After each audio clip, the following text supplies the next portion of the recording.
Hello, gentle viewers. This is Indian. Welcome back to Tabletop Simulator. It seems like it's been forever since I've done one of these videos, but that's only because I recorded all 3 episodes of Churchill over the course of like 3 weeks. Today we're going to be playing Imperial Struggle, one of my absolute favorite 2-player games of all time, designed by Ananda Gupta and Jason Matthews, who also designed Twilight Struggle. And as we play through the game, you're going to notice there's some differences and some not differences as we play through. You'll definitely be able to see that the same designers worked on both games, but it's not the same game. And I hope that as we play, you'll see it.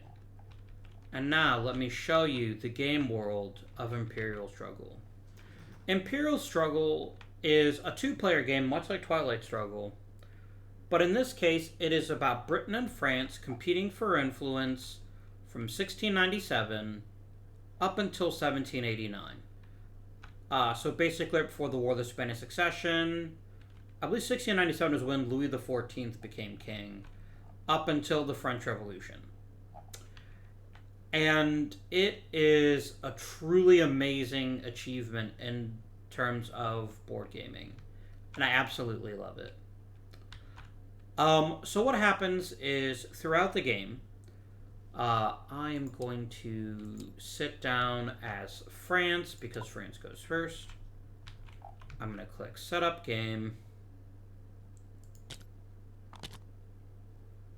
and it does things for me, and it's really great.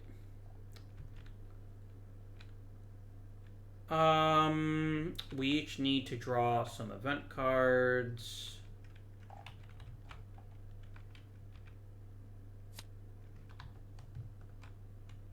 Here we go. I'm gonna put those over there, and then I'm gonna quickly switch over to the Brits, and then I'm gonna draw 3 more cards.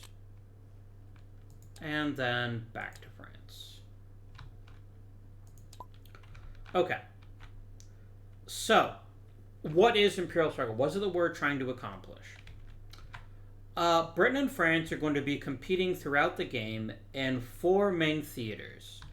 We have North America, we have the Caribbean, we have Europe, and we have India. And as the game progresses through a series of 6 peace turns and 4 wars, as the game progresses, we will find ourselves competing for economic markets, influential alliances, and through the conquest of territory, adding additional territories to our respective empires. And it is just a lot of fun. What do I need to... Oh, I should now explain how you actually end the game. The game ends automatically at the end of turn number 6 of the peace turn. But there's also a few ways you can win automatically. First of all, and this victory point track should look very familiar to fans of Twilight Struggle. It's a very similar concept. If at the end of any peace turn, France is at 30, or Britain is at 0, or below, or above, as the case may be, game over. That side wins.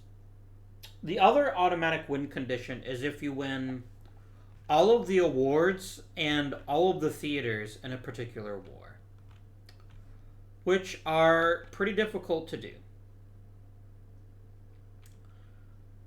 The wars are highly abstracted. Unlike Twilight Struggle, this game has no dice.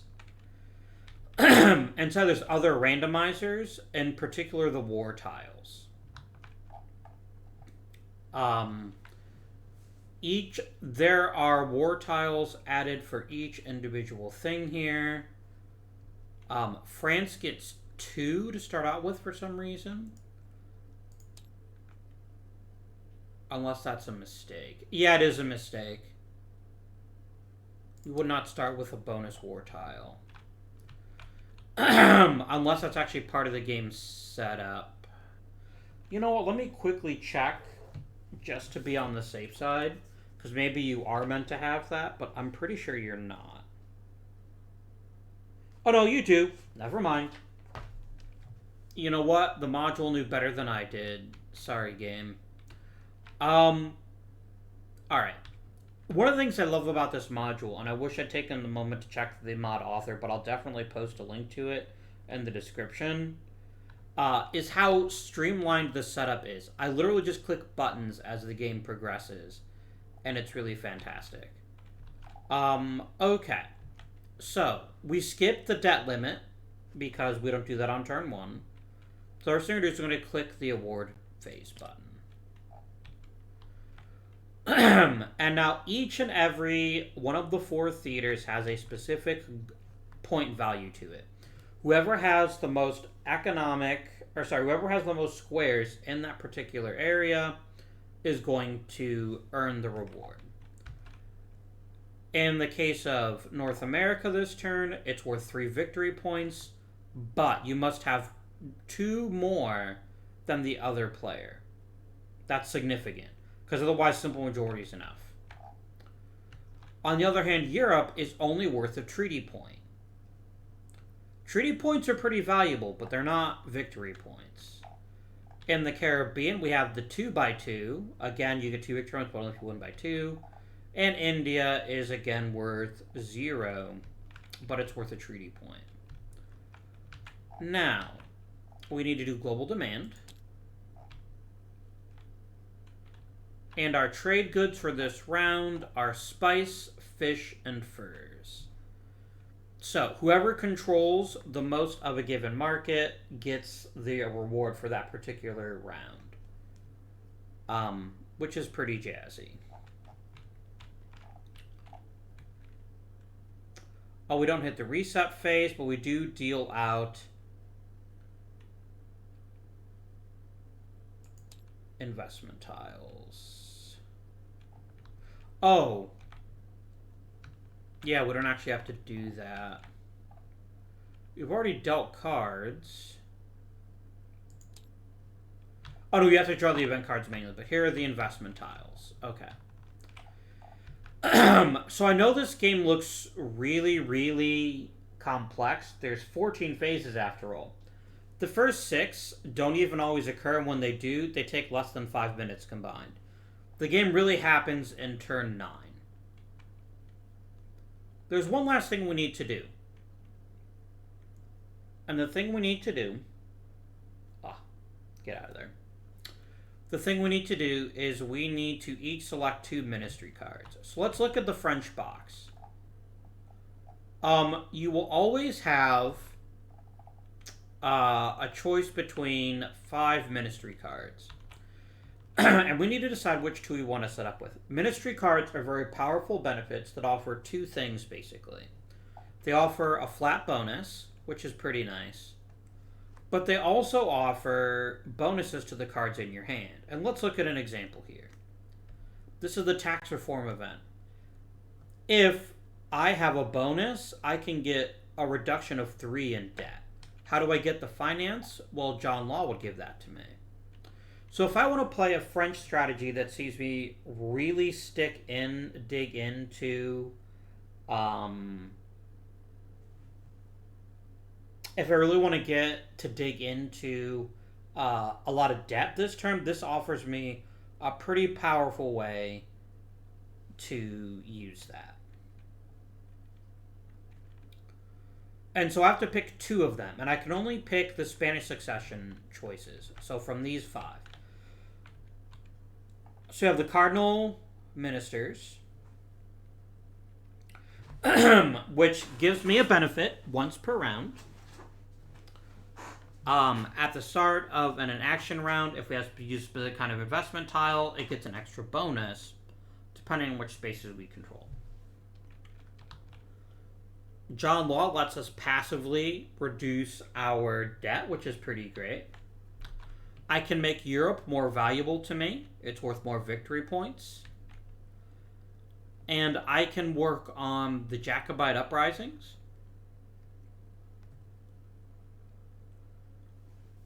This is a This is a very complex card, and the Jacobite uprisings are a part of the game I don't fully understand that well. And then we found out the New World Huguenot, which let me play a Huguenot marker, and it makes it more expensive to take over something.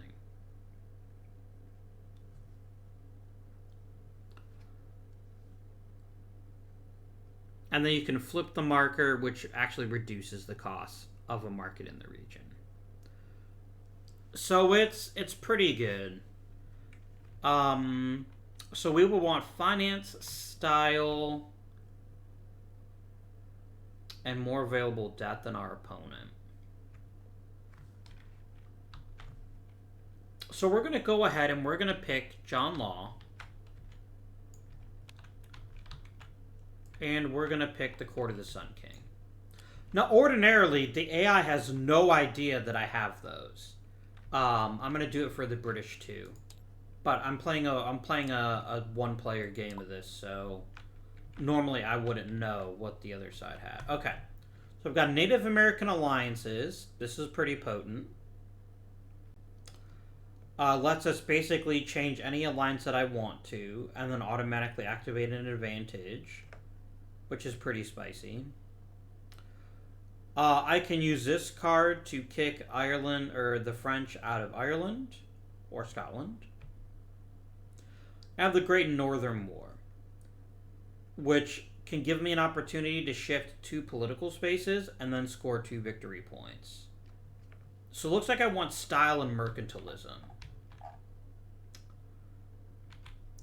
Jonathan Swift, Robert Walpole, Edmund Halley, the Bank of England, and the East India Company.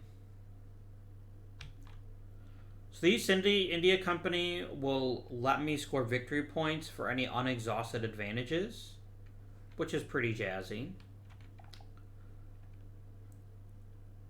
This will let me draw an event card once during the turn, which is pretty good.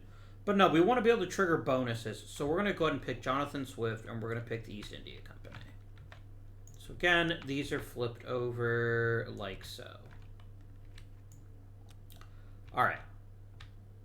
So we've actually finished everything up to the actual gameplay. Once you trigger either the keyword or want to use the ability to finish your card, you flip it face up. So, what on earth are we trying to do in this game? We're trying to use investment tiles over here to strengthen our position in the different theaters of the world. Both to try to win the victory point awards, important step in Europe, if you have the most prestige spaces, these green spaces, you get 2 victory points on top of whatever the normal award is. So it's very valuable to get these spaces in Europe. But you're also trying to win wars. Actually, let me back up slightly and explain the different spaces that you'll see on the board. So we're looking at Europe here. You'll notice a lot of alliance spaces, these diamond shapes. Alliances offer both help you establish control in the region, and they also can lead to pretty powerful advantages. They can help you win wars, like for instance, if you look at Sweden with these 2 dots. This means in the second war of the game, Sweden will actually improve your chances of winning a war, which is pretty spicy. It's a pretty good benefit to have at the right time. Denmark-Norway is worth all 3, or is good during all 3 areas. And the German state Saxony is actually worth all 4 potentially. So that's one advantage of taking alliances. These green ones again contribute to the Europe war score, or the victory points. Finally, you can also acquire these advantages, which can offer a pretty powerful advantage under the right circumstances. Britain starts the game with one of these right here, wheat, and this means that if I want to remove a French flag in North America, it costs me 1 less point. So these are pretty powerful. Alright, so that's one category of spaces. You may have also noticed these lovely squares. These are called territories, and territories only ever change hands as a result of a war. So, for instance, our first war in the game is the War of Spanish Succession. If either Britain or France wins this war and earns at least 1 CP, they can take one of those territories. And territories only ever change hands during war. So they're much more stable than the other things you can gain during the game. So that's pretty cool. You also see these naval spaces. These function much like alliance spaces, but you can only put ships there. And that's Europe. But the rest of the world has an entirely new category of spaces. Actually, 2 other categories. One of these are markets. And markets are very important because they count toward dominance in a particular good. And as you can see up here, these are worth victory points at the end of each turn. So if we control more fur than the British do, as the French, then we get that reward if fur is in global demand, which it is.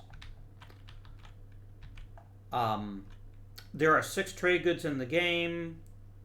And one of the really cool things I love about this mod, I love it so much. Look at that, it highlights all the fur spaces. Very nice.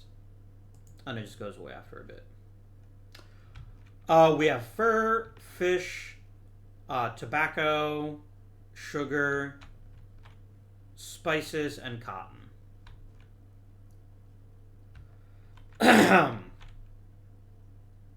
So good.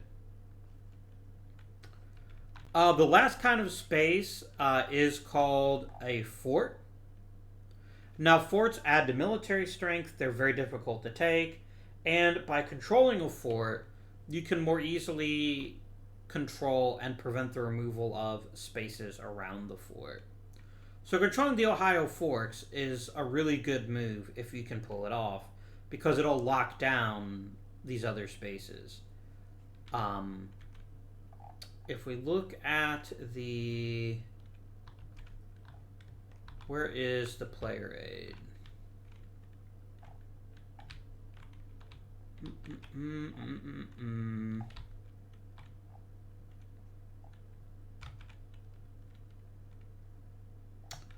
Oh, that's not the official player aid. It's fine. We'll get into that in a second about how forts work. Forts can also be taken as part of a war, though. So there's definitely advantages and disadvantages to forts. Forts are also really hard to take back unless you win them over the course of a war. This is a special space that only comes into play in the Revolutionary era. We're not going to worry about that right now. But that's how the game is played, basically. You take these points that you earn from the various tiles, you invest them, and then you reap the rewards as you enter in later stages of the game. So the last thing I want to show you before I actually start playing is the war tiles. Now you'll notice, I actually can look at the British war tiles. I shouldn't be able to do that normally. Oh no, I actually am British. I can also look at the French. Well, just don't do that if you're actually playing with a friend, because that's kind of mean. But, so, I have D'Estrée, who's worth a +2, and then I add to British debt. So this means, when we're deciding who wins the war, I know that I have at the very least a +2. The British player doesn't know that normally, but I know that. And so I can use certain advantages to try to improve my hand. So I'm going to quick look at all of the tiles, just so we have an idea of who's doing well in which theater. The British have a 0, so right now France has an advantage in Central Europe. In Spain, I've got a +2. The Brits have a +1. I've got an advantage in Spain.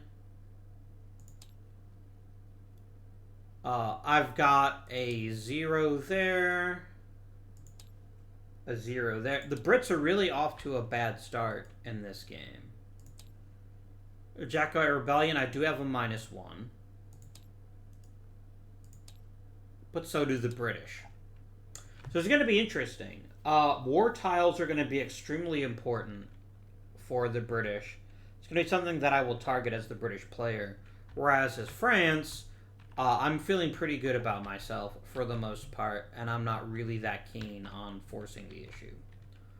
So, each and every turn, without exception, you take an investment tile. And investment tiles come in 3 flavors: economic, diplomatic, and military. And each one offers certain things that you can or cannot do, which is helpfully done on these really brilliant player aids from the player mats. So, for instance, what could I do with 4 points? Well, I could build a brand new squadron.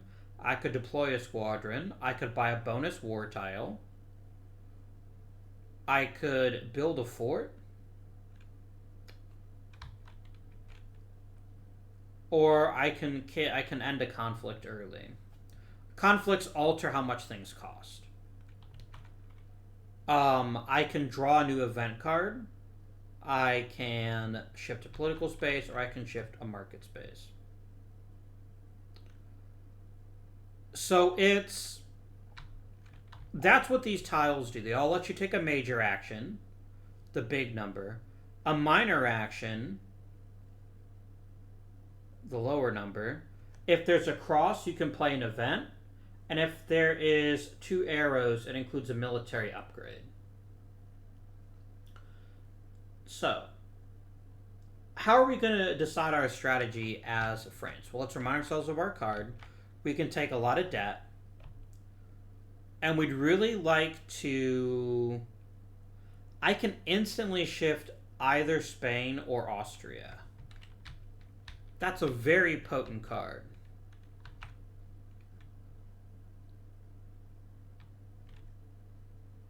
So, right. Now, shifting a space is very important. Shifting a space switches it from your flag to... or from the opponent's flag to your flag.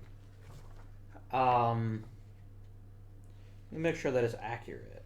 But I believe it is. Shift.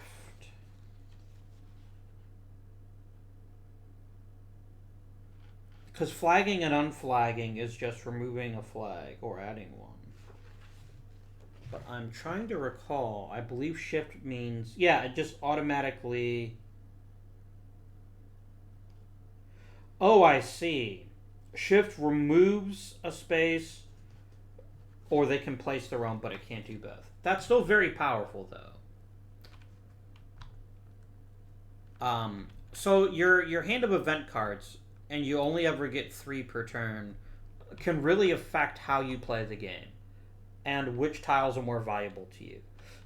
So, as France, I'm feeling pretty darn good about the Central European War and King George's War.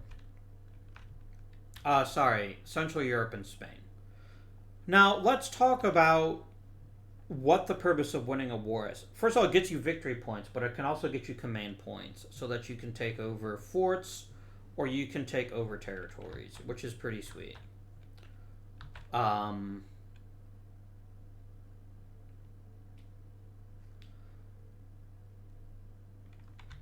So remember, we're feeling mighty good about Central Europe and Spain. So we don't have to be quite as attentive in those 2 theaters, unless we wish to be.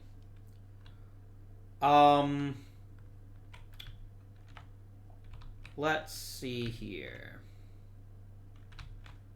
And the goods are fish, spice, and furs. North America is really high stakes this turn because of the high victory point award. And this will change every round. But this is pretty massive, actually. 3 victory points is a lot. And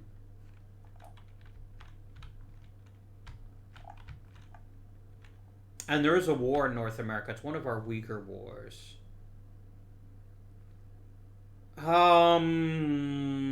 Poop.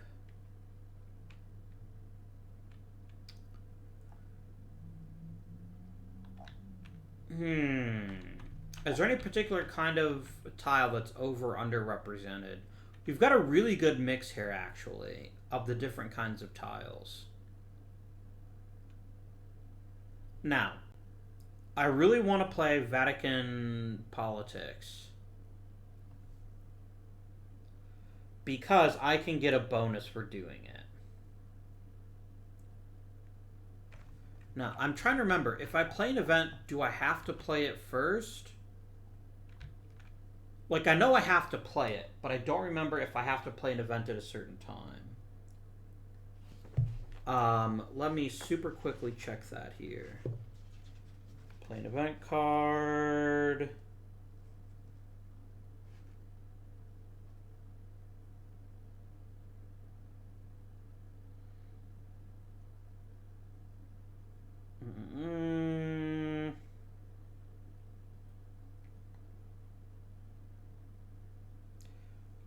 Sorry. I'm double checking. It might have to match, okay.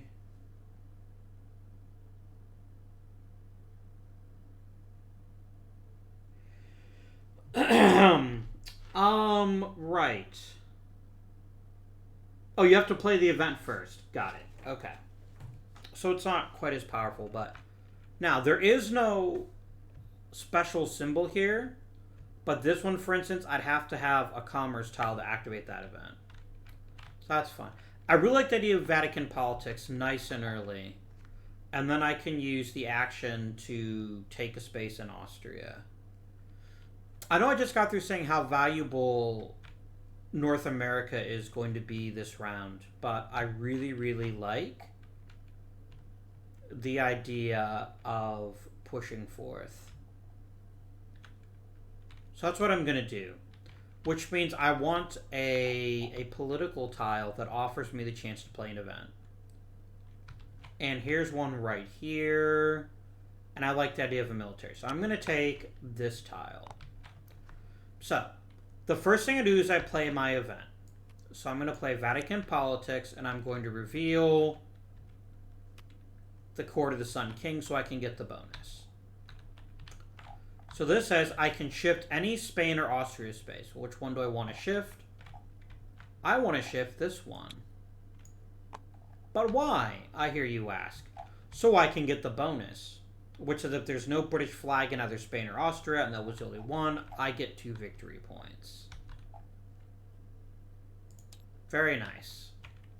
And that's just the opening, my dear friends. We haven't even made our actual play yet. I could very easily move in there. But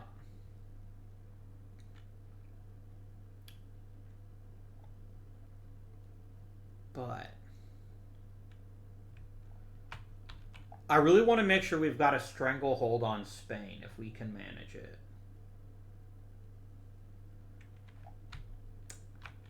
Now, main actions versus minor actions. Minor actions must be spent on a very specific set of circumstances.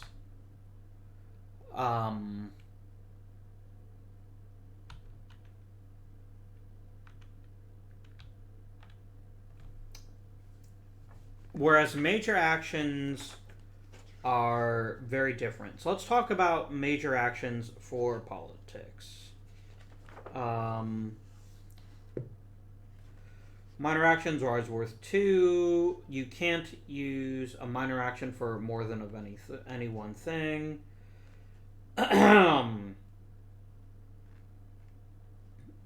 And major actions can be used as often as you want to.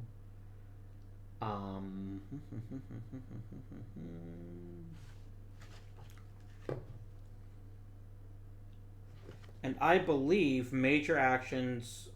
Oh, no, because you can always take debt, right? Yeah, it's in order to do more than one thing. Major actions, you can do as much as you want to as long as you have points for it. And this is where debt comes in that can be so powerful. Because if we use our major actions intelligently, we can really make some big plays here. And what I know that the British player does not know is that I have a lot of ways to get rid of debt. And in fact, I can reduce my debt by 3. And I want to make a splash on this first turn. I want to show these stupid limeys the what for. Where are the generic tokens? They're right here. Okay. So I normally would get 3 points, but I'm going to go ahead and take some debt because I want to make a very strong early move into Spain.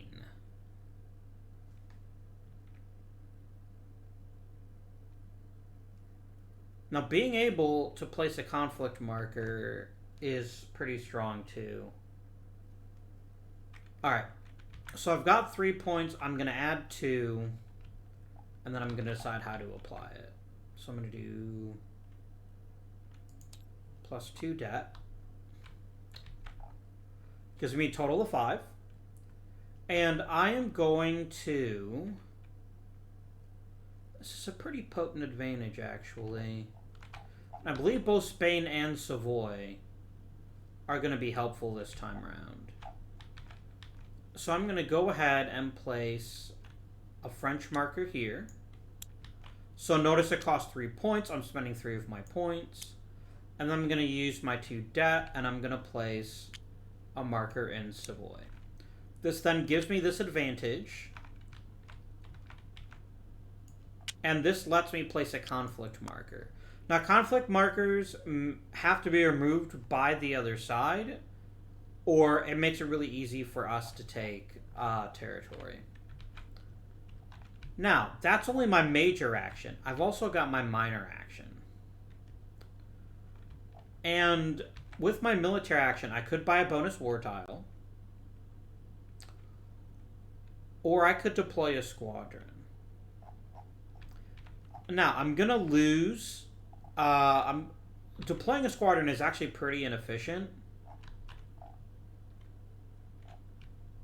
But I don't really want a bonus war tile, I don't think. And here's the other thing. I'd have to... No, bonus war tiles don't apply, sorry. You have to spend everything in the same theater, or you have to spend extra points in order to do that. I think I am going to go ahead and just deploy a squadron, and I'm going to deploy it in the Bay of Biscay. So, France has made its opening move. It is now Britain's turn. So let me switch over to Britain. Now, as Britain, I am deeply, deeply concerned about I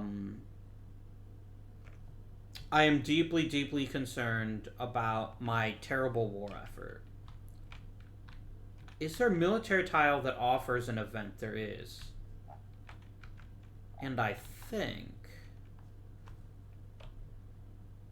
in the German states. Oh, that's a brilliant opening move as well. Yes. So, I'm also going to be spending my time in Europe.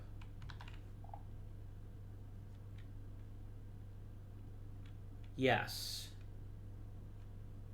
I could also just build a... I could also just buy a bonus war tile, which is also a very tempting idea. Alright. Britain is going to take this tile. I've got to play my event first. I play my Great Northern War.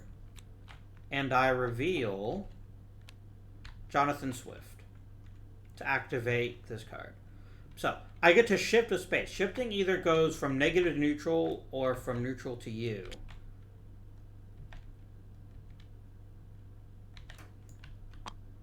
So I do that. It says, if both are now British flag, score 2 victory points. Puts us back in the middle. And I earn the bonus. The bonus gives me 1 diplomatic point. Oh, events removed from the game once you've played them. I mean, 1 alliance point isn't super helpful. 1 political point isn't super helpful. But I could also add it to the minor action too, I guess. I guess that's useful. And I think my minor action is political, so I can use it basically to get a 3. I like it. That was a powerful card. I'm going to keep the card until I play that, though. Alright, military. Now.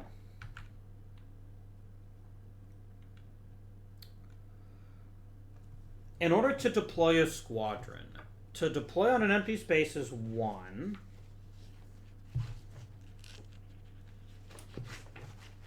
And I think it is...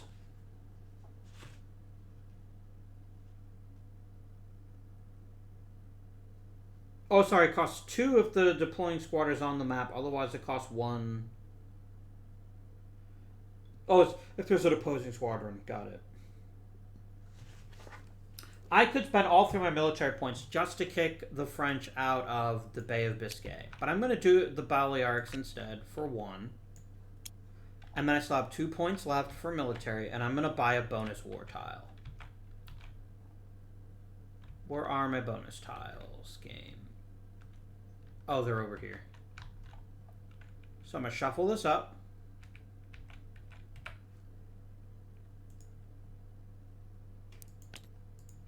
And then I'm going to draw 1. And I got Leopold. Leopold is pretty strong. It lets me damage / remove damage a fort or remove a squadron, and it gives me a +1. Now, I am really weak on either Queen Anne's War or the Jacobite. Sorry, Queen Anne's War is actually the one that I'm the weakest in. So the Jacobite Rebellion is. So I'm going to go ahead and I'm going to chuck this in there. So the AI doesn't know, the French don't technically know that that's in there, which is pretty potent. And then finally, I have 3 alliance points. But Jonathan Swift here says it costs me 1 less to flag. And if I controlling spaces in Ireland, I can use my minor diplomatic actions to remove French flags in Europe. That's pretty awesome. So I'm going to go ahead and spend my 3 points, because remember, I got 1 for playing the card. I'm going to take over Ireland. Card is removed, and it is now the French turn. Alright. So if I do a quick count, I have 1, 2, 3, 4, 5, 6, 7 spaces in Europe. The British have 1, 2, 3, 4, 5. I want to get busy in North America, though. This is a potentially very rich place to get some stuff done. And I think building a fort would be a really great idea if I built one in Louisburg. I like the idea of that. Although it really helps with fish, and fish is not an issue for me.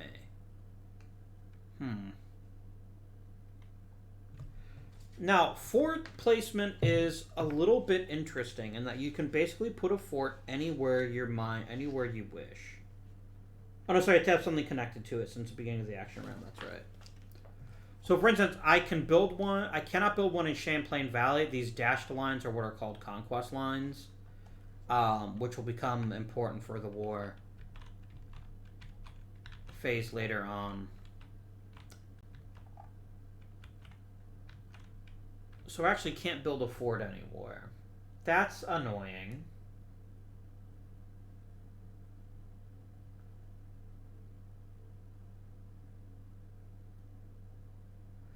Now, markets, I want to say you can put anywhere your heart desires, and they don't have to be connected to anything.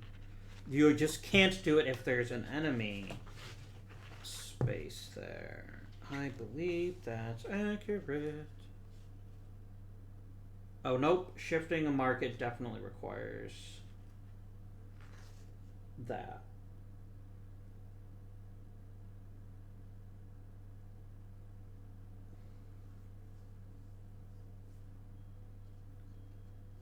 Okay.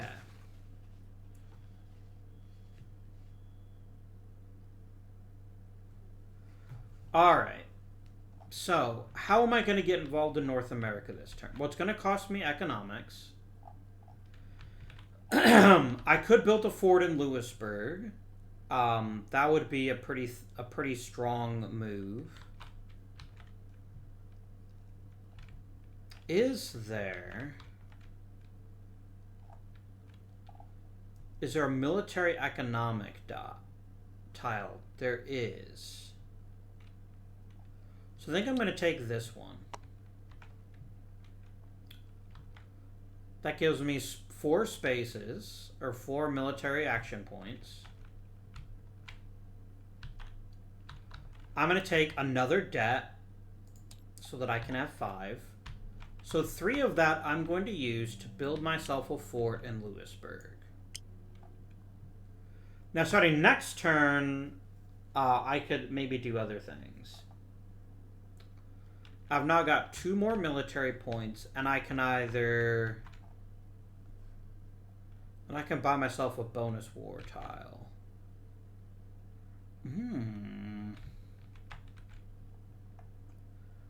Is there no way I could build a second fort? No, not yet. Not until I've moved out of... not until I've pushed into the interior a bit farther.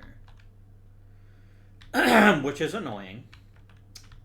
But, c'est la vie.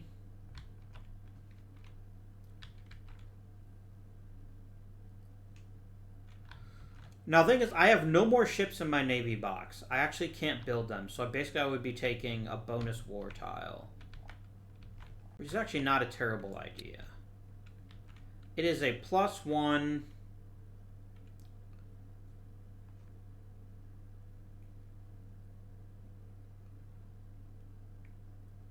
I would really like to improve our chances in Queen Anne's War. Alright, I've now got 3 points left to spend. Sorry, 2 points left to spend, but I'm going to go ahead and spend another debt to get 3. The AI player definitely... another human player definitely knows something is up, because I'm spending points hand over fist. And I do have a trick up my sleeve. The AI just doesn't know what it is. And I'm going to place a market in the Northeast Channel. I basically want to try to get a stranglehold on fish, if I can manage it. Oh, actually, you know what would be even better? The Gulf of St. Lawrence. Because here's the thing. You can put squadrons anywhere you want. There's nothing stopping the British from just placing a ship here. And then they could try to move in and take the territories here. But I don't have to worry about the Northeast Channel because it's not directly adjacent to anything. So I think I'm actually pretty comfortable with that. So I'm going to go ahead and take that there. And that ends my turn. Now, there is one way the AI could screw me if they knew what's in my hand. I cannot play an economic event without an economic card. Without an economic tile, excuse me.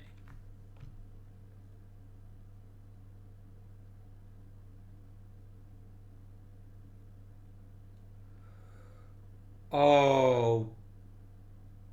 No, that actually lets me unflag a space. That's not as good as it sounds. This is one of the reasons I didn't want to play a 2-player game, by the way, because I have an unfair advantage because I know what the French player has, and normally I wouldn't. So, I'm actually going to choose not to take it. Like, there's a reason for it one way or the other, right? This card is this is incredibly valuable to the French. I just don't know that. And my own economic event is fine, but it's not world beating. It's merely, oh, I can kick the French out of Ireland. And that's not a bad thing to have.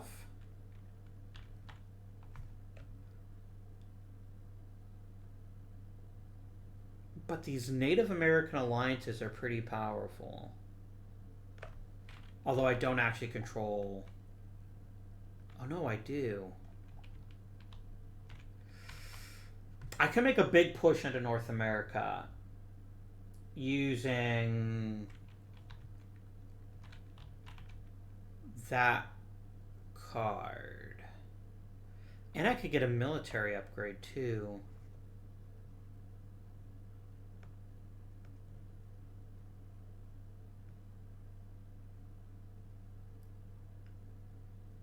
But I want to wait on this. I'd rather use it after I've already played... After I've already gotten some ground over here. So I'm actually going to go ahead and pick this tile. I'm not going to play an event because I'm going to save that. Because what I'm going to do instead is exhaust my advantage here. So this makes it cheaper.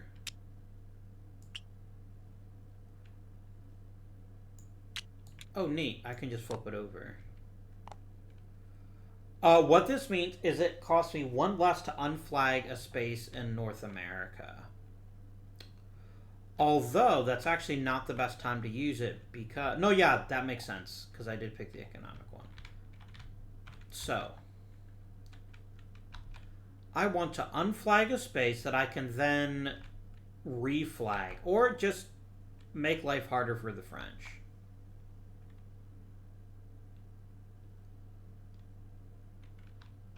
I'm going to remove this flag. So all I'm going to do is I'm going to spend 2 spaces. Sorry, I'm going to spend 1 point of my 5. Sorry, 1 point of my 4, and I'm just going to remove this flag.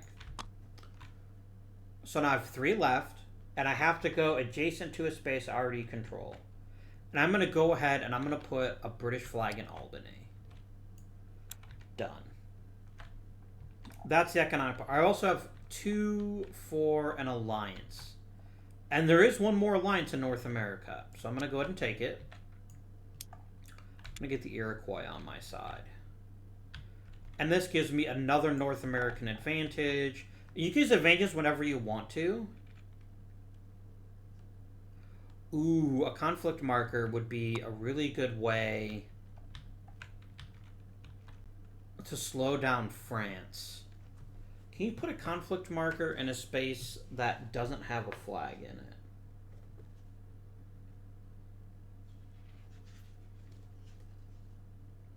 it? Um...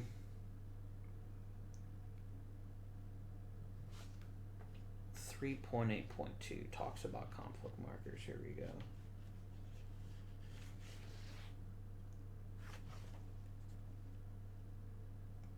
Because it basically denies them the ability to use the space. And it's also way cheaper to flip something, which then also removes it.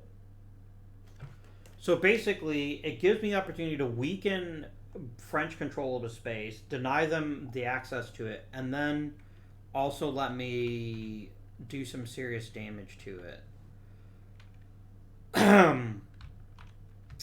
Now, the downside is in this entire theater, France has one and only one space. But I'm going to do it anyway. I'm placing a conflict marker there. Oh, no, sorry. Got to put it there.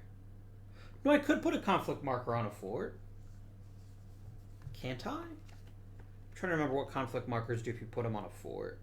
I think it just makes them easier to take. Nope, only political spaces or markets. They don't occupy forts. Okay. So this means is the France is basically screwed out of getting this particular bonus. And I can try to flip it if I take the Cabot straight. And it will be really cheap for me to do it. So that was kind of a jerk move, but you have to use advantages to their fullest extent. Back to France. Now, I'm really nervous if I'm thinking as the French player. I probably breathed a huge sigh of relief when the French, or when the British did not take this tile. Because the only way I can take care of my gigantic debt problem is to play tax reform.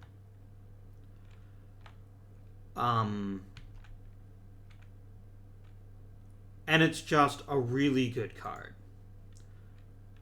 Now, you do get to keep event cards if you want to. So there's certain nothing that says I have to do this.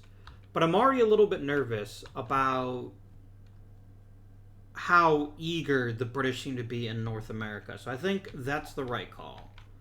I take this tile. I'm going to play my tax reform event, which has to reduce my debt by 3.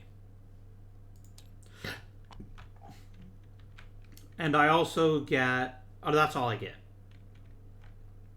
Job well done. Go away card. I now have 3 economic points. I can spend anywhere I want to. And there is something to be said for getting really sneaky and trying to sneak into the spice game. But spice isn't worth very much in this era.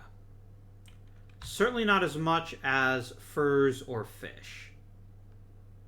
So I'm going to go ahead. And I think I'm going to try to expand my control over fish. I'm going to spend 3 points for that.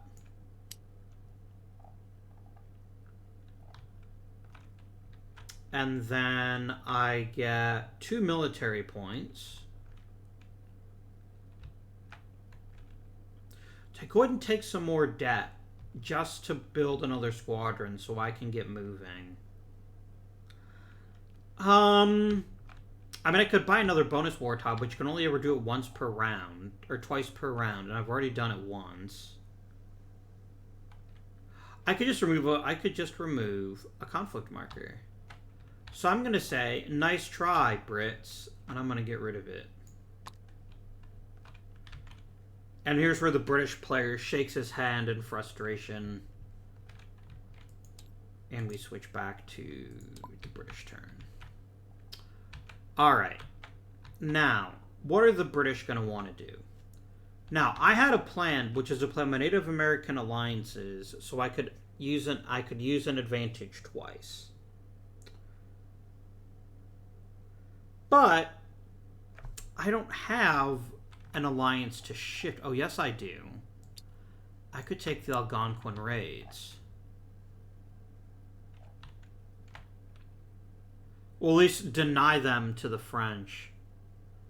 And I've currently got a leg up in the game. This actually makes a lot of sense. So I'm going to go ahead. And I'm going to take... Because I'm going to be using this for North America. No, actually, I don't have to use it in North America, do I?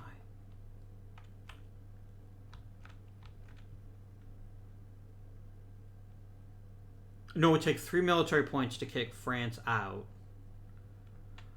of there. The Caribbean is worth a lot of points. And yes, tobacco isn't worth anything. But it's worth 2 victory points. Oh, but then again, North America's worth 3. What have you done, you saucy little minx? I want to place Native American Alliances card. It's too good. And then I'm going to take this one. Okay. So event comes first. I get to shift a local alliance in North America. So I'm just going to kick the French out. And they then lose the Algonquin's raid advantage, which just goes right back to the board. If I reveal mercantilism, hi mercantilism,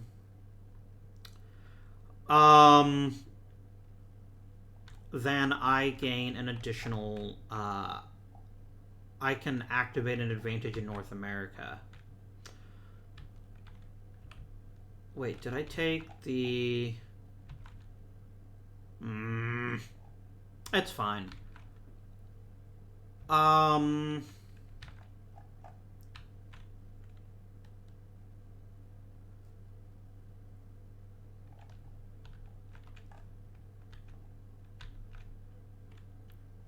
No, I'm going to just put a conflict marker back on that one space. I'll just trigger that one again. Normally, you can only use an advantage once per turn, but in this particular case, because that specific event let me do it, I could do it twice, so go away card. And now we actually use the tile. So I've got 2 political, and I've got 2 economic. So I am going to go ahead and now claim the Algonquin raids, which I'm going to instantly use because you can use advantages whenever you like. And I'm going to go ahead and place... where do I have to place the conflict marker at? It has to be in a fur market in North America. And the French don't actually have any, so I'm actually going to not exhaust it because I legally can't. So that was my 2 political, and then my 2 economic. I'm going to go ahead and move into Oswego. Now, you cannot daisy chain markets, I don't believe.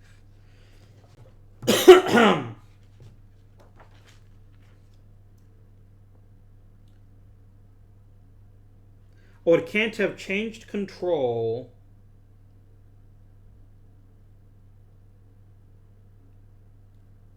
Yeah.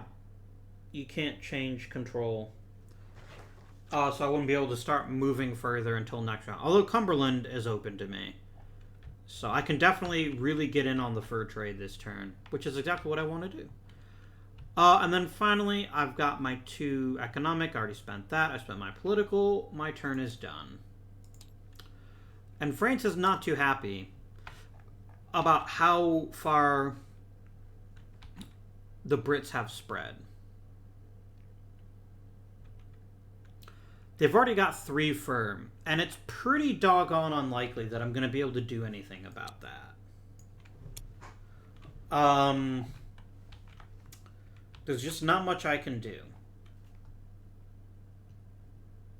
And the British do have 1 fish token. So you've kind of got me over a barrel game. I'm not going to pay interest payments this turn. There's only 1 economic token left. And I want to make sure that I get my fish because that's how I've kind of invested. So I'm going to go ahead and take this bad boy. Alright. Now I could build a fort, but I can't because I don't have... It has to be directly connected using the dark lines, not the dashed ones.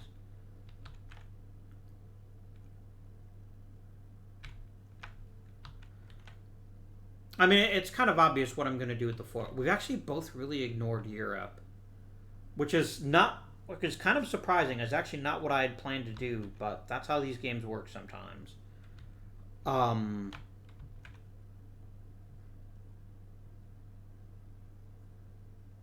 Yeah. So I'm going to go ahead and I'm going to build a squadron. Now, building a squadron takes it off your board and onto the Navy box.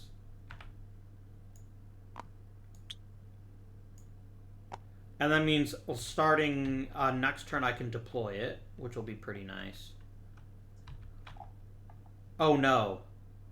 No. I don't want to do that. I'm an idiot. It's not worth it. Remember, I want more economic control, so I have to play this one instead.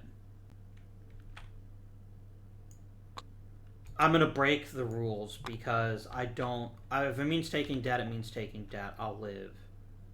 Wait, or can I do that with minor actions?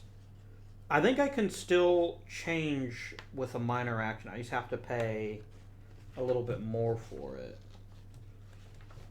I think I just have to pay the bonus.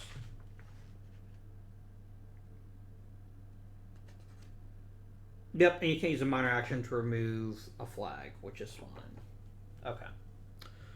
So I'm going to spend the 4 political points here in Europe.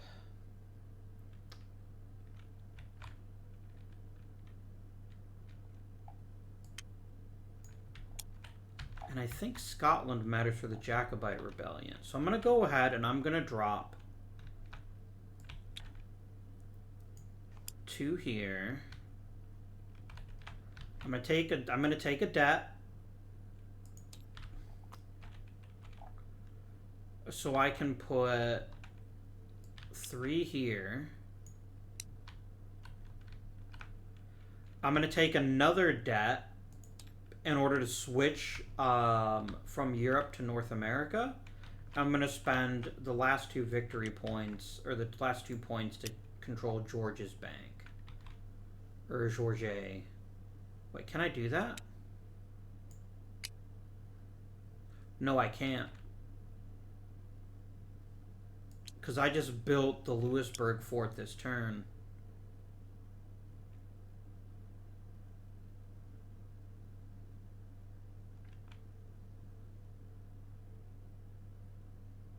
Technically, I couldn't have built... Wait, let me make sure how daisy chaining works. I think daisy chaining off of forts is fine. I think it's... Let's see here.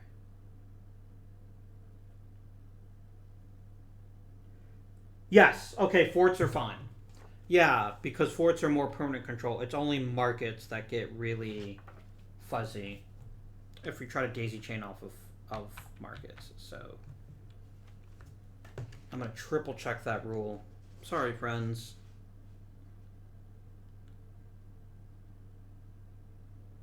Yes. Perfect. So then that turn is perfectly legal. I've completed that. We switch to the Brits. And they get their choice of the last tile. They don't care about the event. Oh, I never took my military upgrade, did I? I'm going to do that, actually. I'm going to quickly take my military upgrade.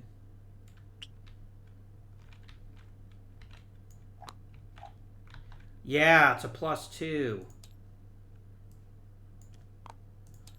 So military upgrades are great because you can replace your basic war tiles. That was really strong. That all of a sudden has made me a lot stronger in an area that I thought the Britain was screwed in. Alright, so that was from last turn. We're going to go ahead and take this one.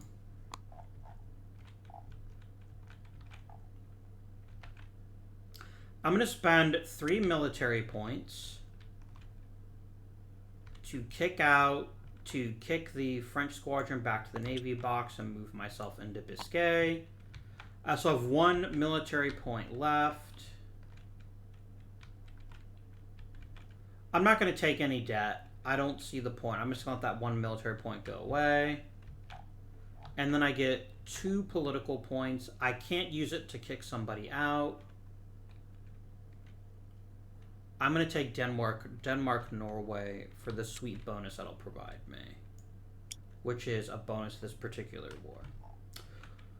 We have now completed our last turn of the first action round.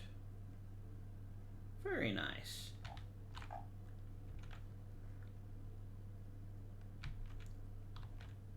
All right.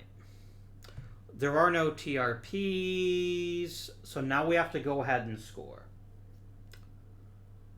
So, I always do these 1 through 4. Alright, who has the most spaces in North America? And for VP awards, every space counts. So the Brits have 1, 2, 3, 4, 5, 6, 7, 8. France has 1, 2, 3, 4. And this doesn't count because of the conflict marker, right? Oh, but 5. That does count. So, the Brits have 2 more than I do. They earn 3 victory points. Alright, over to Europe. Britain has 1, 2, 3, 4, 5, 6, 7. I have 1, 2, 3, 4, 5, 6, 7, 8. So I win 0 victory points, but I do get a treaty point. Treaty points are basically free debt. Oops. Helps if you get to the right country, though. You silly English caniggets. Here we go. Down here. In the Caribbean, I have 1, 2, 3, 4, 5. The Brits have 1, 2, 3, 4, 5. Nobody gets anything. It's a shame, but those aren't worth any victory points. And then India, we each have 4 spaces. We both ignored it this round entirely, so nobody gets these points either, or the treaty point. Which basically means that there is no automatic win this round, which is fine. Now we take a look at the different awards. Spices. The Brits have 1. I have 0. The French have 0, rather. So the Brits are going to gain 1 victory point and lose 1 debt.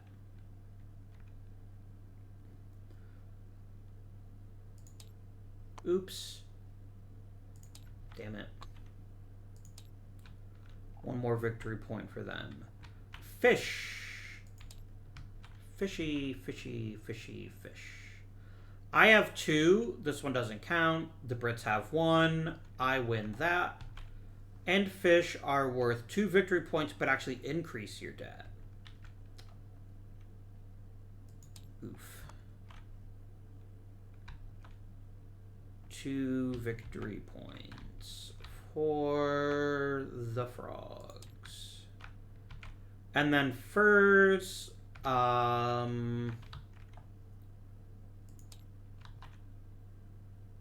Brits have 3, I have 0. So the Brits are going to pull out another 2 victory points, and they get a treaty point. So, scoring is now finished. Nobody has won all of that. Oh, I didn't do the Europe award.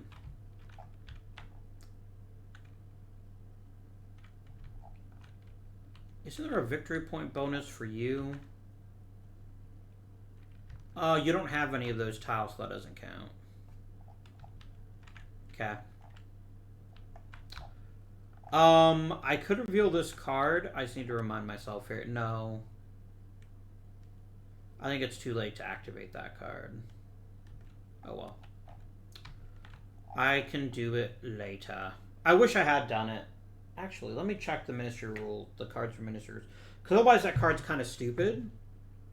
I wouldn't be using it for its maximum value.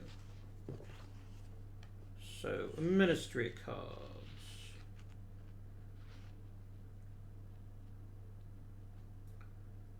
When its ability is used. So this is using the ability. So I'm just going to go, you know what? Surprise, I have John Law. I get to reduce my debt.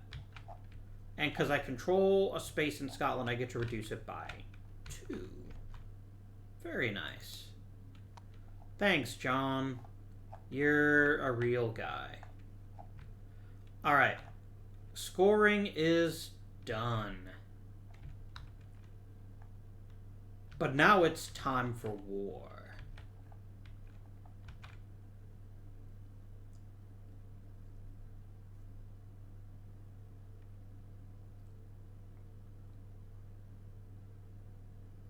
Alright, so we're going to click next turn, which then moves the game turn marker to the war. So it's time to settle the War of the Spanish Succession. Alright, so here's what we're going to do.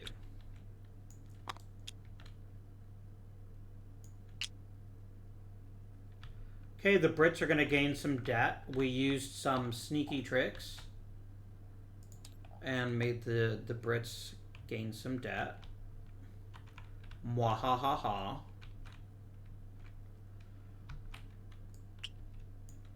But then they turn around and do the same thing to me. Curses. You stupid English jerks. Okay, so only certain spaces are worth bonuses to this. So right now I have a +2 advantage. So we're going to check Austria. And no one controls those military spaces. Those are these two. So there's no advantage for that. So 2 for France. Bavaria. I control that. 3 for France. Denmark, Norway. The Brits control that. 2 for France. Because they get +1. Dutch Republic. Nobody controls that alliance space, so it's still 2 for France. German states. That's the Brits. They actually control both spaces. So that now makes it even. And finally, Savoy. It's a good thing I took that. It's now 1 for France. I won the war by 1, which gets me 2 VP. Could have been better, but I'm going to take it. I'm going to take it. I still did not do the European bonus award. It forever controls the most green spaces. So 1, 2, 3. 1, 2, 3, 4. That's actually 2 more victory points for Britain. Yikes. Okay.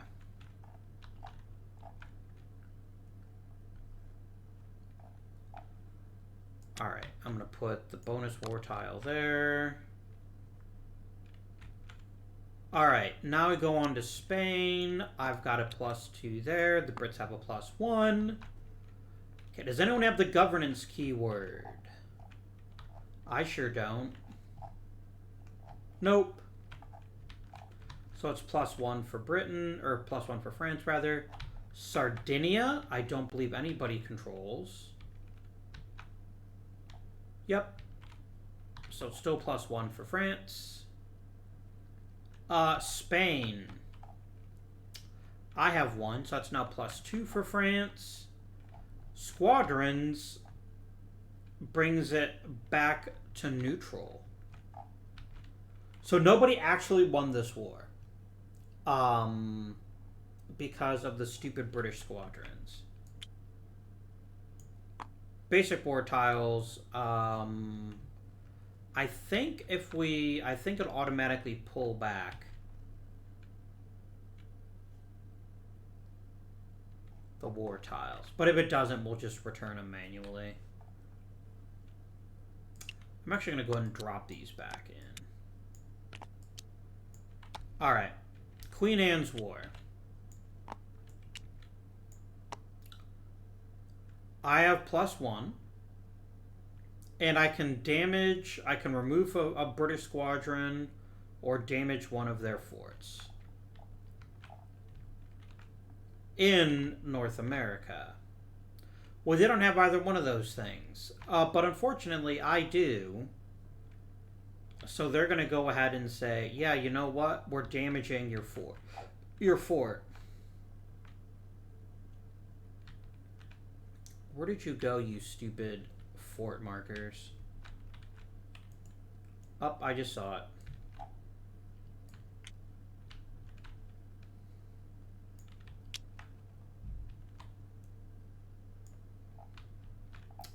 That sucked. Okay. Conflict markers. There's one on my space, so that makes us even. Forts. Now, let me see something. If a fort is damaged, does it still count? For purposes of strength. Oh, you can actually take it as a damaged fort. I see.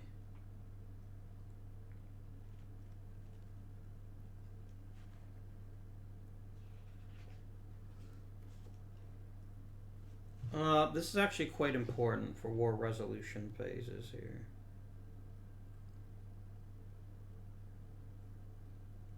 Undamaged forts only count. Okay.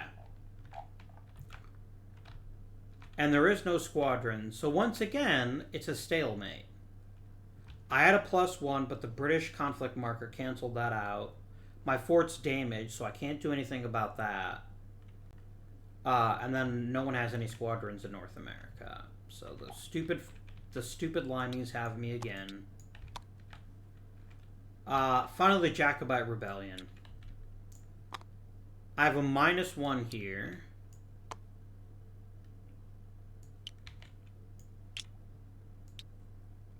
And the Brits can really do a ton of damage to me. But, however, I want to check that one war tile. It's not the player aid. There's a different list of all the war tiles here.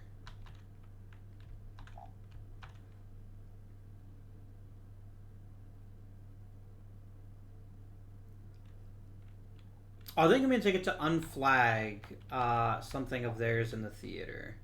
So I'm going to kick you out of Ireland.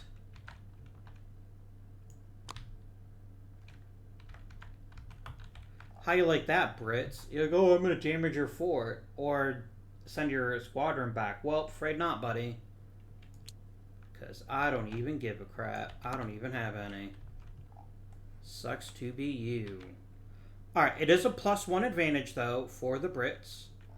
Does anyone have the style keyword? I sure do.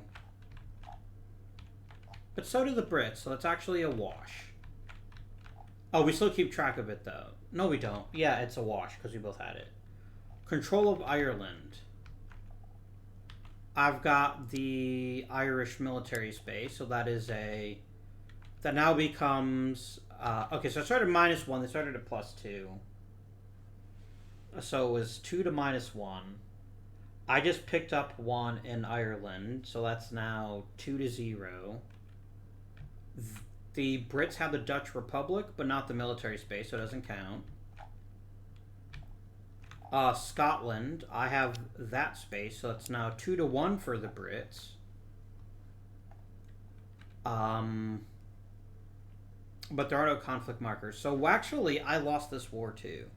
There's actually an actual loss to the war. They won by 1, so they get 1 victory point, and I get nothing. Okay. No, wait. I screwed up. No, I didn't. It's the same thing. Alright, and I'll put those back. Okay, we're going to now click the reset phase button.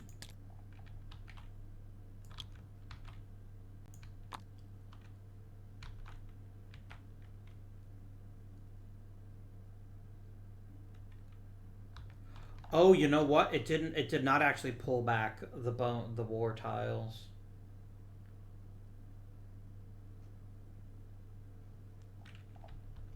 Yeah.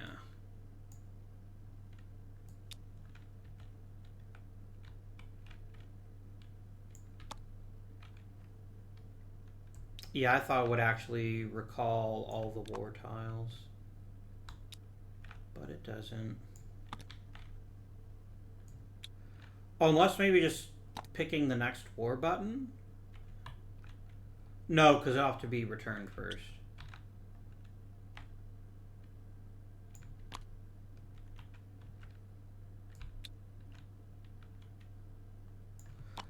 Wait, that is what happens, right? Basic war tiles go back, or am I making a horrifying mistake?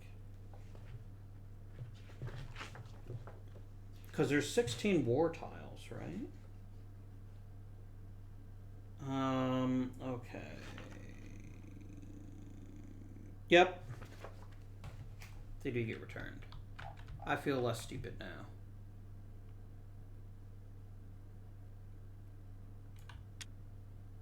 I did say less stupid. Wait, how do I have 17 war tiles now?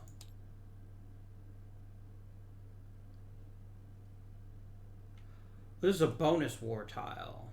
That's the problem.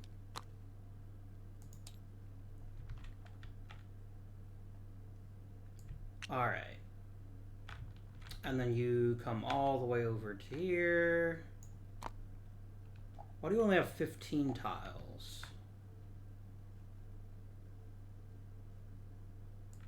Because I forgot that one. Okay. And then we click the Set Up War of Austrian Succession button.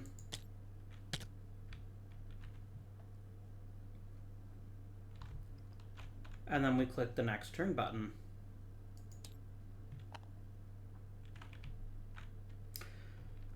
Next. Alright. When do we determine initiative? I think we do it now. So, the initiative marker now switches to the British. And what does the initiative marker mean? I believe in Imperial Struggle, the initiative marker lets you choose who goes first. It doesn't make you go first.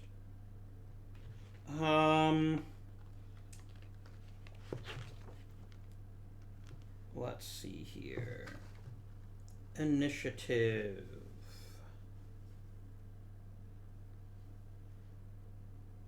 Game. Manual. Come on, dude.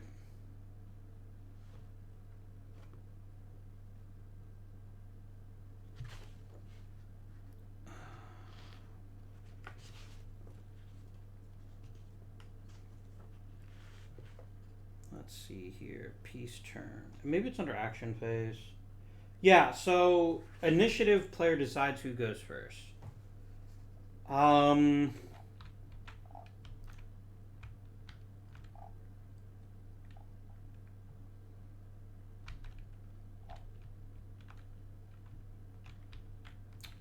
The initiative winner decides who goes first. Do the Brits want to go first this turn? They don't have to decide till the action round, so we'll wait until that happens and we can look at cards and things like that. Okay, so there is no debt limit change. I'm going to click the award phase button.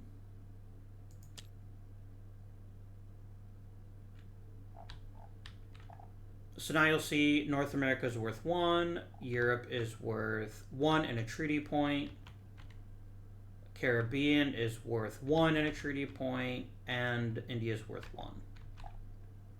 Global demand. The demand tiles are always shuffled, so the same ones can keep coming back, like in this case fish and furs both returned. We're going to do reset phase.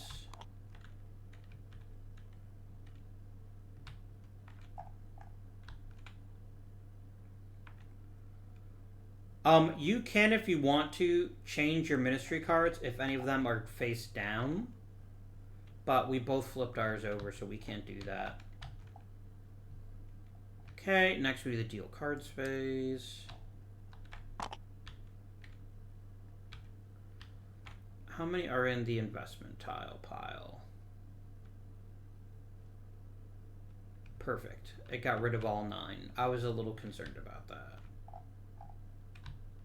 And then we each have to draw 3 cards. Let me switch to being... the British player can draw his cards first. And then 1 gets discarded. Acts of Union. I can unflag a political space in Europe. No, sorry. I can unflag in Europe and I get some VP. That's a bit of a challenging one to accomplish. Carnatic War is nice, but I haven't really done much with India. War of Jenkins' Ear is quite powerful. Now I only get to keep 1 of these 3 cards. Sorry, I only get to keep 3 of these 4 cards.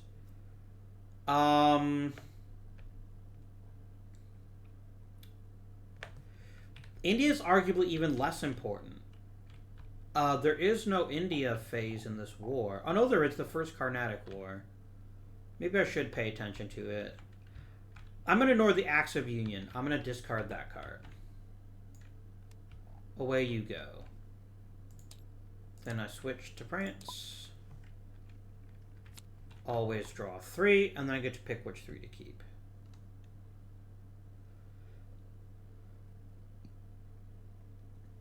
I don't want tropical diseases. Yeah, just no. Discard the shit out of that card. Alright. So now the British player can decide who goes first, because they have the initiative. Who would they like to go first?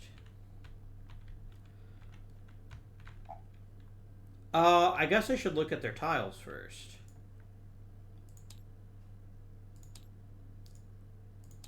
They have a -1, 0, 0, +1. Well, that's a pretty big kick in the ass.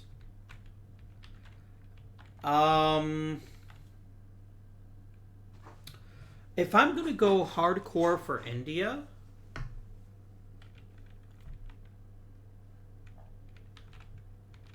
going last is a pretty powerful benefit.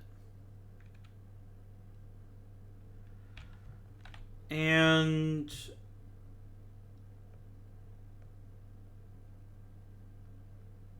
I have this War of Jenkins' Ear, which is pretty great. And I do need a military event card for that. And there is one. There's actually two. So worst case scenario, they can't stop me from playing that card. Economic event. There's two of those also. And kicking the French out of Ireland or Scotland would be pretty useful. So since I don't have a really strong incentive to go first, I'm going to go ahead and make France go first. Because having the last move is actually pretty potent advantage. So France is going to say, fine, I'll live with it.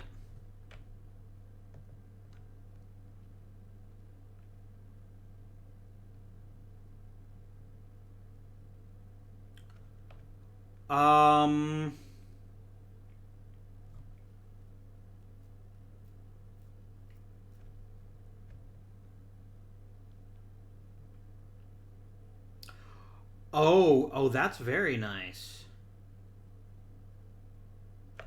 I like that. Remember, the British being the Dutch Republic could be something that has a really important effect on the game. So I'm going to go ahead and I want to take an event. And I would really like a political event card. I'm going to take this one. I'm going to play Austro-Spanish Rivalry. I get to unflag a space in the Dutch Republic. Later, loser.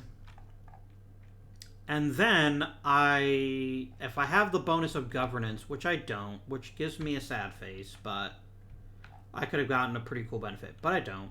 That was worth it just for that, though. Now, I really want to make a couple of moves. I'm going to spend my treaty point. And I'm going to push hard into... Oh, no, I can't. I can't take these bottom spaces. That's fine. Instead, I'm just going to go 2 in the Dutch Republic, 2 there. And then I've got 2 economic. I'd have to basically take debt to even use that, which is actually fine with me. I'm going to do that. I'm going to take a debt, and I'm going to... Cotton doesn't really matter. Fish and furs do. I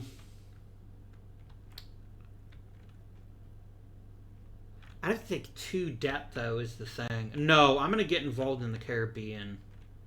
I think that's a better choice.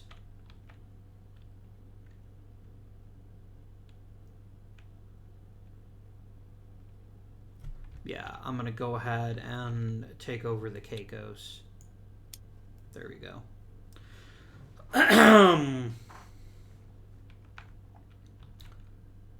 That is my first turn. Brits. Now, the Brits aren't happy with any of their war tiles. I didn't even look at the French war tiles. I probably should. Let me quickly check here. 0, 0, -1, -1. Wow. Okay. So a military upgrade would be pretty strong for them.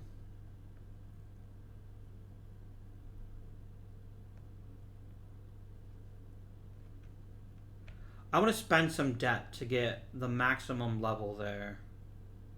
And I want to save the Carnatic War event too. And there's loads of possible event tiles here, so this is not anything I have to rush on. Instead, if I take some local alliances in India, I can really do some serious damage to the French. But on the other hand, I can't do anything about their lead in fish. Not really. Because I'm not even in a position to place tiles. I mean, this one was here last turn, so I could try to flip this tile. But you can't daisy chain, right? I would basically want to have a squadron available in order to do that. And I actually don't have a squadron available. What do I want to do? I could get involved in the Caribbean, I suppose. Like, I've kind of got a possibility of moving out, but not in a big way. I'd basically definitely want the Cuba Passage, for instance, and then I could really make a run on tobacco. France has the same thing, by the way. France could really use this Bahamas run space. So I basically have to build another ship or pull a ship out of Britain, which isn't actually the worst idea.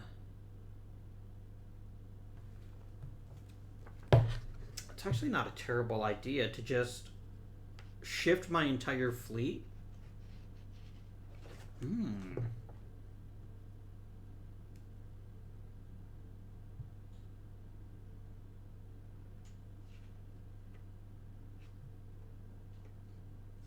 Let me see here. Yeah, because I can just redeploy my squadrons anytime I want. Oh, dang.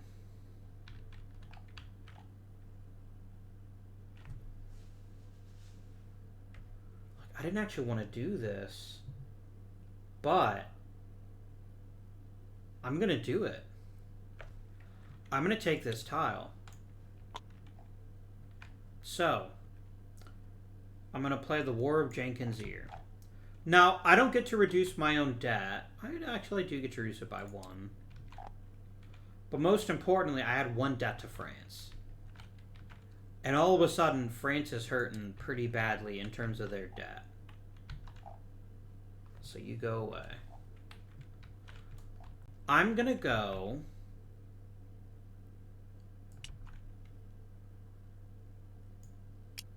One. No, wait. I need to check something here. And I've just checked this a couple of times, but if I'm deploying squadrons, do they have to be in the Navy box? Or can they be on the map?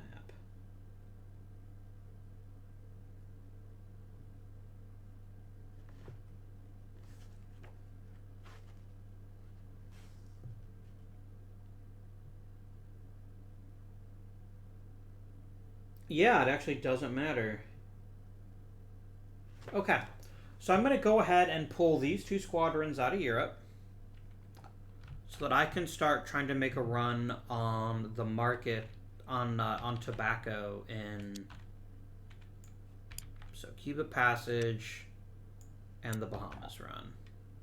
And now all of a sudden, I've basically really fucked over the French player in terms of making a run on tobacco.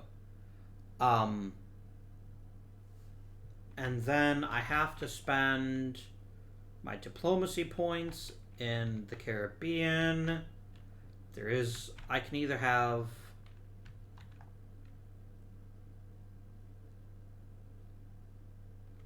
Yeah, I'm going to take this one. I'm going to get me some pirate havens.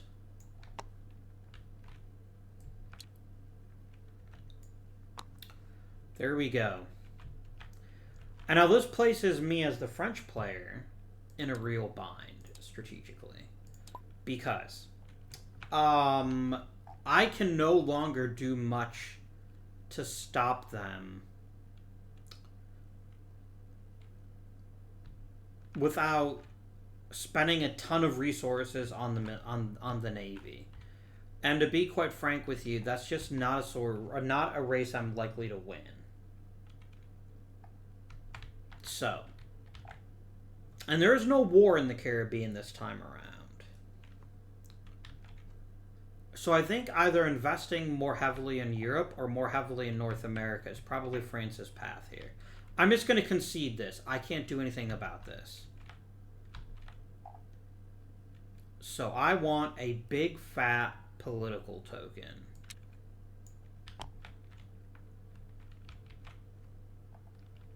So that I can really push in here. Oh, sorry, that has to be up there because I can't go into there yet.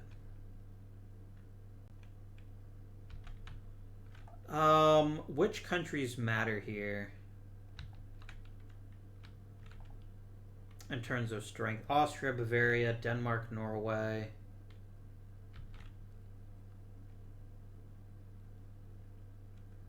I could use Austria. Alright, I'm gonna use my last debt because fuck it. I'm gonna push hard in Europe. I'm going to take both of those spaces in Austria, both of the military spaces.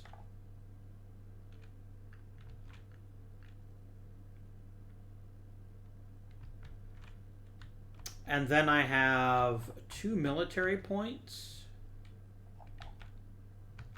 Do squadrons help? They really don't.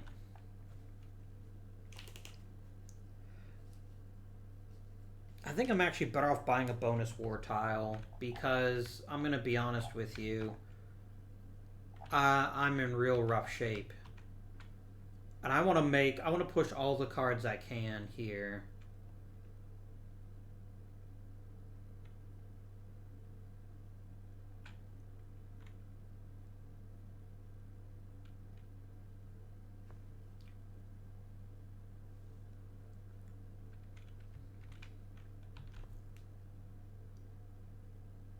I would like to use this tile. It's a +3. I want just an embarrassing victory in Central Europe. That is my goal for this turn. Alright. Swapping over to the Brits. Now, they know what I know.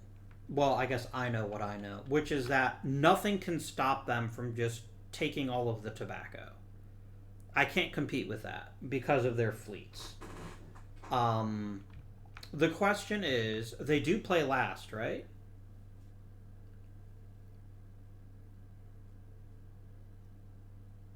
Is this when they move into India? Because India is wide open.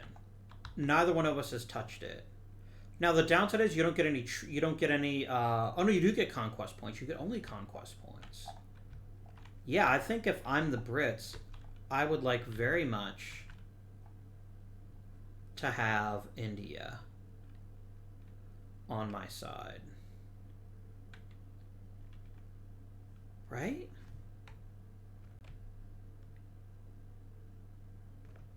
And then I can play conflict markers to screw them really over. Yeah, I'm going to do that. I'm going to go ahead and take this tile. I'm going to build a fort and Vandavasi.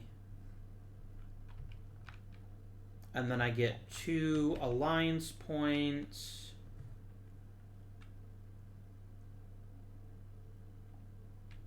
Where are the... Oh, this is the Carnatic Coast track. Okay.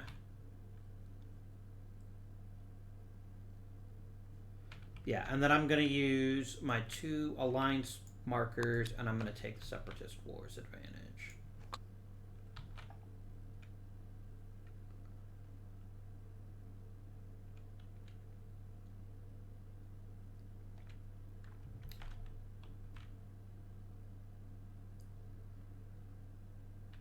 Oh, if I don't use the fur trade, but I don't think I have that one, do I?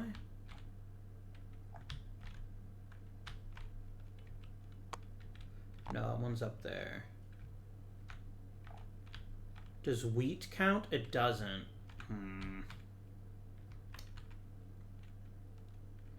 Oh no, that one does. Okay. I'm trying to figure out if I want to use any of my advantages right now, and I don't think that I do just yet.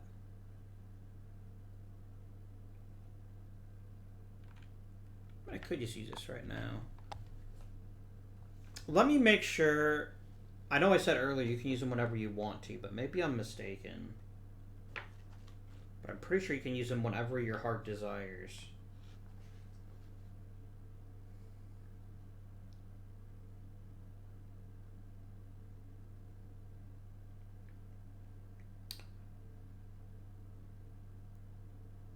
And you can't use the same run that you got it. Oh, and you can only ever use 2 per action round. That's fair.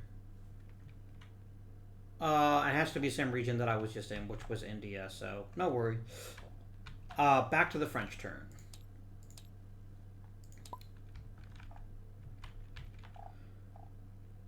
Now,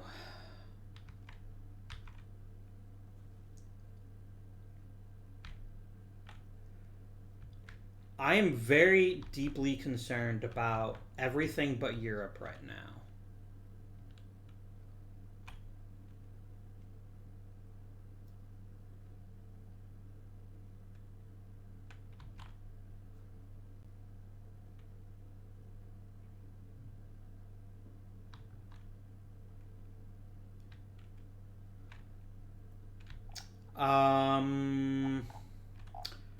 Yes, I think that's what I have to do. Oh, I could take this one instead and then play an event.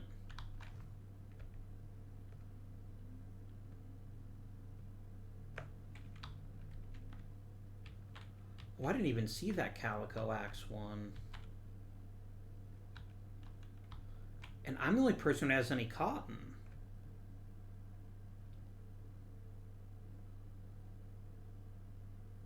Oh no, it just lets me unflag a cotton market. I don't actually control any. Yikes. That's fine.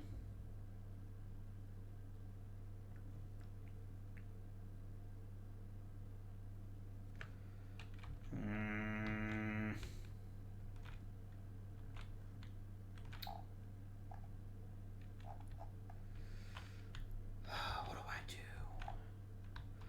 What would be best for France at this point? Can I break into the fur market at all? Like, right, I can take the fur in Illinois, and I can take the fur in Catarqui, and there's nothing the Brits can do about that. Well, actually, they could get here first. I guess. I don't love it, though. I think I just have nothing but bad options. Especially because I've overextended myself on debt.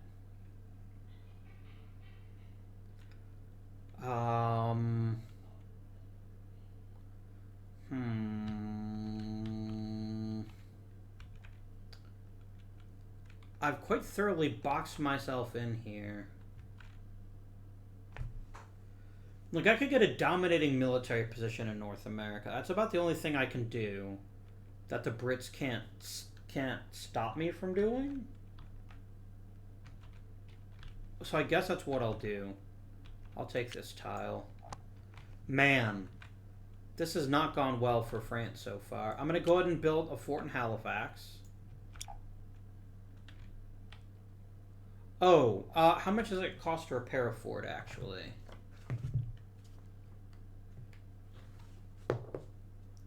Repairing a fort, it's the number of the fort space -1. Alright, back to the drawing board then. I'm going to put you away. Alright, so I'm going to fix this fort. That would normally cost me... That normally costs... that's only going to cost me 2 of my 4 points.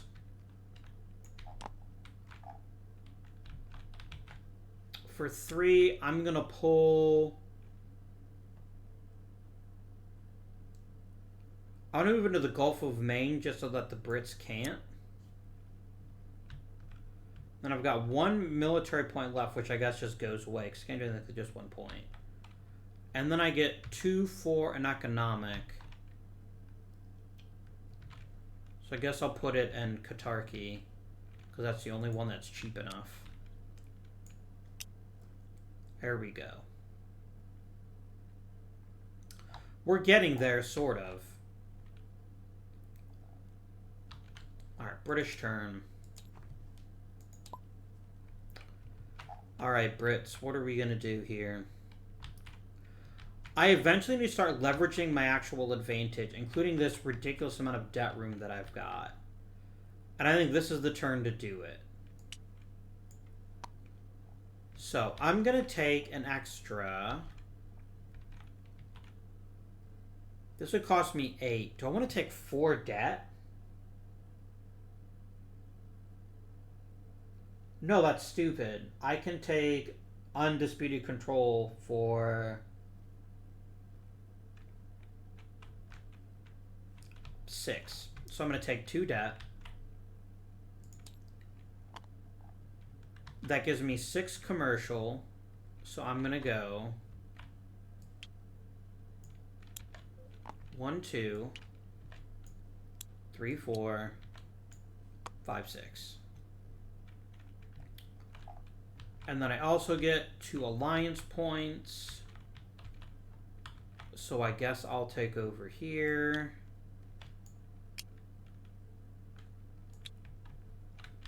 I now have letters of marque. And I'm going to go ahead and use that right now to put a conflict marker in the French held tobacco market there. All right. Switching back to the French team.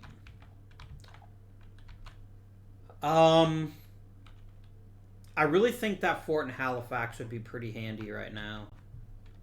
So that's what I'm going to do. And I have actually inadvertently screwed over the British player because now they won't be able to play their Carnatic War event. Oh well. Give me a fort in Halifax. And then what's the backup? It's 2 commercial again. I don't think there's anywhere I can put it. Because this would take 3, and I don't have 3. I can't daisy chain into Niagara.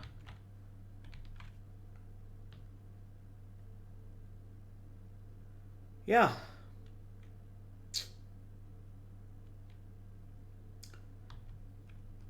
And yeah, my debt is maxed out. So, poop.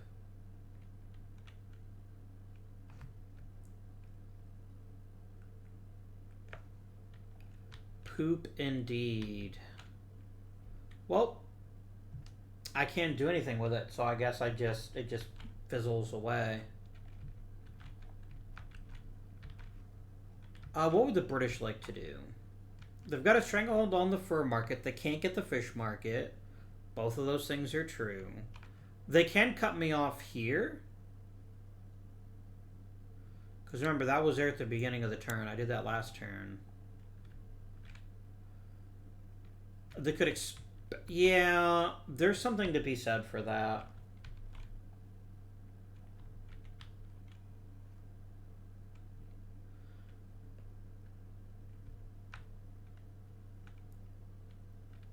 I mean, the only other thing they could do is they could invest, actually, they could invest in alliances in Europe. That'd be wasting the commercial aspect, though, because the only thing you can do with commercial stuff is do markets.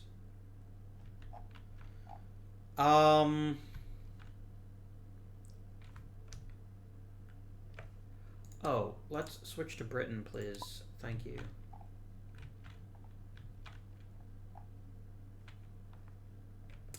I could play the Famine in Ireland card. That's not a bad card. So I can either... I think I'm going to use the commerce, and I think I'm going to do something that's going to seem a little bit boneheaded.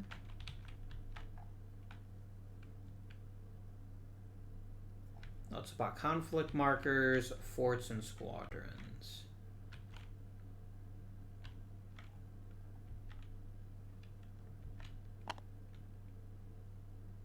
Oh no, I don't have any in the Carnatic Coast, do I? Oh no, I do.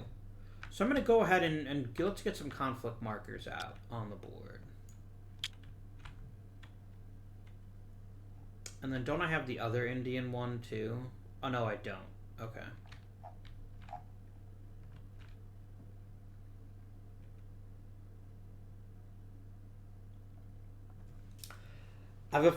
So there's nothing that Britain can do to get control of fish. They've lost that. They've got a stranglehold on fur and especially on tobacco.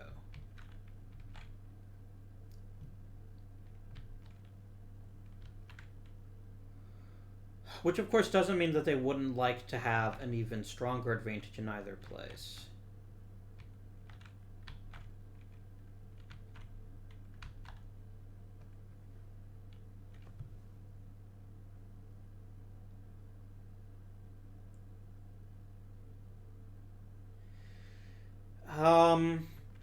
What is the best move with my last tile here? So I'm going to play the Famine in Ireland event.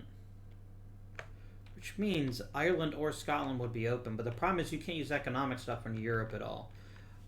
And to be perfectly honest with you, I don't think that's a thing I can win. But eventually I'm going to be able to score cotton. Thanks to... Oh no, I can't. That's a French card. I can actually still play the Carnatic War. I can just super screw them over.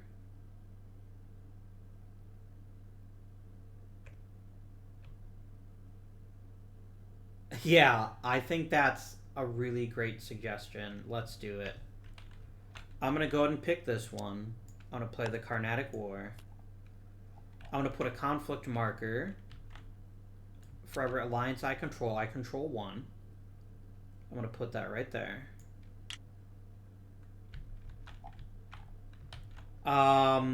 And then I get a bonus. I can shift a cotton market.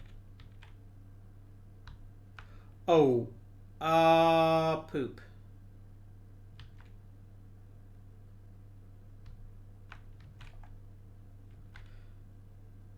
Because once I shift it, it actually loses the conflict marker.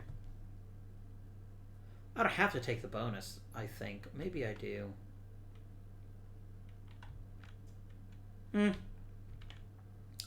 You know what? It's fine. Oh, wait, no, it's just shift a cotton market. I can take one over to me.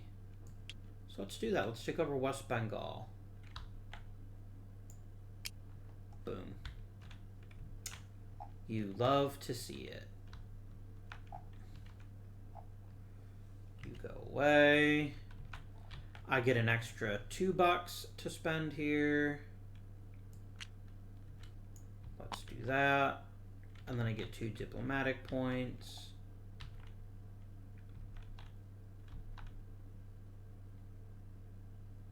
What am I doing? That's stupid. What did I place it? Yeah, I placed it in Corba. Place it here. I then get this advantage. And then I'm going to grab this.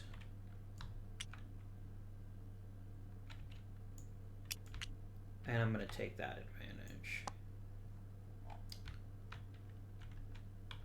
All right.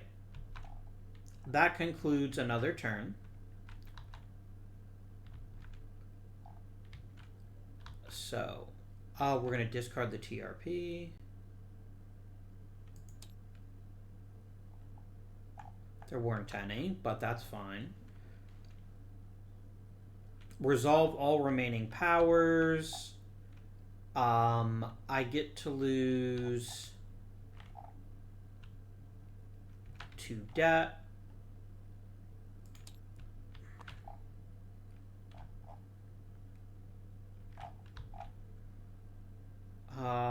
I keep forgetting that I can do this.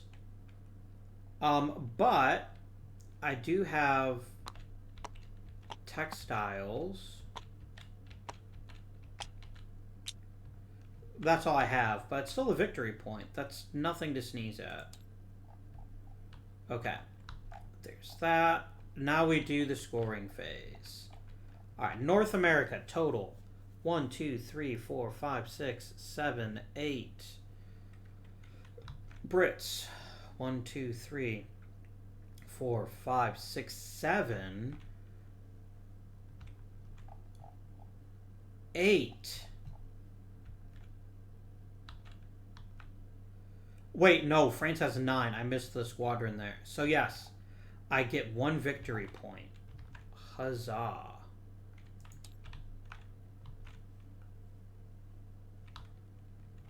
Europe, I feel pretty confident that I've got this one in the bag. I do. So I'm going to get another victory point and a treaty point. And do I also have enough for the prestige? The Brits have 0 prestige spaces. I have at least 1. Therefore, I get an additional 2 VP.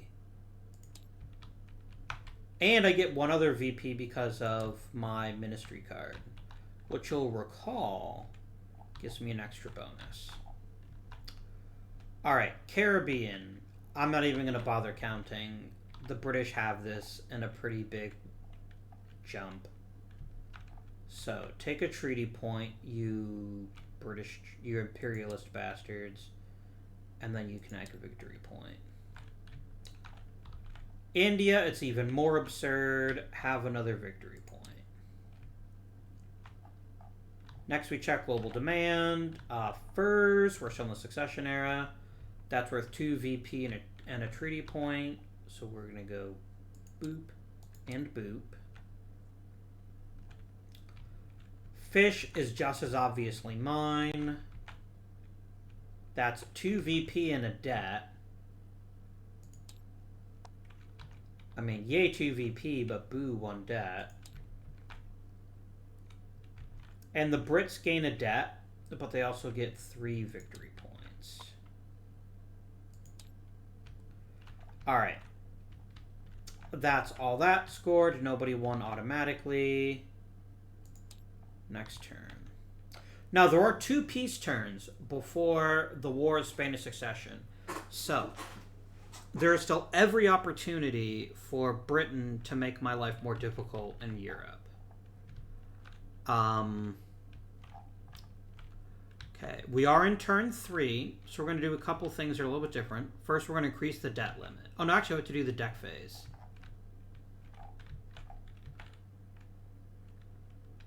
So, the Empire cards get shuffled into the deck.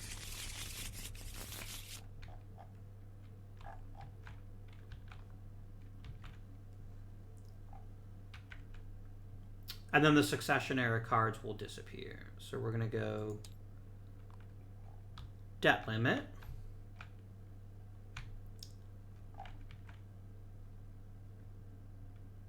Award phase. We're going to go boop.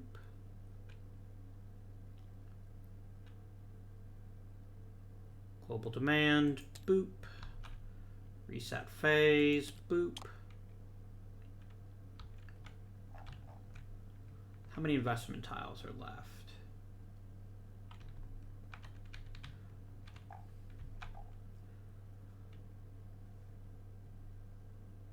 Okay, so we're going to do deal 3. Okay. Oh, I see.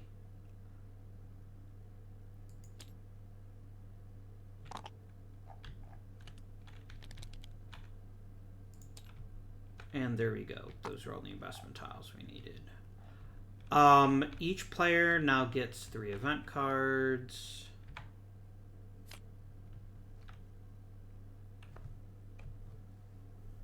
Jonathan's Coffee House. Very nice. Father Leloutre. And the Pacte de Famille.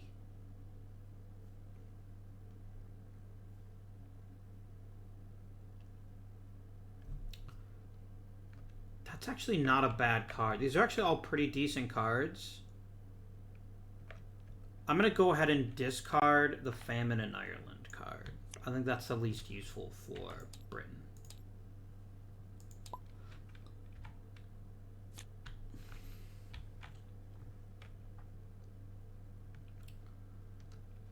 Okay. I'm going to get rid of the interest payments card. I'll never get to use it.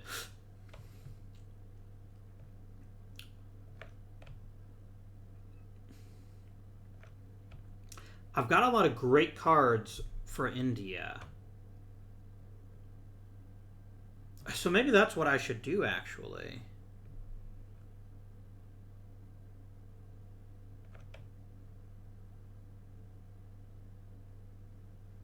Yeah, because I don't want to unflag a political space in Europe.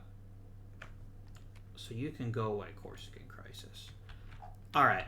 And then finally, before we actually go ahead and move on to the... we have to go ahead and get rid of our ministry cards, because you can't keep... Except for the Jacobite uprisings. Now, let me see this here. Use military to shift spaces there.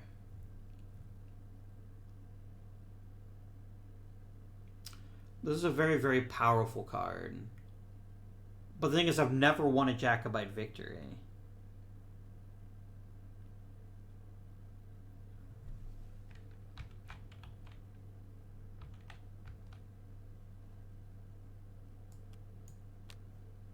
Okay. I love mercantilism, so I'm going to go ahead and take Duplay.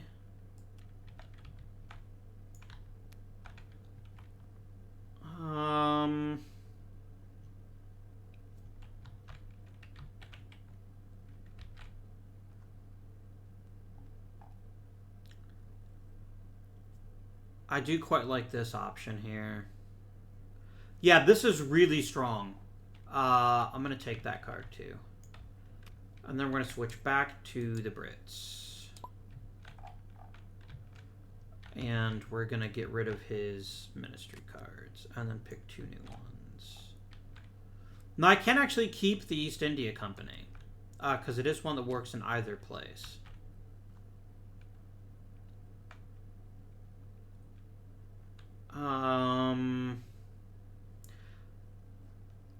I want governance, style, or finance.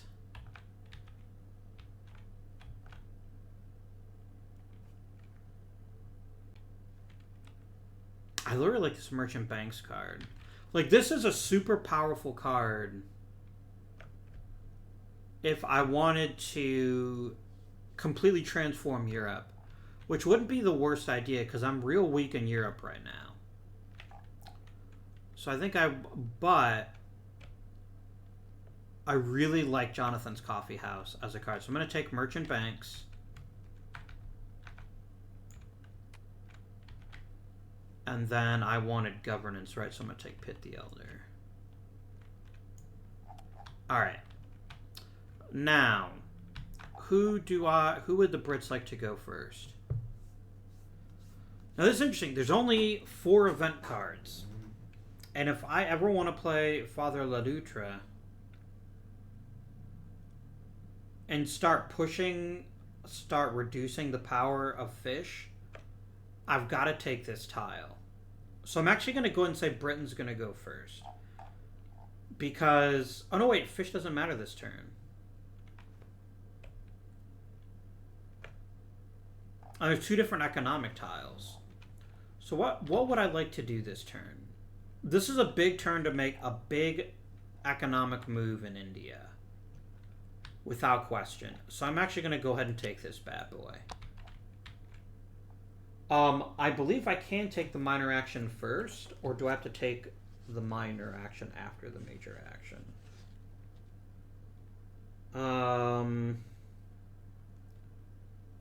So let me see here.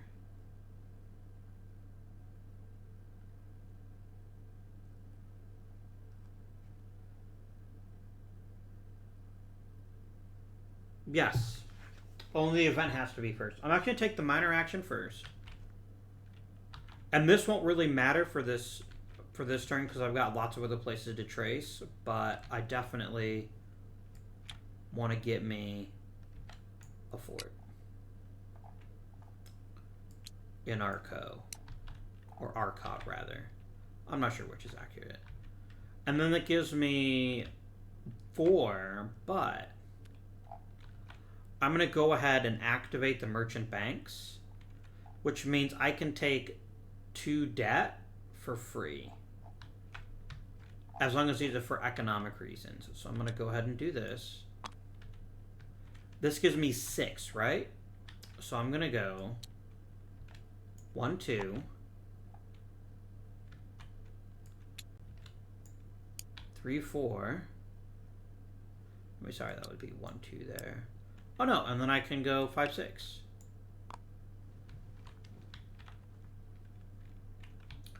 It didn't even cost me any debt. That's pretty crazy, right? So good. And I have 2... Oh no, I already took the 2 military, didn't I? Okay. Alright, France's turn. This game may already be over in a lot of ways. Like, if I'm perfectly honest with you, there's very little that I as France can do to shake them out of India. Or out of the Caribbean, even.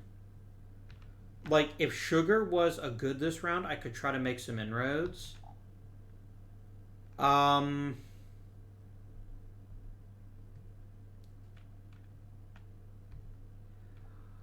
have one option. Maybe.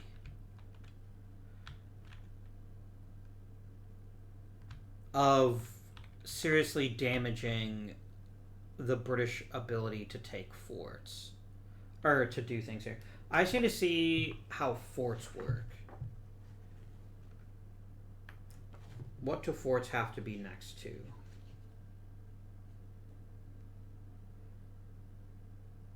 I had to have been like at the beginning of the action round. Okay. So there's nothing I can do to build the Champlain Valley fort. Which is annoying, but we do what we must. Because we can. For the good of all of us, except the ones who are dead. I'm going to try to take over the fur market. I'm going to go ahead and take this tile.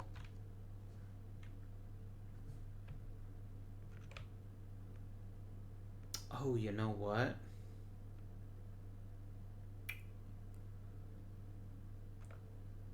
How many event tiles are left? There's 3. I really want to play 2 events, though.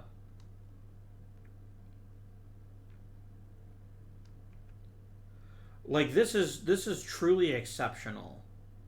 I kind of want all of the events. I'm going to take this one. Alright, I'm going to play the...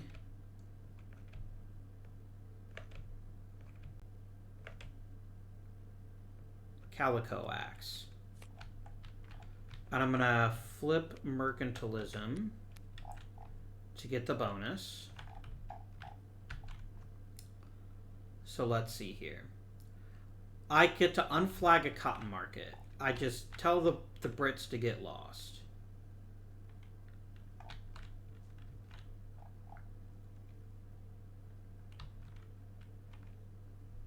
I'm going to kick you out of there.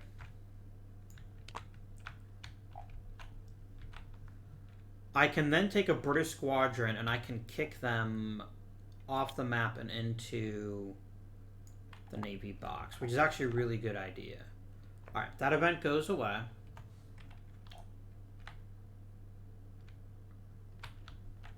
And then I have 3 economic and I have 2 diplomacy.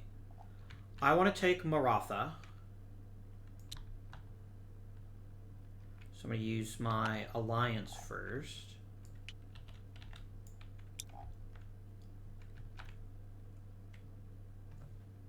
I'm actually going to take the Malacca route.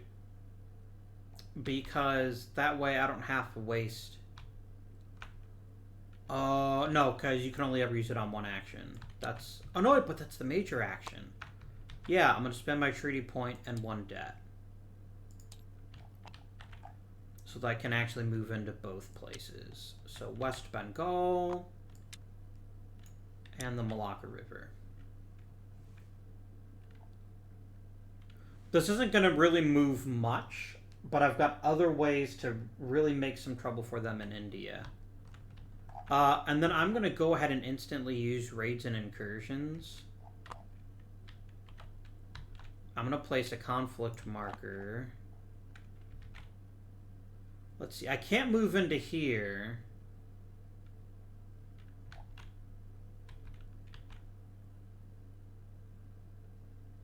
But I could move into there. So that's what I'm going to do. Done. Alright. British turn.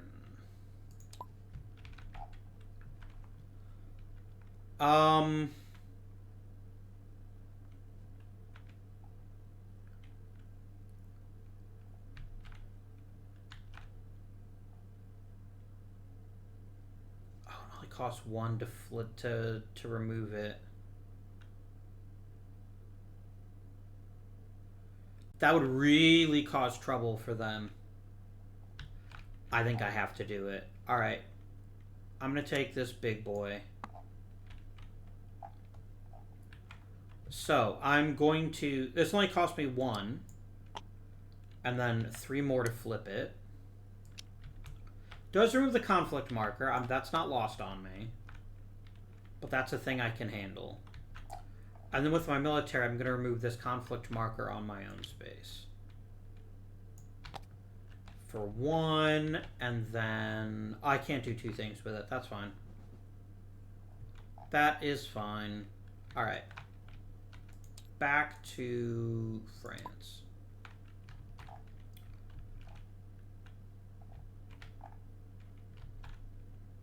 Do I have any chance whatsoever at taking either of these markets?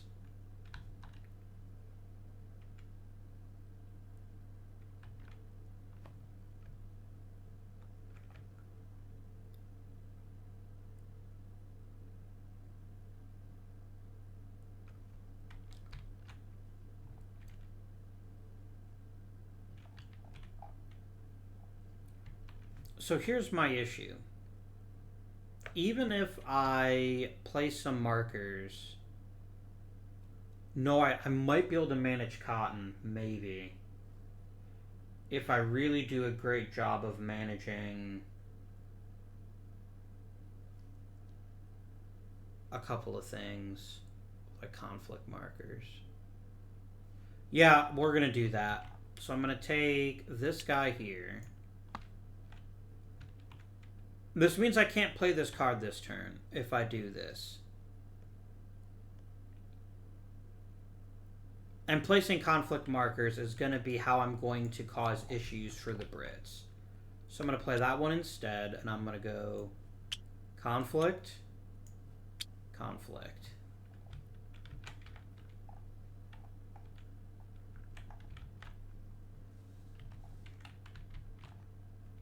I then get 2 military and 2 economic.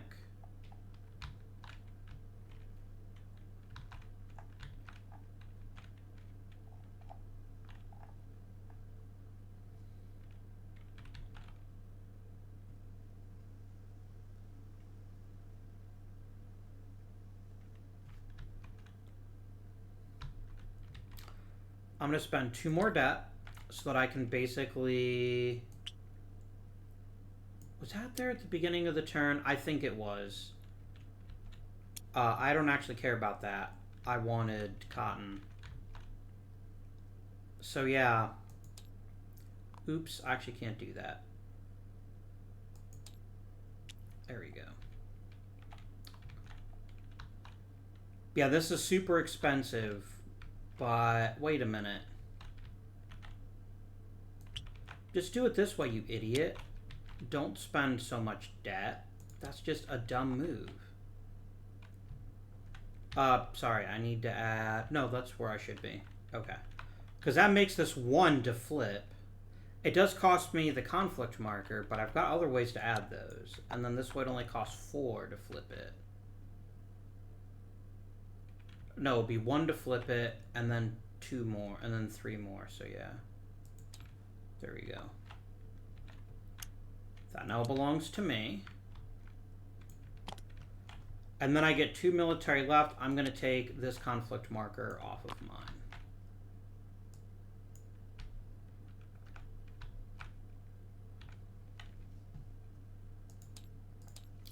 This is why I love Imperial Struggle, by the way.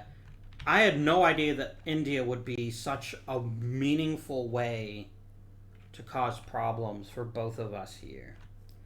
Now, here's the million-dollar question at this point. I'm sitting on all of these wonderful British cards. I haven't used a single event yet. Is there an event here that really would be worthwhile?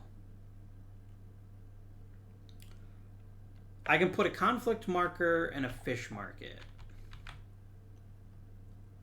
which I could then use to flip this one. But fish, I mean, fish will eventually matter again. Probably. That's not a bad move. Except it's protected by the Squadron.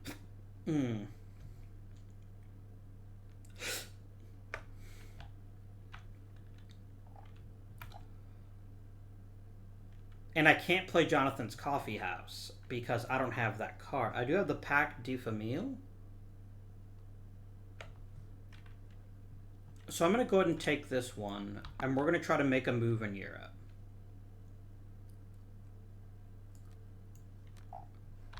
Alright, so I can now unflag French spaces in Spain or Austria much more cheaply. So, this space would normally cost 2. It's only going to cost me 1.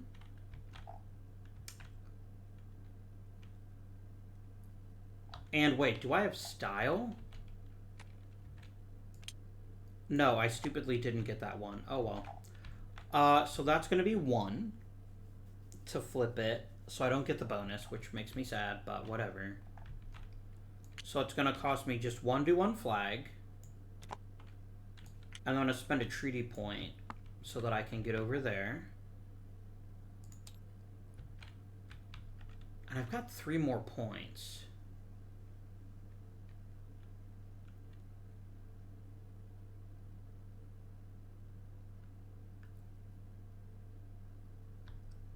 I could spend them all. But no, I think I want to save them. I think I want to save my treaty points. And then I also get 2 economic, which doesn't matter. And then I also get... Actually, I could spend a treaty point to get involved in markets.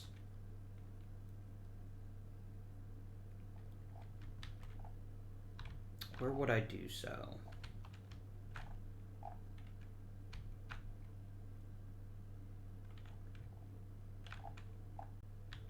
Yeah, I will spend 1 treaty point, and then I'm gonna just strangle the fur market by cutting the French off at Niagara.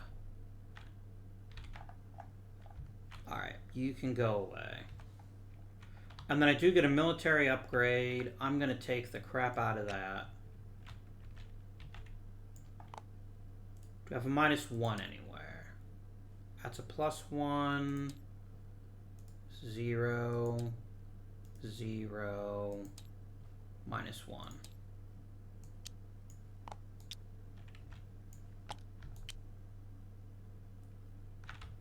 Alright, back you go. Okay, French turn.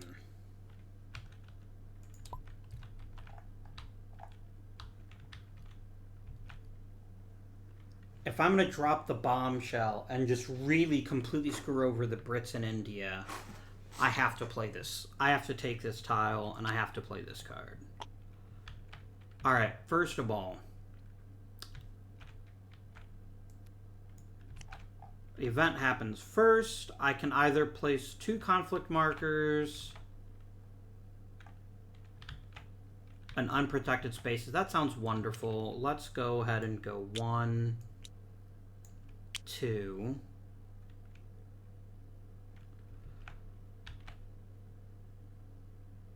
I can't take any more markets this turn, unfortunately.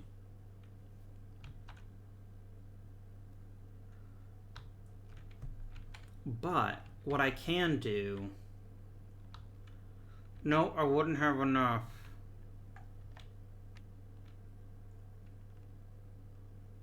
And I don't have a squadron in North America. I do! Oh, beautiful. I'm going to go ahead and activate you. And I'm going to exhaust this bottom thing, which means I can build a squadron for 2. And I'm going to take 1 debt so that I can actually deploy the damn thing. I'm going to put you right there.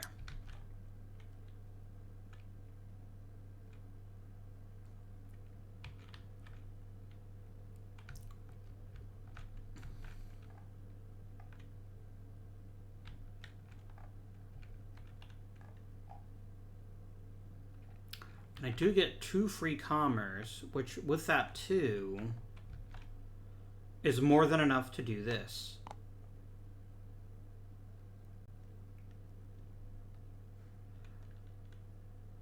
But no, there's actually a better choice. Let's put it here. Because then I've cut them off from expanding farther. And this actually becomes isolated. Which is something which isn't something I've had to deal with, but there we go. And then don't I have an Indian alliance? Or I've already used it. Oh, I've already used it. Okay. Spain, Austria, or Sardinia. Hey, guess what? Screw you, Brits. I have a conflict marker. And then I get to do a military upgrade of my own. I mean, a +1 would pretty much be great anywhere.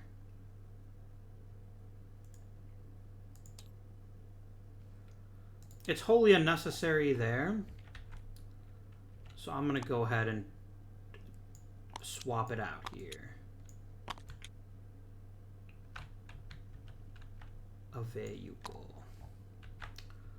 Alright, back to the Brits, who are probably now sweating. Because India is very much a thing they can't really handle right now. And they can't play any more events. And there's only one other commercial tile.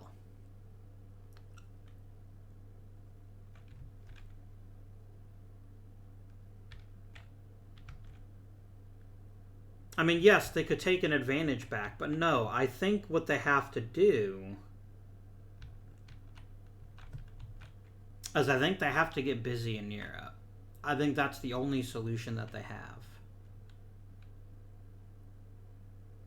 Which is kind of rough, but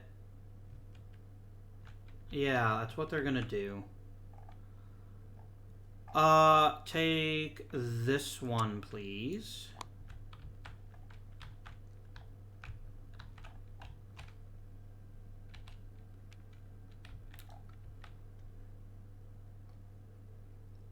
Yeah, I'm gonna flip this over. This is perfect. Yes, we'll do both of those things. So, Pitt the Elder, I get 1 more diplomacy to shift a non-prestige political space. So, that would give me a total of 5. So, I'm going to remove you for 2. Come back for 2. And then I'm going to spend my last treaty point because why not? And I'm going to put myself in Sweden. And then I'm going to use his other ability to use my last 2 military here to build another squadron. I could also just deploy the squadron. Ooh. No, because it's 2 if relocated on the map. Otherwise, it costs 3. The damage is kind of done here, though. And pushing the French out here could be very valuable. I mean, they're between winning or losing in that war. Do it. So that's... Oh, no, wait. I have to spend another one. Shoot. Because I'd be changing theaters. It's not worth it. I'll just build myself another squadron and bide my time. There we go. And then, last but certainly not least,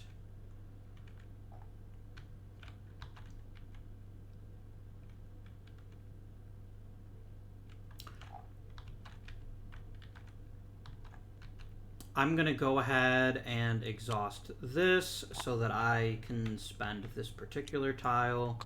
I'm going to take my minor action first, and I'm going to build myself a lovely new squadron for future use. And then I've just got 4 left.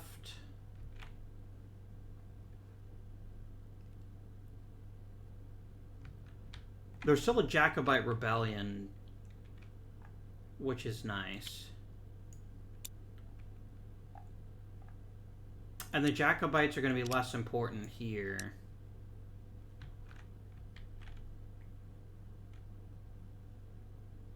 Oh, you know what? 2 for Sardinia. Like, I know it's not worth anything, but I do want this advantage very much. And then I get 2 more. Or I could just use my last debt, and I can get 3 more. And then I am going to go ahead and claim this prestige space in Ireland. Alright, another turn has concluded. Discard TRP. Now let's go ahead and run scoring. North America.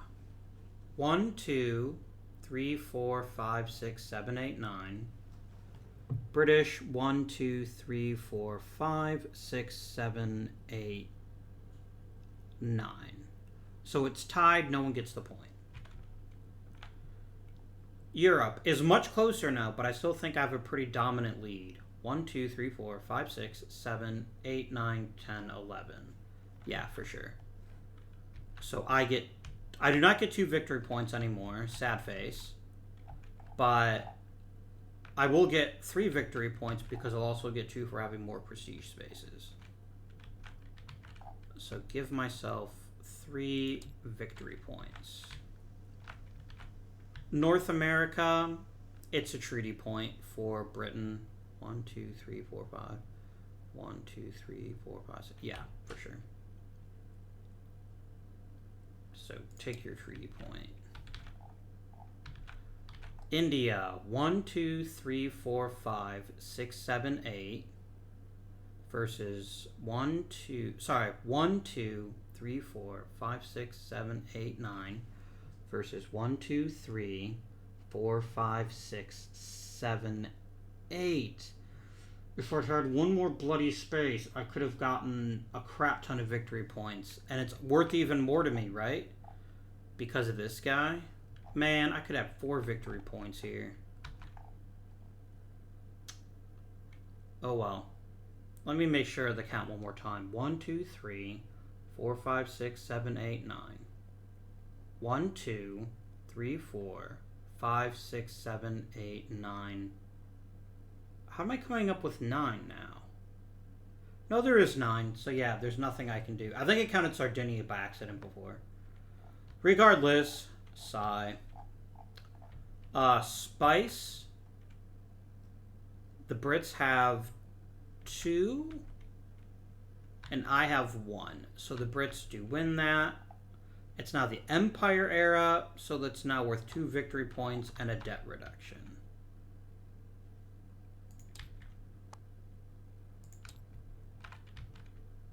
Furs. It's still the Brits by a lot. It's now worth 2 victory points and a TRP.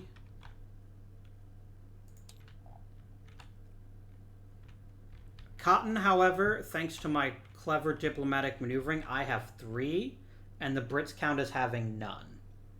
Because I cut off all their access to cotton by stirring up fighting. So I actually get 2 victory points and a TRP out of it. I say me, they're really both me. I actually can't lose this game, which is pretty exciting for me. Alright. We are now going to go on to the next turn, and it is wartime. So, we have in Europe, kick out a squadron. We don't have one. There's no forts, so that doesn't matter. I have a +3 advantage. Let's see, Austria is me. So that's now +4 for France. Bavaria, +5 for France. Denmark, Norway, +4 for France. Dutch Republic, +3 for France. German states,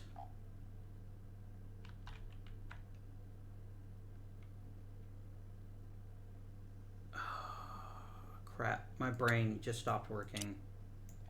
I gotta start over again, I'm sorry. Okay, it's 3. Austria makes 4. Bavaria makes 5. Denmark, Norway drops it to 4. Dutch Republic drops it to 3.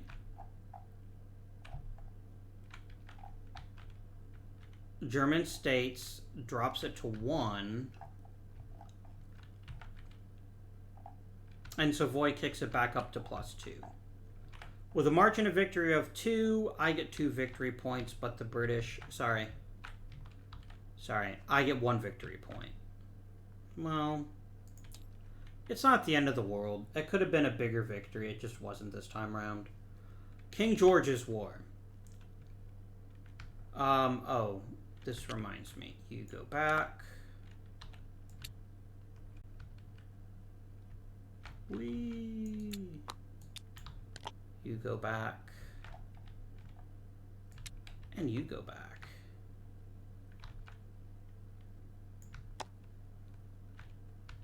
Alright. King George's War. Now, this is nasty. This is actually very, very nasty because it actually pushes me over my debt limit.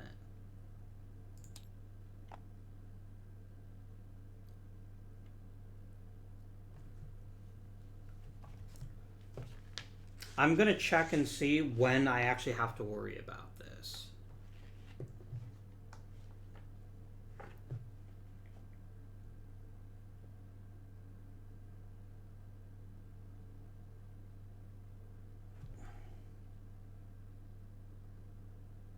So yeah, I basically give them a victory point.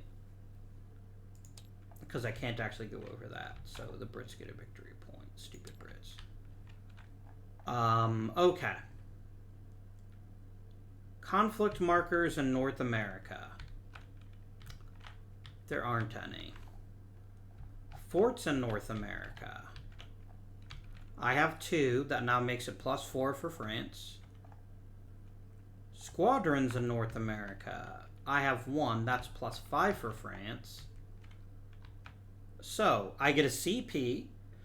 And I get to unflag any North American market of my choice. Well, I'm going to kick you out of here.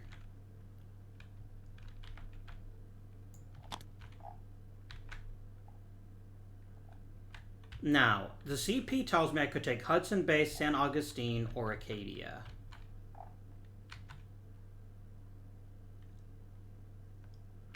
Hudson Bay would basically give me permanent access to a fur market, which is pretty sweet.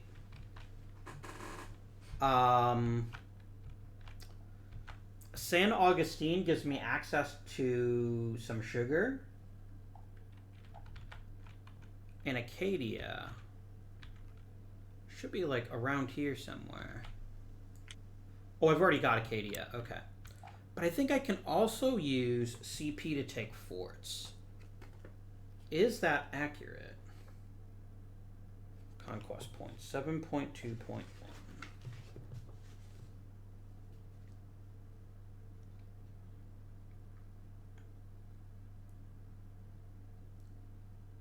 And it must be in the theater if I'm going to take a fort, a market, or a naval space. Ooh. So here's the thing. If I build a fort in Champlain Valley, I can start making serious inroads into the fur market.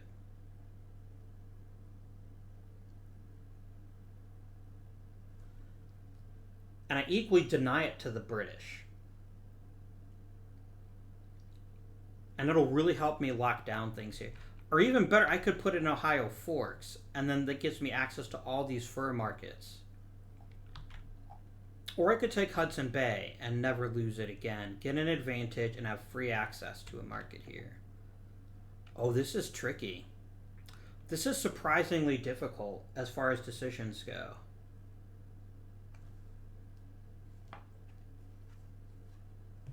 Wait, remind me. No, they could trace back to a territory, so I can't isolate that market.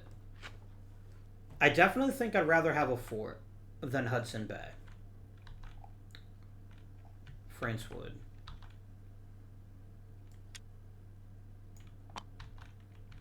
And I think, like, this is 6 commerce points, and I can completely change how the fur market works. So I'm going to go ahead and take the Ohio Forks. Alright. And then I come back to here.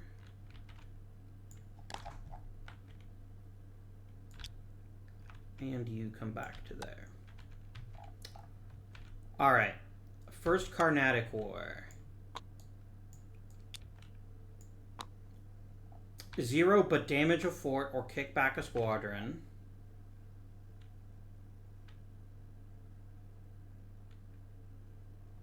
I don't have a fort, so they're going to kick back my squadron here.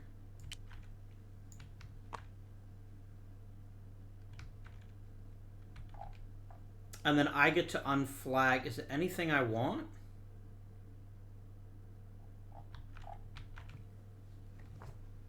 Let me see here. I need my basic war tiles.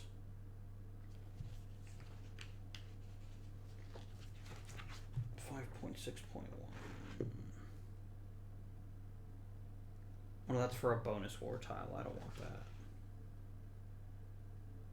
War tile 3.7 or 7.1 point. Yeah. 3.7 I think is the one I want.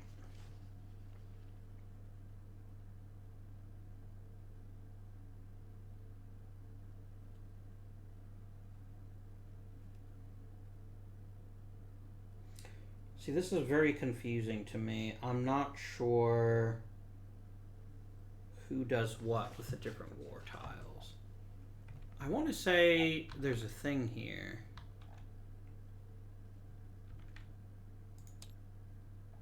Nope.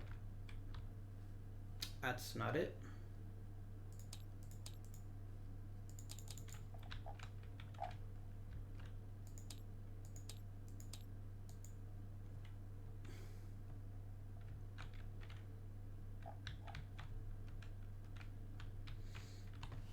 I just don't remember if I can unflag whatever I want. Like, a -1's obviously not great, right? But maybe it's under 7.1.1 or 7.1.2.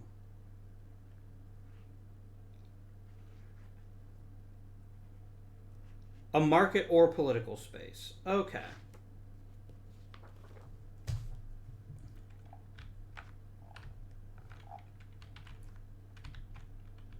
Then I'm going to kick you out of this market. I'm going to tell you why. Because it takes an advantage away from them.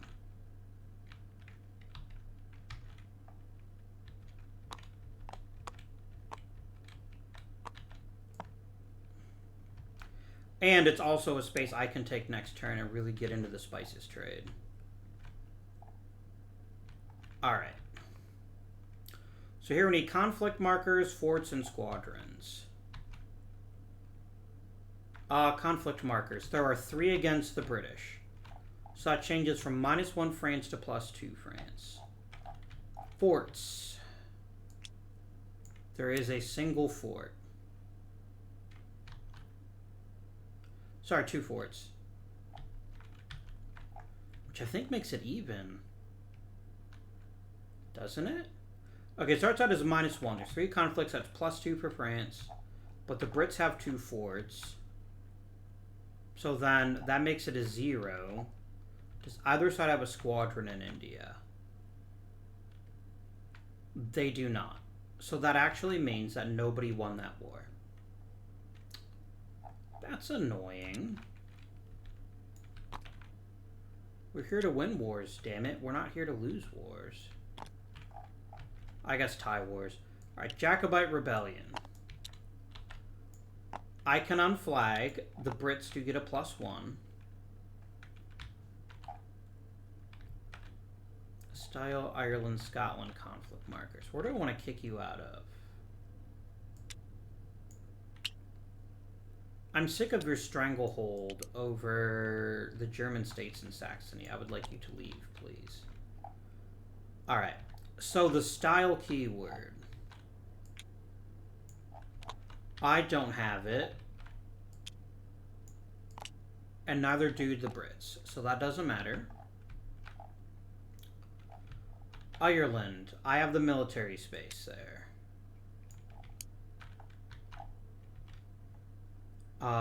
Scotland. I have the military space there.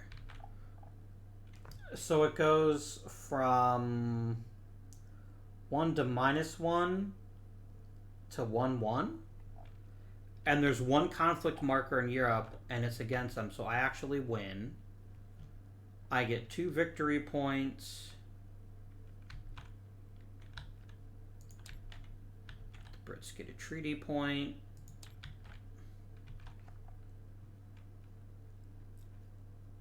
I can choose the Jacobite uprisings, and I get a Jacobite victory marker on the turn track. Where are those little buggers? They definitely exist. I know that for a fact. Where's my Jacobite victory marker?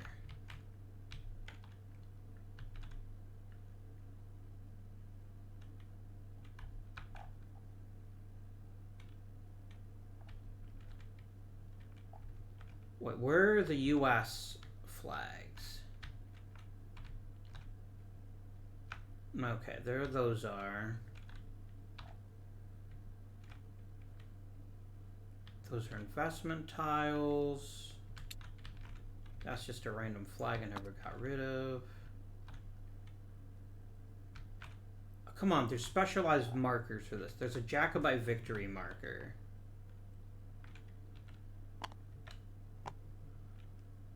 Where are you, you stupid thing?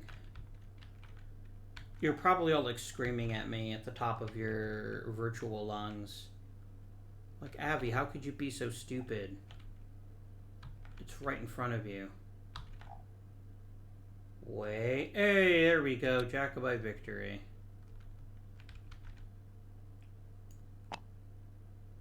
I'm going to put it next to it before we do the thing. Alright.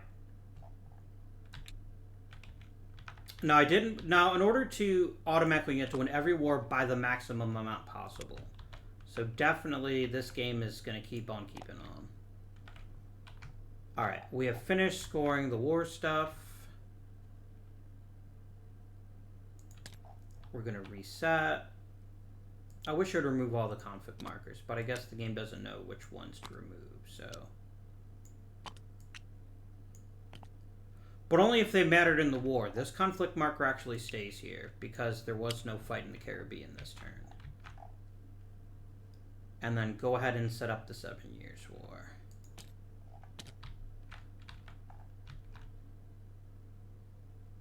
Alright. Cool story, bro. Next turn, and I'm going to put you right there. I did not remove the exhausted marker. That's pretty lame. Whatever. The British still have a pretty strong advantage, so they're going to keep the initiative marker, but we're not there yet. We don't bother with turn 3. Give me my new awards. Give me my new global demand. Give me the reset phrase.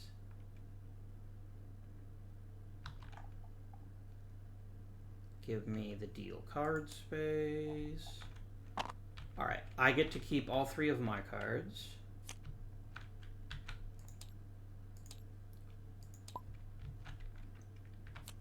The British player's got some choices to make here. Alright, this is pretty powerful, actually.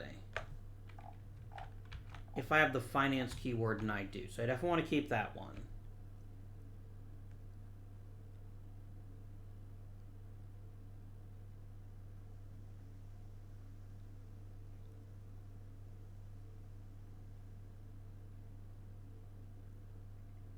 Bing's trial is pretty powerful. West African gold mining ain't going to happen anytime soon. I'm going to go ahead and discard that card. I'm going to get rid of Father Leloutre. I like these other 3, I think. Alright, no change in the ministry. Initiative. Oh, it's a player losing on VP. So then it is actually me. Being France, not Britain. Okay, so we got furs, tobacco, and cotton. Do I have a way to take tobacco back from the British? I don't believe that I do. I don't think there's an easy way to make that happen. Is there a war in the Caribbean this turn? There is, actually. The French and Indian War. And Europe. Who would I like to go first as France?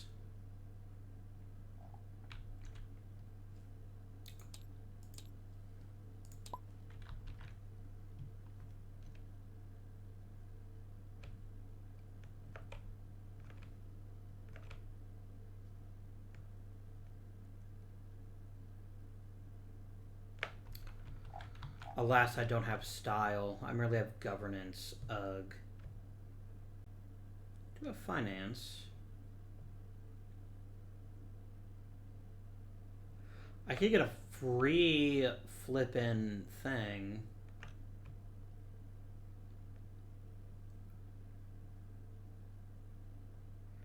Yeah, I really need a way to get my debt under control, or that's just going to keep being an issue.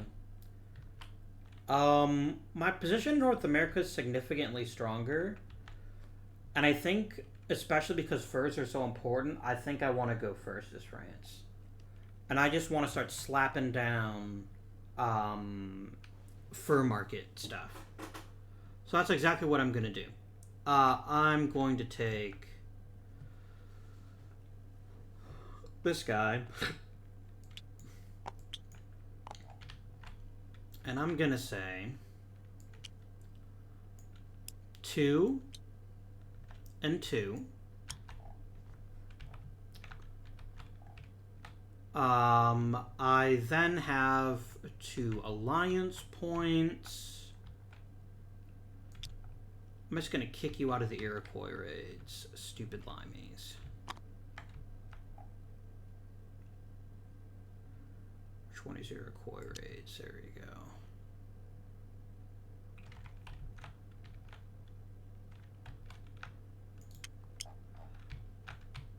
Oh, I put it in the wrong space. Derpy derp. There we go. Alright, Britain's turn. Now, Britain can definitely make some noise militarily in a way they haven't been able to do before. If they have finance, which I'm pretty sure they do, yeah. And Russia's big for the 7 Years' War. Now the question is, do I save this or do I drop this bombshell right now? And I think I'm going to drop the bombshell right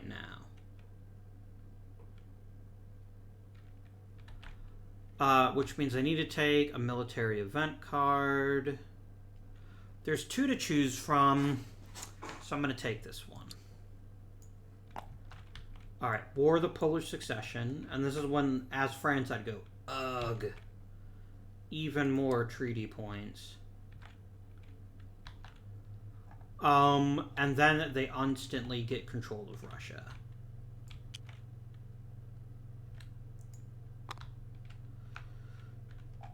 Alright. That wasn't great. And it's about to get worse for me. Or for whatever. They're gonna go ahead and put 1, 2. This leaves them with 1 military point. They're gonna spend a treaty point to switch theaters. And they're gonna remove... Oh no, they're not gonna do that.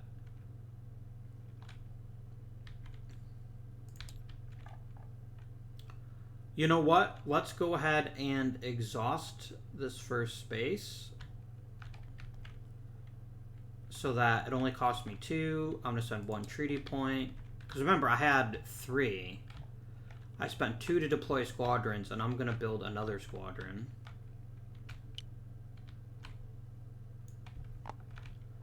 And then I get 2 points for flipping purposes. I can now place things in the Empire stage.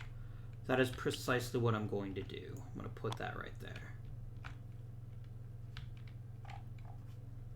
And then this becomes very much an oh crap kind of situation for France, because all of a sudden Europe, which is extremely important this time around, is now a major thing to deal with.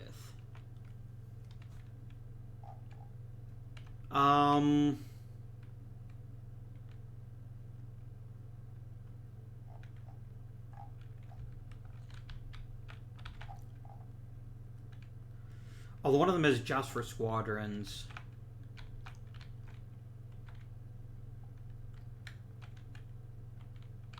What would I like to take?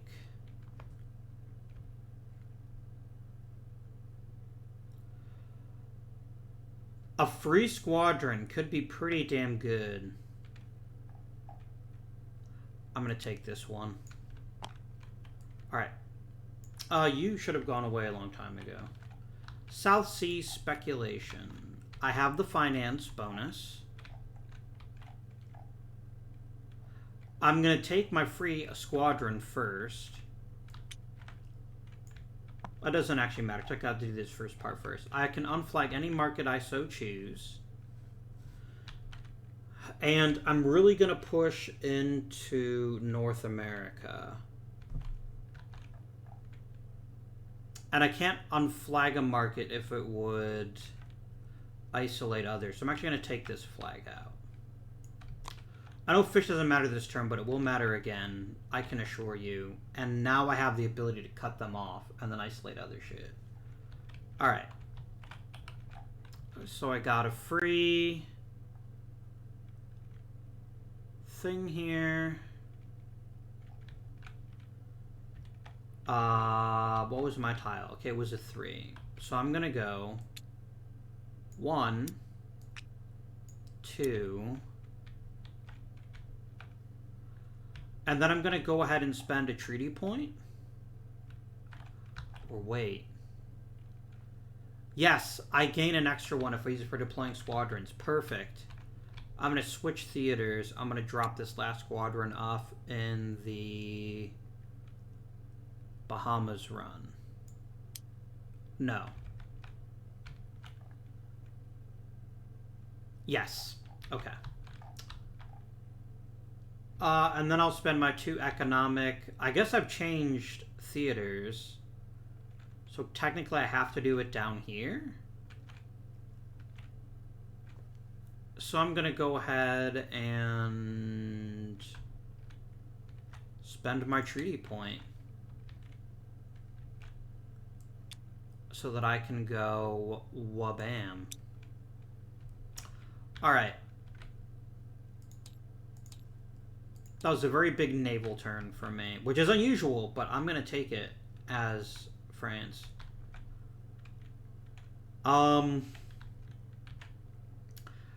Is this where you stab me in the throat, Britain, and just undo all of my hard work?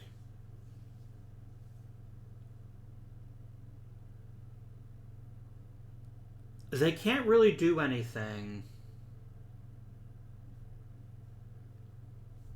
to gain enough tobacco to make a difference.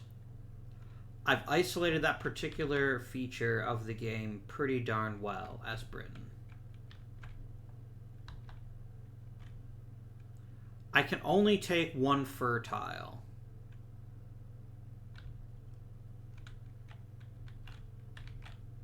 But I definitely want to play my coffee house so I don't lose the chance to play it. So Jonathan's coffee house. I'm going to get a total of 3 and reduce my debt.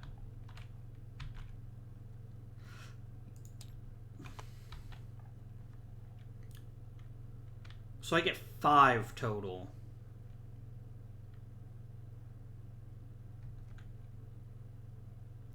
And I think the best choice here is just to go ahead and go 3 there.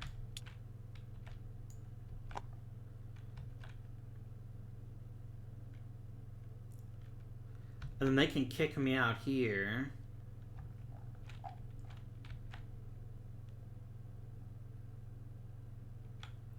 Especially if they spend 2 treaty points, which is what they're going to do. They're going to flip that one.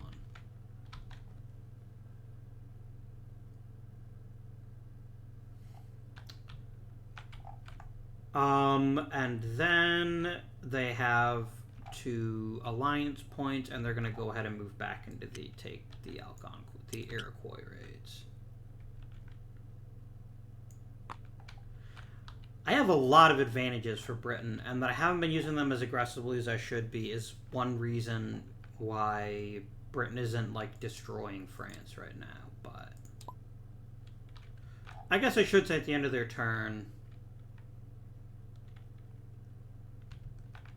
Yeah, it's too good, especially because cotton is a thing. If they're going to use their advantage, you're going to place a conflict token in here. Don't they have another one for cotton, too? Yeah. So they're going to trigger 2 of them, and they're going to basically do their best to screw me out of cotton. Alright.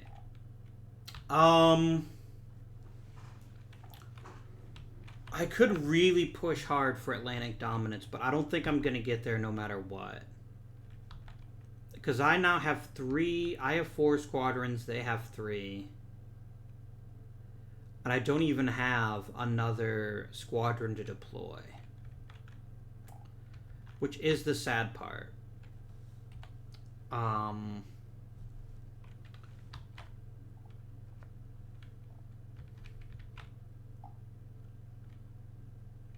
I could take this one.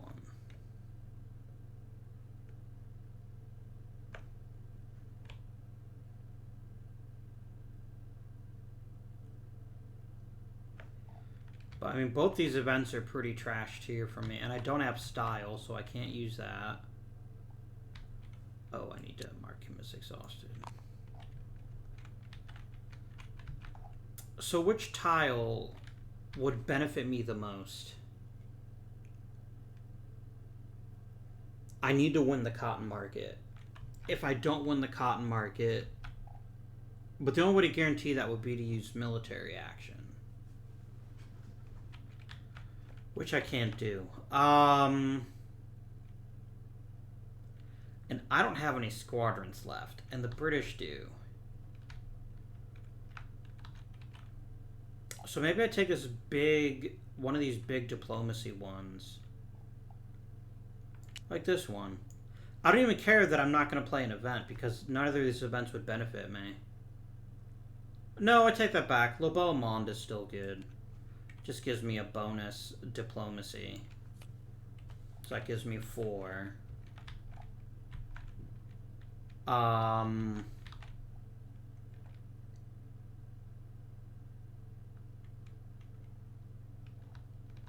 then don't I have a European advantage? Yeah, it's only 1 to unflag a space in Spain or Austria.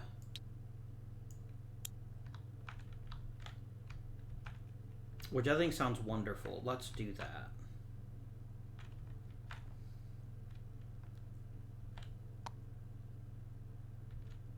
I'm actually going to use... No, wait. Spain, Austria, or Sardinia. No, I don't care about that one, so I'll flip the other one. And then I'll make their lives a bit more difficult by militarizing one of their cotton markets. So I have a total of 4 from that card. I don't get any super cool extra abilities, do I? I do not. Okay. It's fine.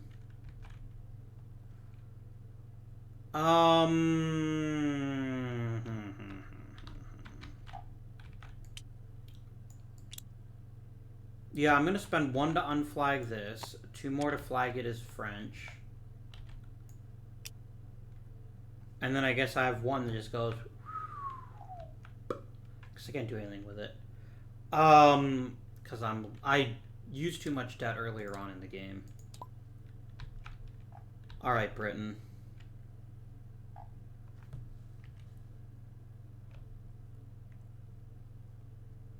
I think Bing's trial would be insanely good. And it's going to give him Atlantic dominance. But oh no, I took all the events from them. So the British player shakes his fist in rage. So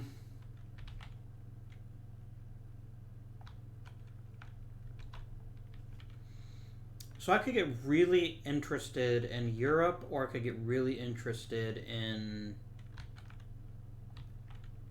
India or the Caribbean.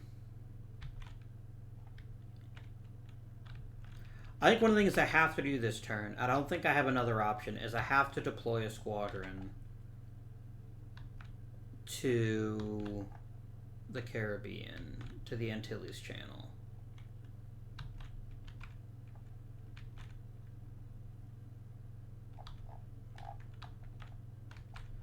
I have not used my build a new squadron ability yet. So I guess that's what I'll do. I will use this one. I'm going to build 1 for 2. And then I'm going to deploy them both. And I'm going to go boop and boop. And all of a sudden I'm thinking to myself, crap. But the fun just doesn't stop there. Oh, there are no forts in the Caribbean. Well, that solves that issue. Right. Then I've got 2 for economics. Let's lock down tobacco by spending a treaty point. There we go. Done. Back to France.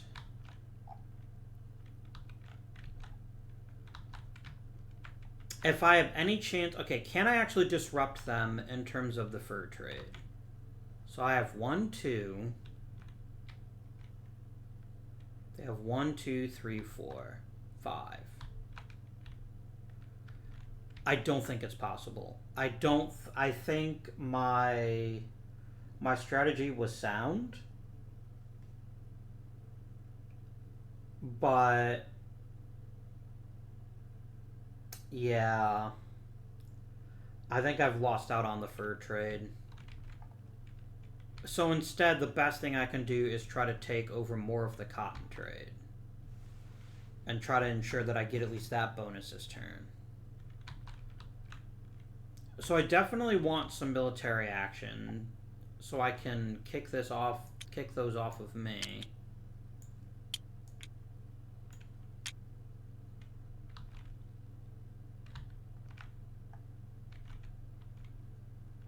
But the thing is, there's really no cotton I can take, is there? Let me make sure I'm not reading conflict markers wrong. Does that just let me flip it for 1, or does it let me unflag for 1? And that's under 3.8.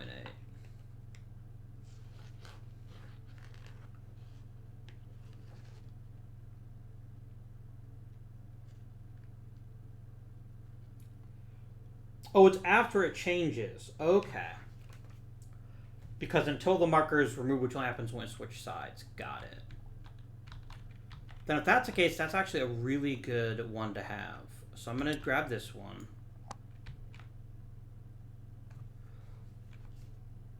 And let me just triple check that I can remove it if there's a conflict marker. There is. And then, yeah, because it's 1, and then as soon as it changes sides, it removes the marker. So I'm going to go 1, 2, not both of them, just that.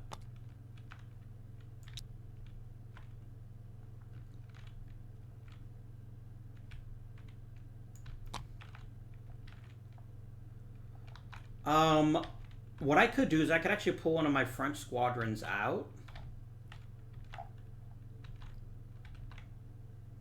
No, I actually want to leave them there for the French and Indian War. RIP. I don't really feel like pulling out any of my squadrons in order to do that. And I did use my ability. So I did use my cheap squadron ability. So I got 2 more military points spent, but I can't spend them. Oh well.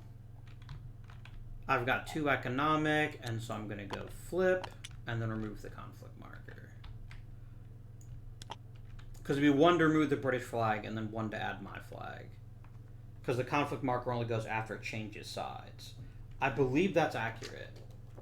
Let me make sure about that.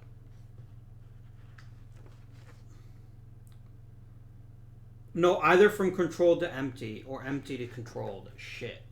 So actually that's not enough. I can remove their flag for 1, but I can't add my own for 1. So that gives me 2 more points.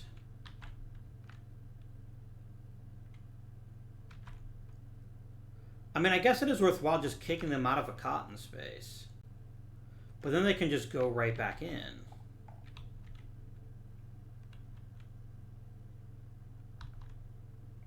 And it's actually more viable to just leave the conflict space there. Fuck. I mean, I guess I could take these spices, but it's not going to matter. It does give me an advantage, I suppose. That's not nothing. Yeah, that's what I'm going to do. Curses. Right now, the British have 2 cotton to my 3.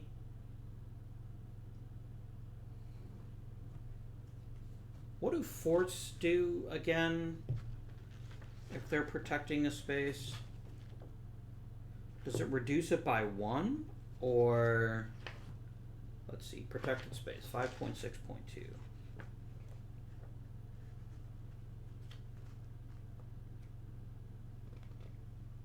Oh, it's actually 2 to remove a conflict marker, not 1. So then my conflict markers there weren't wasted.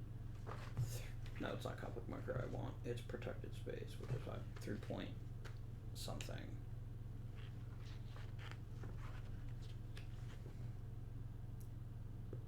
Okay, game. That has nothing to do with 3.2.8. Okay.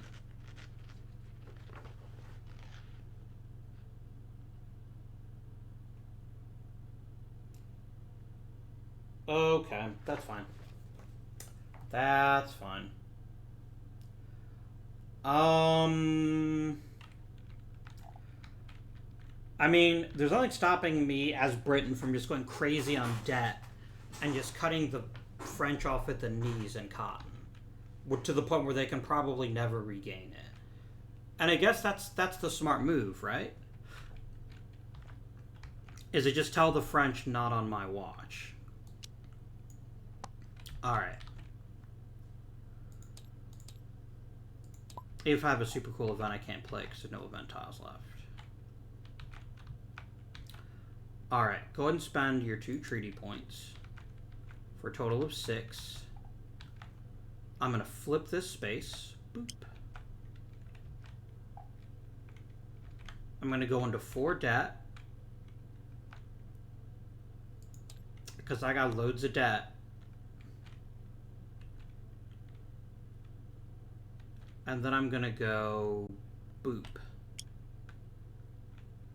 That's all I can do, but it definitely keeps them from getting caught in this turn. France is like, no!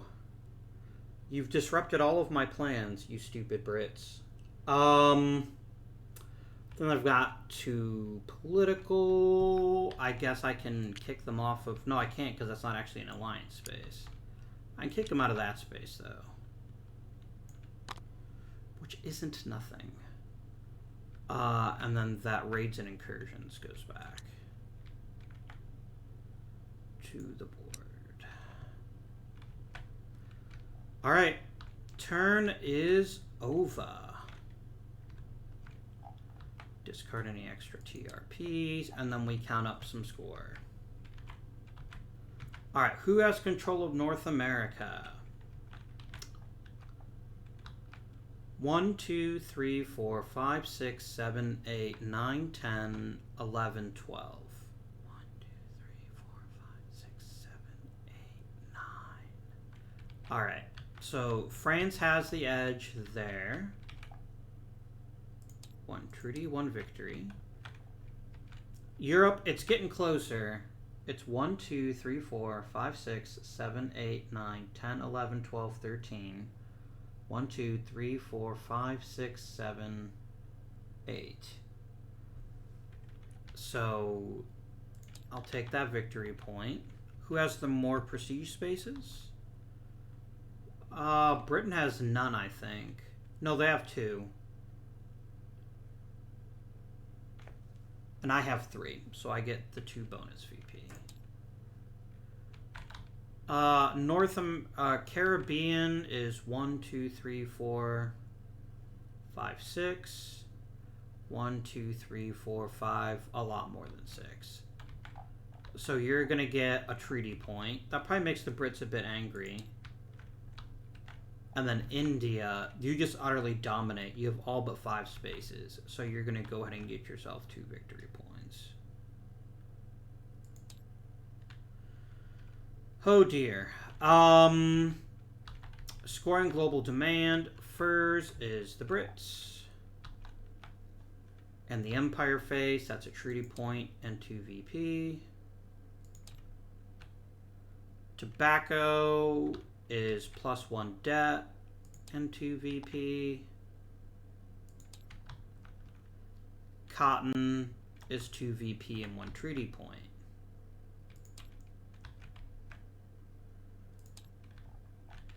It's a good thing that I won a couple of spaces here. We actually could have lost the game right there.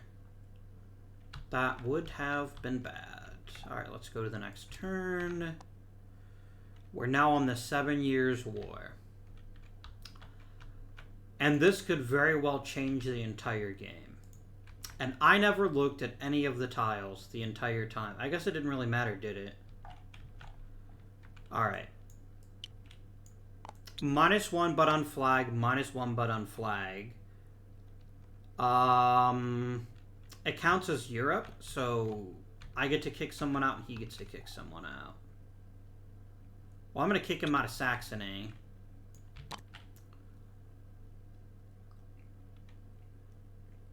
I don't think he's going to kick me out of Prussia.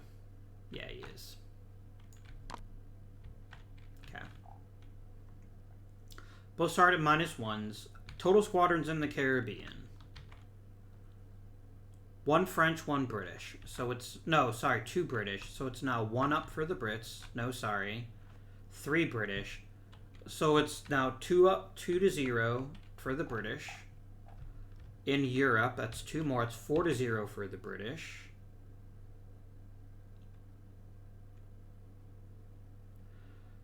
And then North America, I have 3. So then that drops to 1 victory for the British. So it actually gets them nothing. That's such good news for France. Whew. That is the best news I've heard all day for France. Because them getting the Atlantic Dominance token, which gives you a +2, is so incredibly powerful in terms of almost guaranteeing that you're going to win the 7 Years' War. So I'm glad that didn't happen. No one got anything. Third Carnatic War. An unflag, but a -1. I'm going to remove this one, because then that other flag there is going to count as isolated. Conflict markers, forts, and squadrons. So there's one British conflict marker, so that makes it 1-0 for Britain. They have one fort. I thought they had 2 forts in India. They do. They have 2 forts. So then that is now 3-1 for Britain. No, sorry. 3-0 for Britain. And there are no squadrons. So it's 3-0 for Britain and the Carnatics here. They get a conquest point and 2 unflag an Indian market, but I get 2 treaty points. So, this is actually interesting because I basically use it to take... Oh, I just take a territory. Yeah, I'm gonna instantly turn Pondicherry British. And then I get to unflag one of their markets. Goodbye.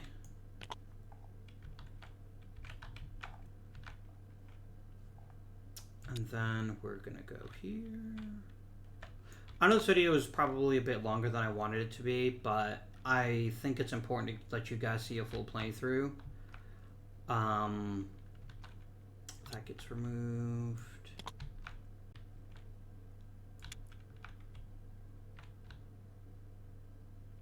And you go over here. Alright, 7 Years' War. I have no idea who's going to win this one.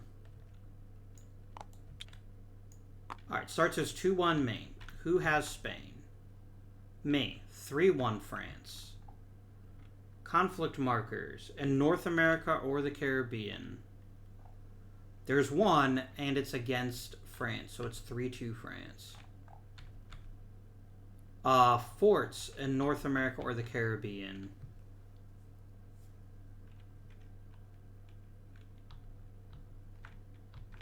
It was crap. Alright, 2-1 France, 3-1 France, 3-2 France. Got it. 5-2 France.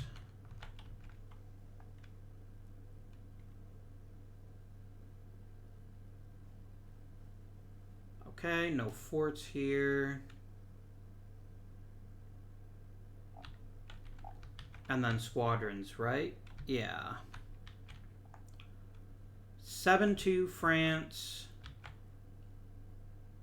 Right, 5-2 France will then go to 8-2 France, and then back down to 5-2 France. So I beat him by France beat him by 3, which is a victory. So that's 3 treaty points for the Brits.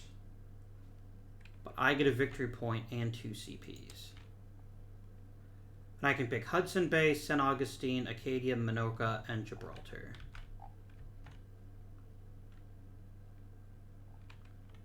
Alright, I'm going to take Hudson Bay.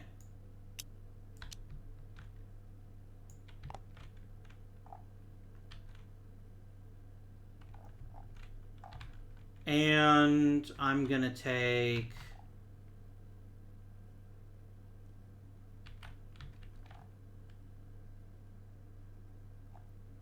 Minorca.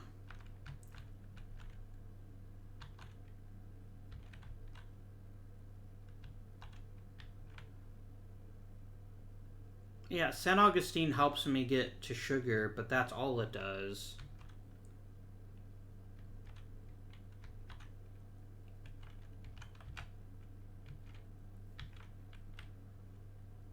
I really need... These are the only available territories. I think I'll take Gibraltar. Oh, wait. No, I can also take forts, can't I? Or kick out squadrons. But I can take forts. But there are no forts in the Caribbean. And I have all the forts in North America. I mean, I guess I could take Champlain Valley just for the sake of doing it. Which would then potentially make it a little bit easier. But I think this is pretty much a stranglehold. I think there's much I can do to reclaim that for my glory.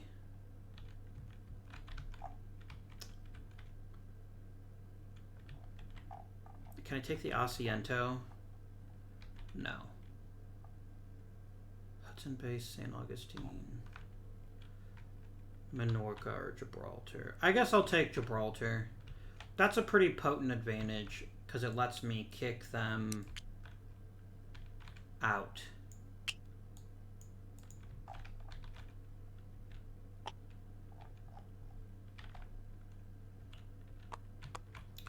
All right.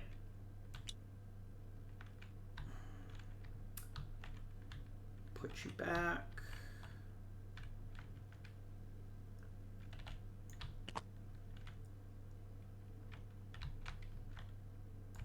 So I've played this game twice. Once is for both times is France, and I won one and I lost one.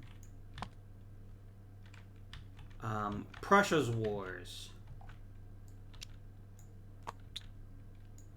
They get to unflag me, and this timing could not be worse. Because then they can go, hey, remember that part where you had Austria? You're gone. Alright, so it's currently 1 to -1 France. I have Austria, which is now 2 to -1 France. Bavaria, 3 to -1 France. Denmark, Norway, 3 to 0 France. Dutch Republic, 3 to 1 France. German states, nobody has those. Prussia, 3 to 2 France. Russia, tied. Sweden, 4 to 3 Britain. That's 2 victory points for Britain.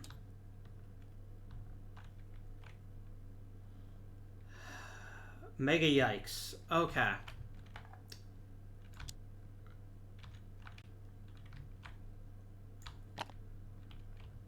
I have a very strong suspicion that Britain's going to win this game.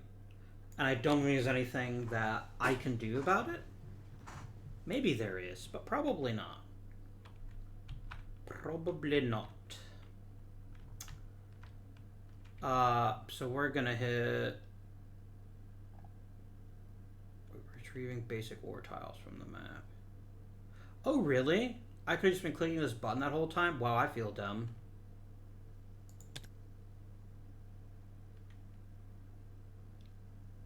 Well, I know it's there now. Let's set up the American War for Independence. It is the next war.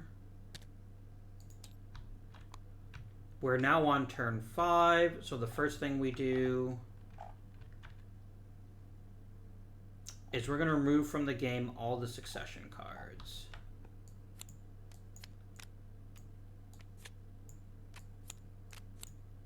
Oh no, those are all the derp cards. There you go.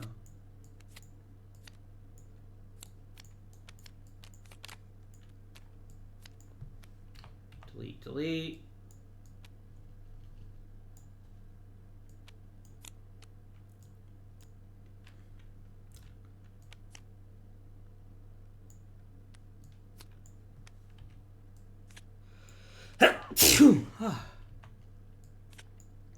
That came out of nowhere. All right.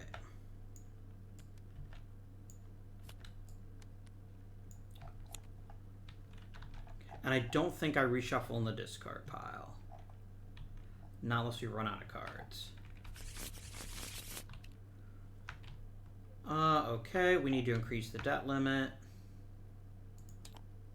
Horde phase, global demand phase, reset phase.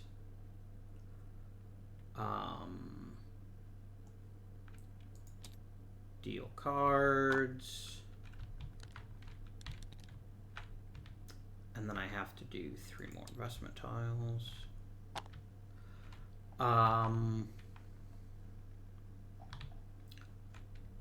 Britain, you're going to get your 3 cards first.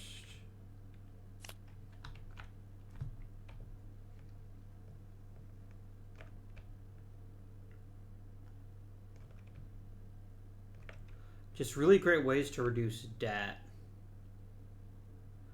But the Bing marker could be critical, because it's worth +2.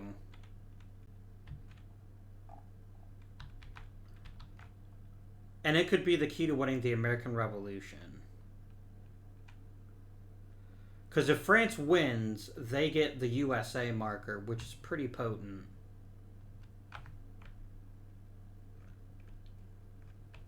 That's probably better than a card that just reduces... Yeah, that's just the worst version of the Wealth of Nations.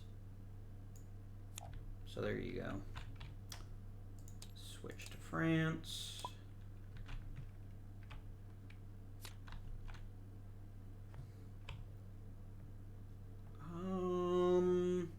I get to pick a new global demand tile. That's pretty powerful.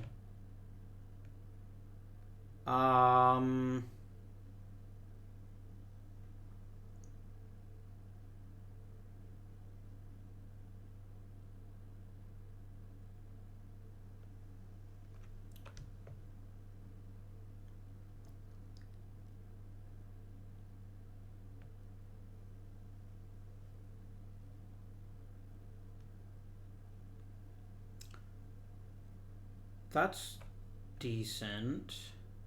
You know what? I'm going to get rid of this European Panic card. I'm never going to have less debt than the British player. Now we're going to pick our ministry cards.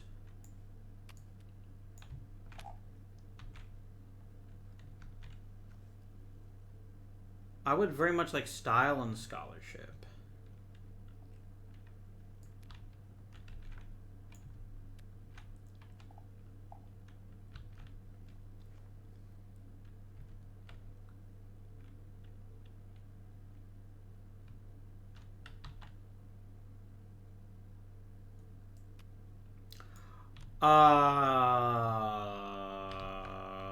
Poop.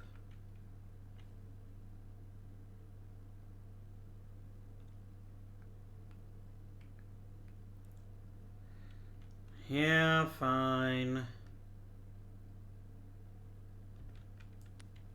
I'm just gonna do it for that. And then to the British, so we can go ahead and set yours.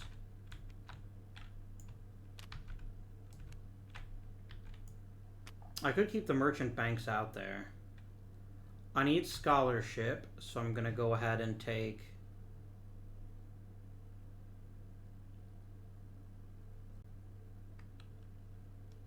good old Jimmy Watt.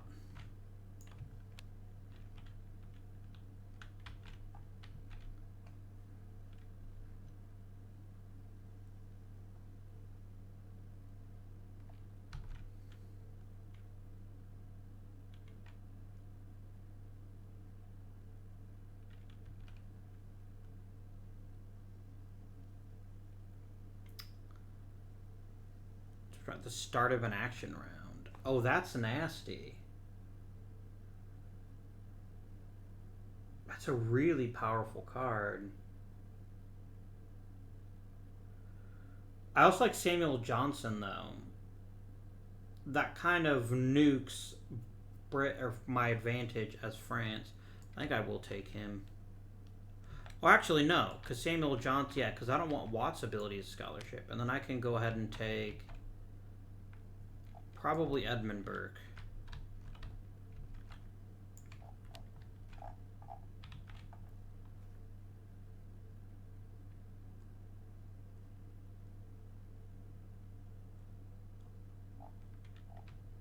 All right, the Sons of Liberty space is very, very important for the American Revolution.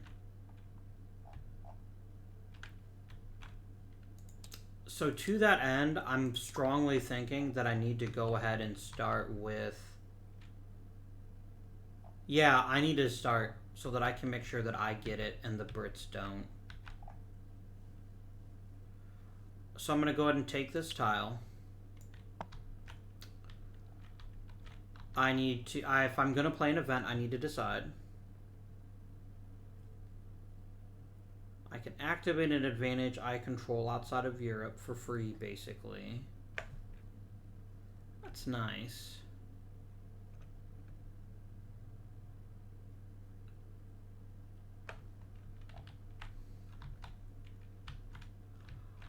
Oh, I love it. I'm going to play La Gabelle. No, not this one. Sorry. The Kohong system. And I'm going to reveal my scholar. Here's why I'm doing this, though. I'm going to get rid of the tobacco card.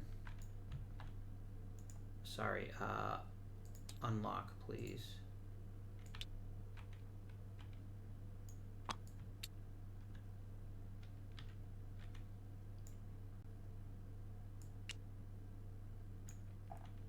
What the heck is going on here?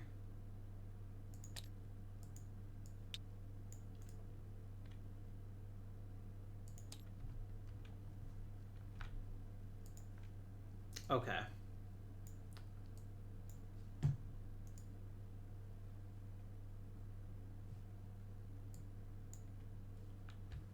What the what? Why can I not? Okay.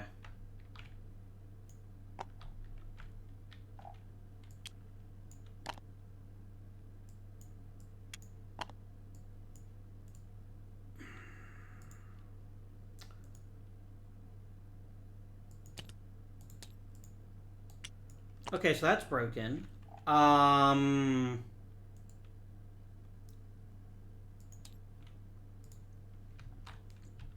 But at least this increases my chance of getting some victory points here, right? And then I instantly get 2 economic to spend in India. I will do so. I will go ahead and drop that in there. Because I can draw back to there.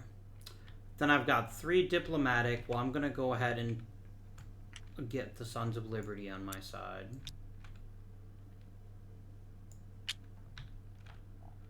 And then I get 2 economic in North America.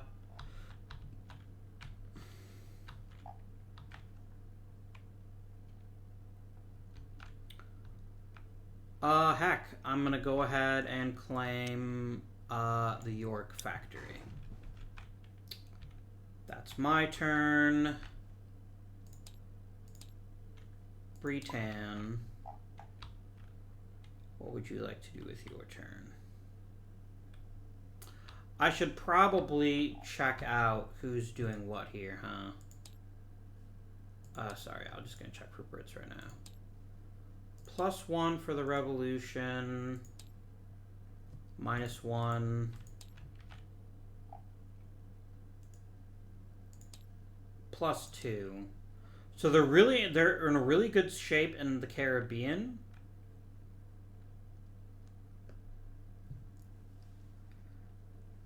And they can really drive it home if they take some places in Spain.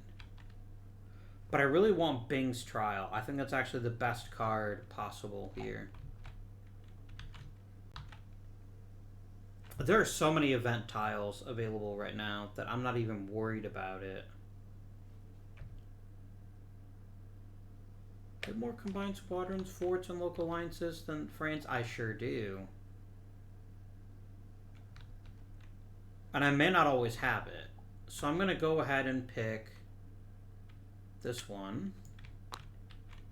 Play East Asian Piracy and gain 3 VP. And then delete the card. But I can spend this wherever I want to, right? And, oh god, game.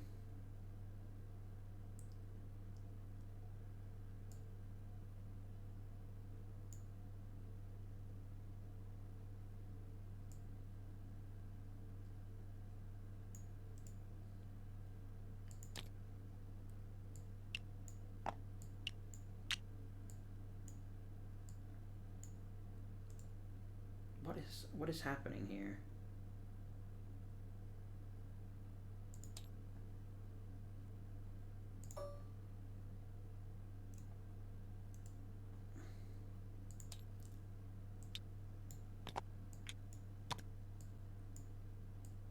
Why will cotton not move?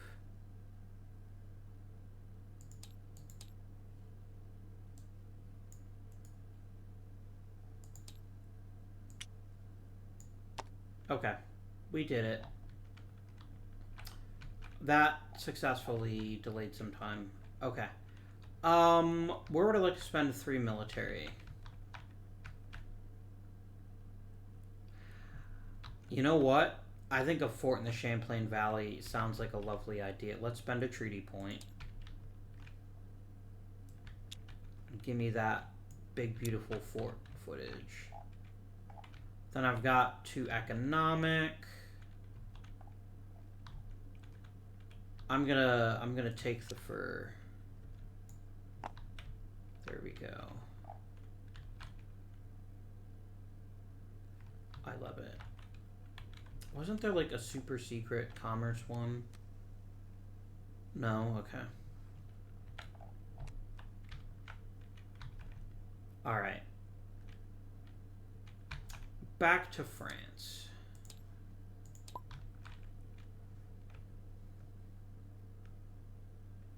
So here's the thing. I'm never gonna get Lagobel. I'm just not. Because I don't have more available debt than the British, and I probably never will. I accept this. But if I can play this event, that's one less event that the AI can play, and I can do things with it. And there's nothing wrong with just having 2 commerce.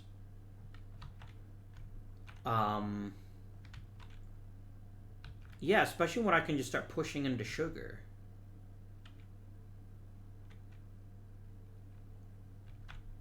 Or try to push into sugar, rather. Yeah, you know what? Let's do it. I'm going to play Lagobel. The salt tax. That's going to give me 2 commerce.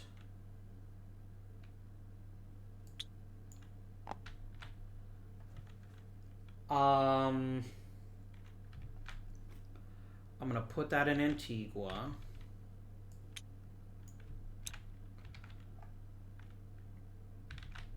And then I get... I don't have to, because that was just 2 bonus, right? That doesn't mean I have to spend my stupidity thing there. My dumb jerk there. My points there. Because I'm seeing an awfully tempting looking German state alliance. Gimme.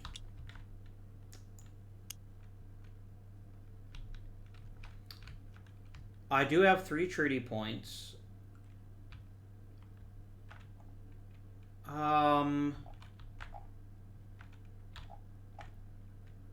If I am... Oh, there is no actual war in Europe this turn.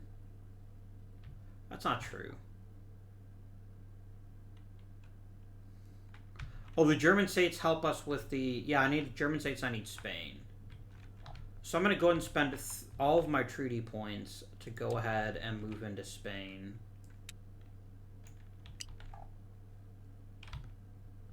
And I also get 2 military.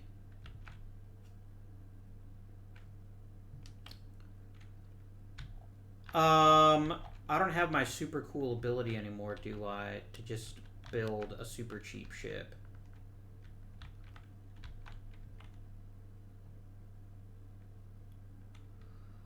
Annoying.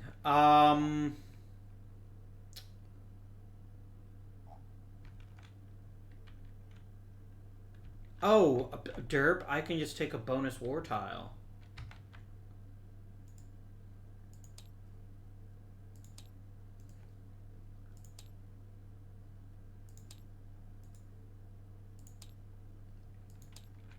Give me that American Revolution footage right now.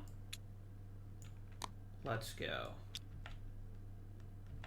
It's not as good as it could have been, but whatever.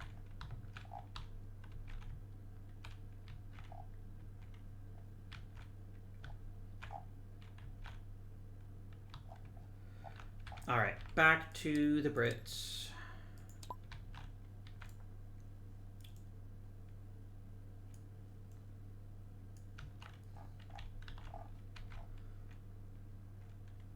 They can still play Bing. They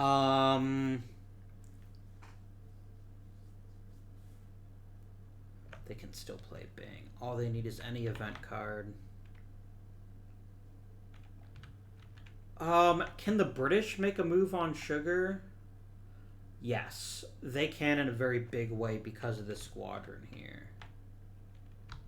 If I was smart, I would have kicked that squadron out, but I wasn't thinking of it. So they're going to take this one. Bing's trial, and now they get the Bing marker. And they get to put it in anything that involves the Navy, and I think they definitely want it in the American Revolution.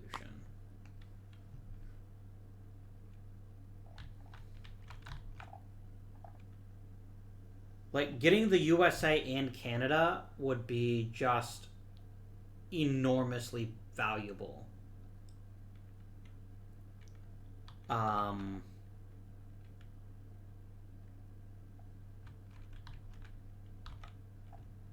Yeah, just like stupidly valuable.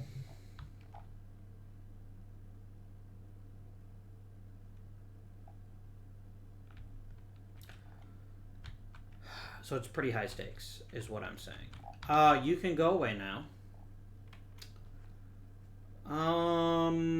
Commerce. Caribbean. How many treaty points would it be to take all three of these? I would need a total of 6 points. I can do that. 2, 4, 6. I can't get real stupid because this wasn't there before. Otherwise, I could take all of the sugar. But yeah, that's pretty yikes for them. And then I get 2 military.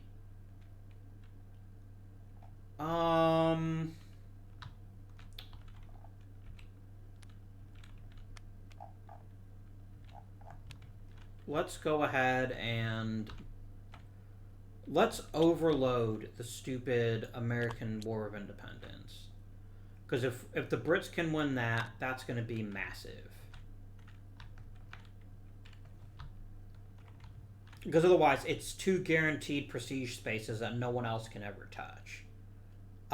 Which is obviously pretty major. Let's switch back. So with that being said, what gets France closest to a potential...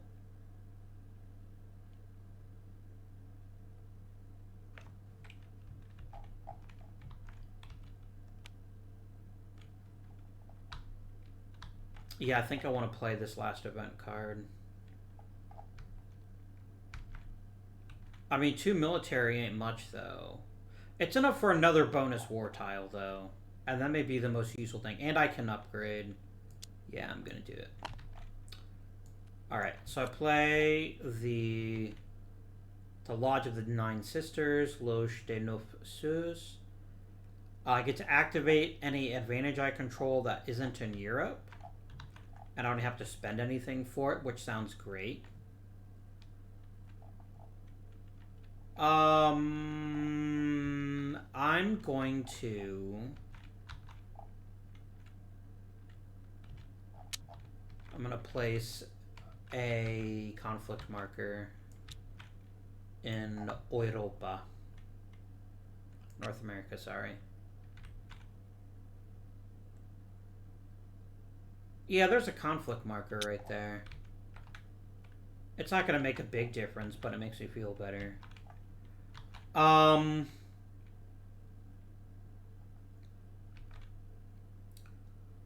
So I made a total of 4 diplomacy wherever I spend this. I think I'm going to spend it in Europe. I know it's boring, but Europe is so key, and I don't want to miss out on So that's what I'm going to do. I'm going to buy another bonus tile. Not a squadron, a bonus tile. Let's just make this stupid, right? And then I get a military upgrade.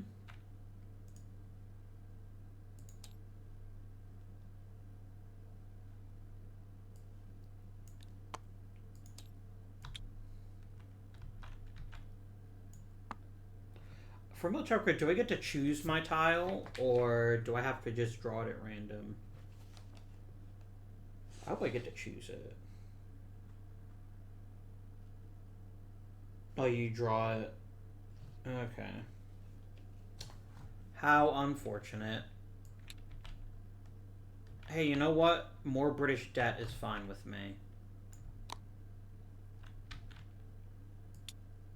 I'm sick of them and their stupid jerkness.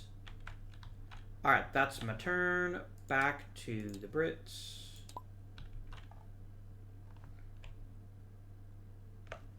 I mean, this is just good, right? Well, they can't get into fish. Spice is very much up in the air right now. So I think that's what they're going to do. But they can't because there's no event cards left.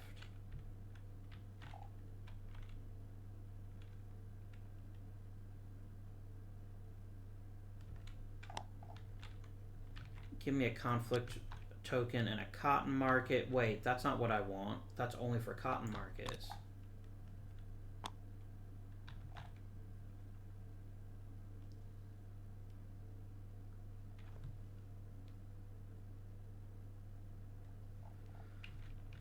Okay, but it's any Carnatic Coast market, and this is the Carnatic Coast up here. Yeah, that works great.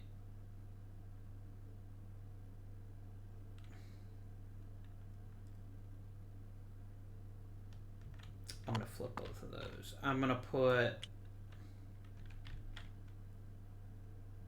this here, just to be a jerk. And then that there.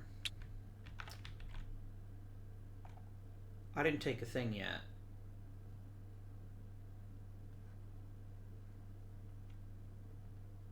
Which is fine, actually. Yeah, boom.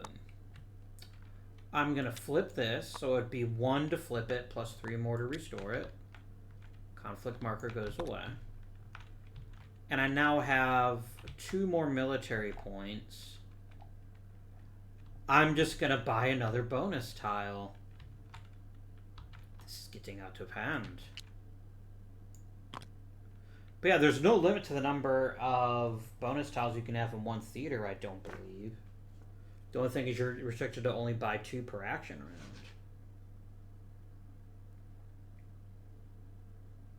Oh, each theater is 2 per player. I see. Okay.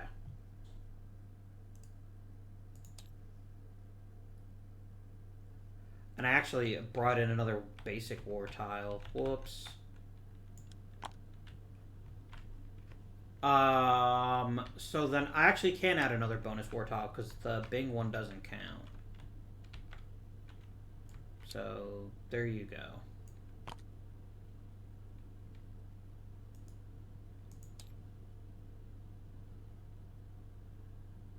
Yep. Oh, and I did it here too. Which really sucks. I'd really like to have that +2, but oh well. You get a bonus war tile, which comes from over here. There we go. Actually ended up being the same, so I'll take it. Okay, that's the British turn. Back to me.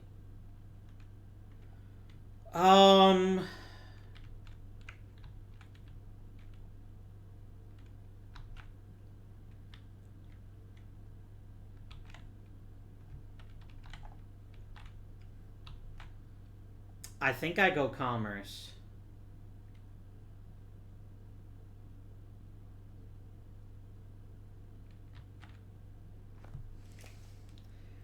And then I think I just mortgaged the crap out of my debt in an attempt to... Because here's the thing, I have a small chance of actually pulling off spices in India. If I just go balls to the wall on debt.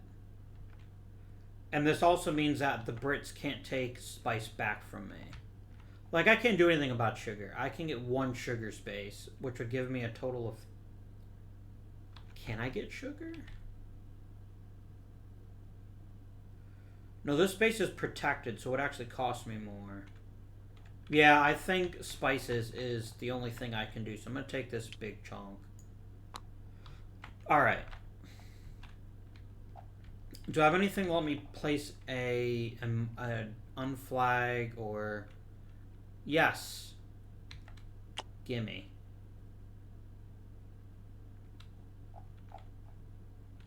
And I'm going to do that just to be a dick. Oh, there's no British squadron here. I still think I can send any squadron anywhere. Out to the Navy box. There we go. Alright, game. I have 4 commerce to spend in India. Alright, so I'm going to spend 2 of it here in Mangalore. I don't know why I said Mogador. It would cost me 6. No, technically it would only cost me 2. So I need a total of 5, and I've only got 2 left, so that's 3 debt. Right? Yeah. But that does flip this back to Spice Town. This spice must flow. Wait, that's super dumb, isn't it? No, it's not. It's fine. Yeah, this is protected, so it'd actually be more expensive to flip because of this dumb fort. And then I have 2 political lines. I'm just going to kick you out here. Oh, no, wait. No, I can't unflag, can I? Yes, I can. But would I do that when I can do this instead?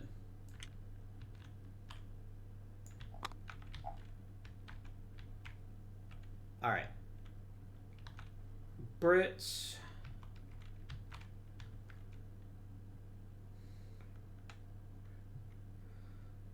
You could really screw me over in North America.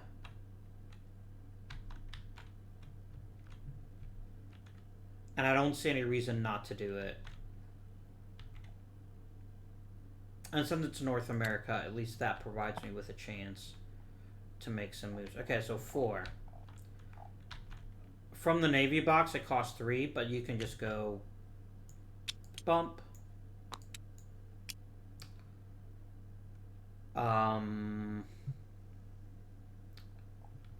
I've got 1 more. Let's spend a treaty point.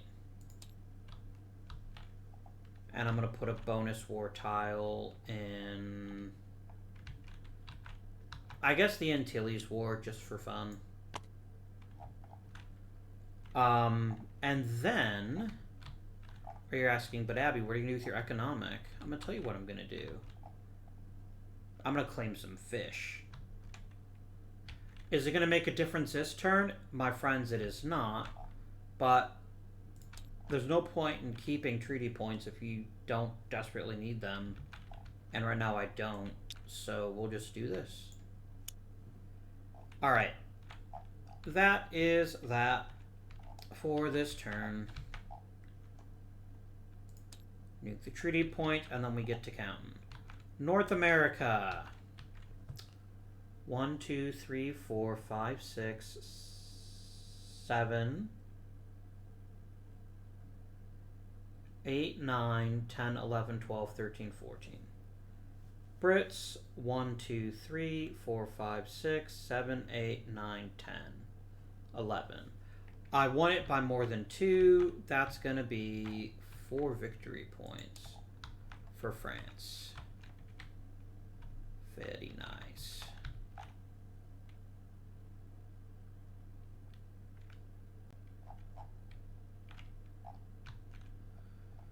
Europe. 1, 2, 3, 4, 5, 6, 7, 8, 9, 10. 11, 12, 13. I won that by a lot.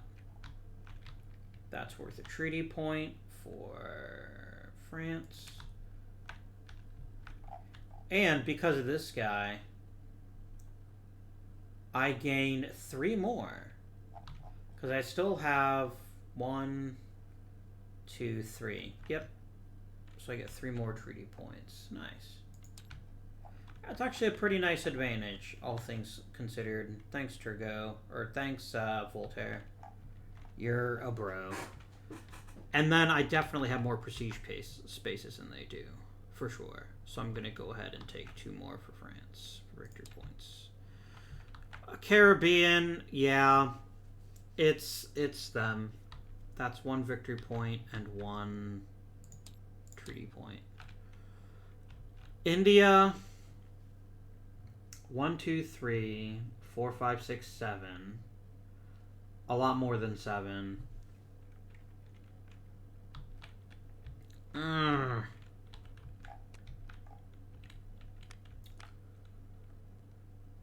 Oh, it's actually worth 1 less to France, but that one was already worth 0, so that's no big deal. Yeah, you're going to get your 3 victory points there, Britain. Alright. No one has won the game yet. But we haven't also counted up these awards. Okay, good news. Great news. Wonderful news. I still have fish. My fish-heavy strategy once again pays off. It is a revolution era, so it's worth 2 victory points, which is pretty great. Sugar, you utterly dominated that. I can't compete with sugar, which is worth 3 VP in the revolution era. Uh-oh. But the spice did flow in French hands, because it's 1, 2, 3, 4. And that also reduces my debt, which is a thing I'm very happy about. I'm even more happy about getting 3 VP for France. Okay, no one won the game yet. I'm going to hit next turn. And it's wartime.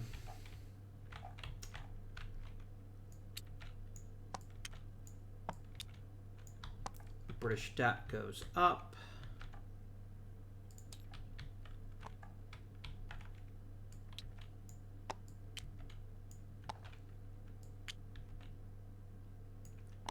And my debt goes up. So I just negated the advantage I got. Oh well.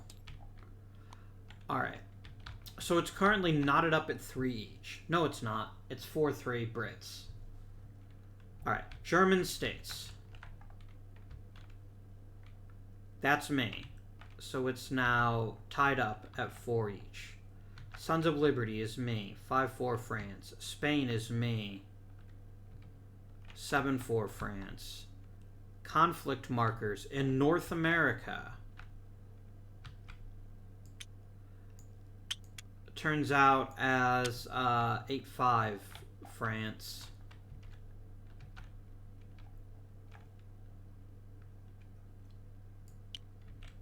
Sorry, I screwed up. I left that one in there. It's actually 8-7 France.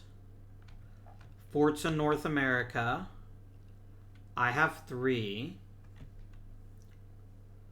11-7 France. Brits have 1. 11-8 France. Squadrons in just North America. So it's 11-8 France right now. I have 2. 13-8. They have 1.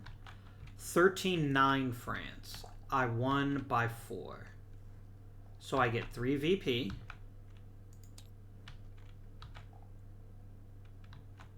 The Brits get 2 treaty points.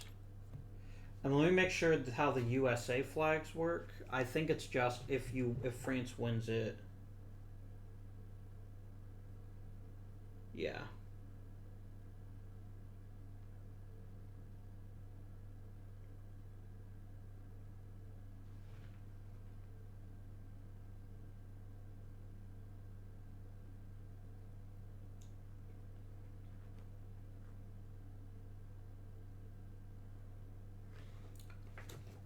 Yep.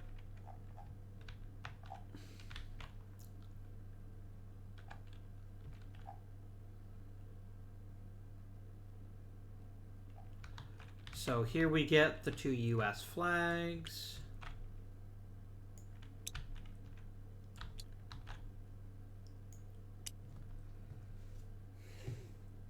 I believe that's accurate.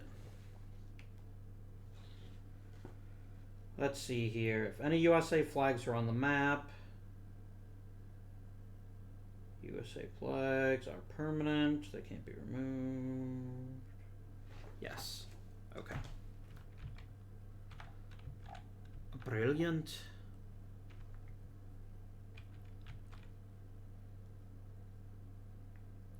I guess I don't understand the final war there. Let me see here.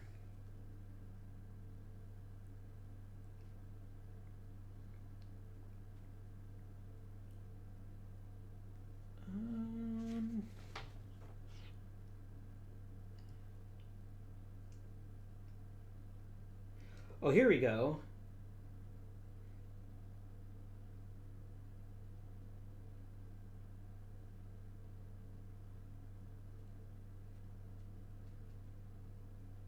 Okay, this is actually massive. Okay. France can choose any or all of the northern colonies, Carolinas, and San Augustine territories to receive USA flags.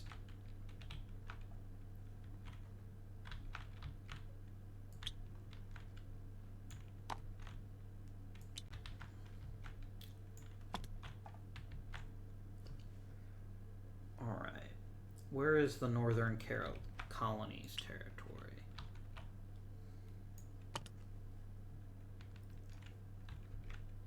Carolinas. Where's the Carolinas territory at?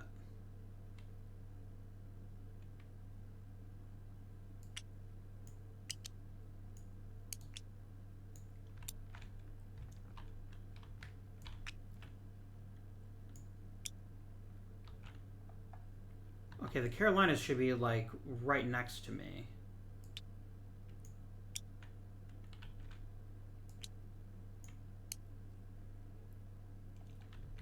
San Augustine. Oh, it's right there. That's the problem.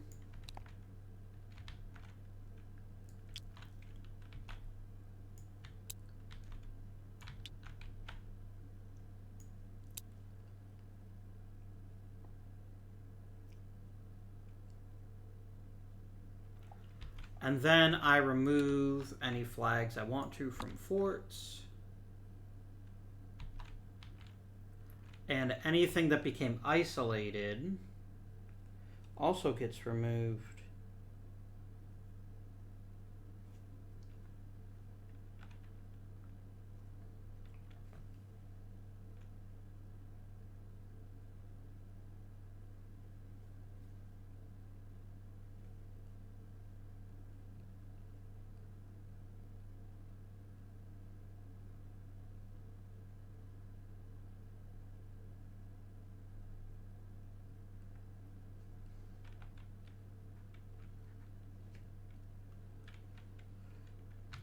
So what became isolated here? I think all of this did.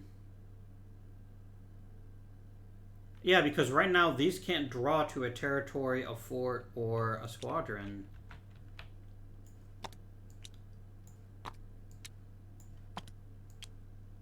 So my friends, that is super massive.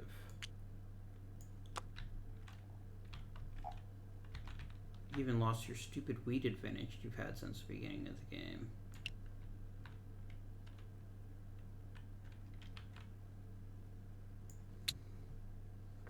That's pretty exciting, actually. And the best part is, you can never remove. Those flags can never be removed.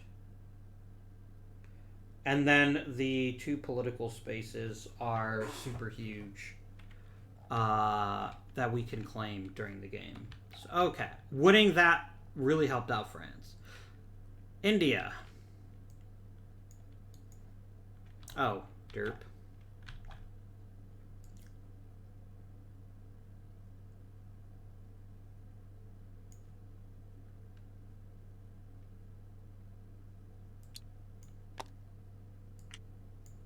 I don't really care what happens to those. Fuck it. I'm just gonna delete them all. Because I'm done with this game. We won't have any more wars after this. -1 unflag, -1 unflag.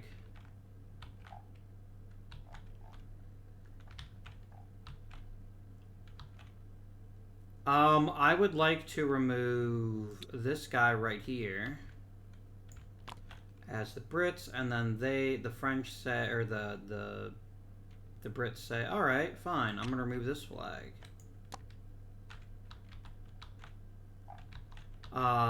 We both start as a -1. Conflict markers, there are none. Forts, the Brits have 2. That's now 1 -1. And squadrons, nobody has 1. So it's a net increase of 2. They get 1 CP.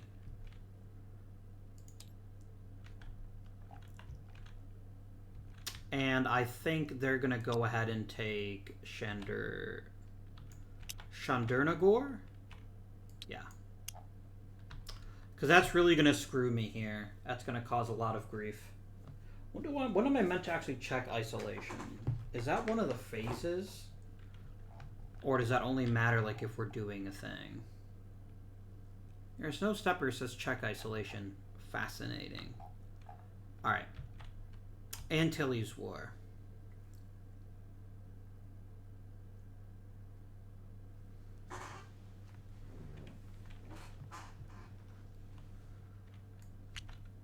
I had a 0, and the Brits have 5. I don't think I'm coming back from that one, but I can at least damage their fort or kick them out.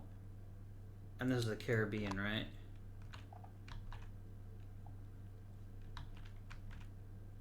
There's no fort in the Caribbean, is there?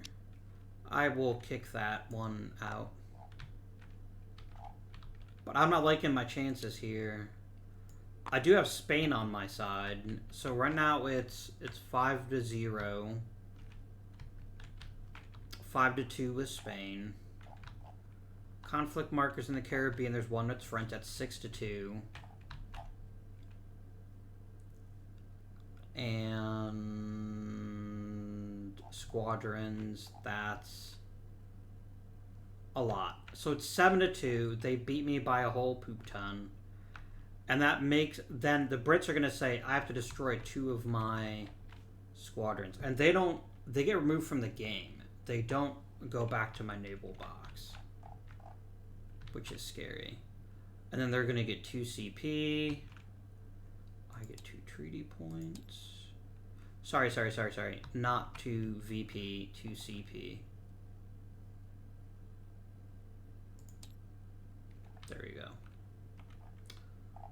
And they get to unflag a Caribbean market of their choice. Well, they're going to go boop. Which will basically mean I'm never getting that back. And then I think they're going to go boop. And then I think they're going to unflag this one. Alright. There will never be a war again.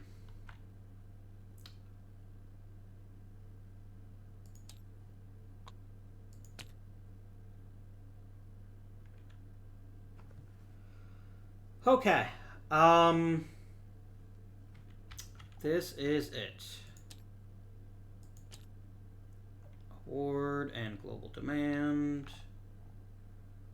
Great. Spice, cotton, and sugar. How happy I am. As France. Deal cards. Brits, go ahead and draw 3.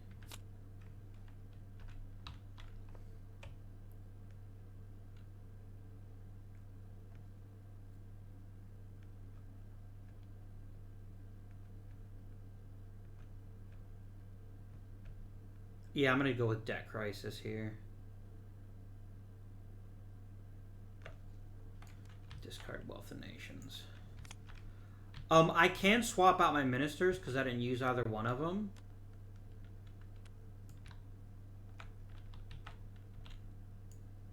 So I'm going to get rid of Edmund Burke so I can get the Papacy-Hanover negotiations.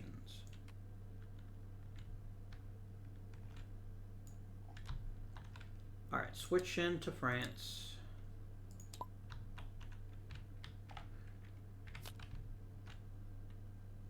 Very nice.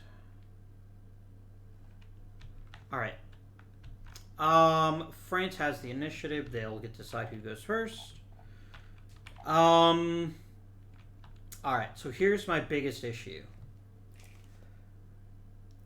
Now, I know that every good is actually going to score again at the end of the game. And I have a golden opportunity to just go crazy in the fur market. To just go nuts. And I would be very foolish to ignore that opportunity. And I can place a fort. I can really get North America to be incredibly secure. Oh, I should also be removing conflict markers. If that mattered. And that one. Yeah, I almost think I go first, I take the biggest possible commerce, and I just crank the shit out of it.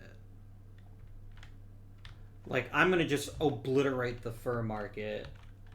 And I know in the Revolutionary it's only worth 1 victory point, but that's 1 more victory point that they won't have. I mean, the alternative is making a big push in sugar. But my friends, that's going to be an awfully tricky thing to manage.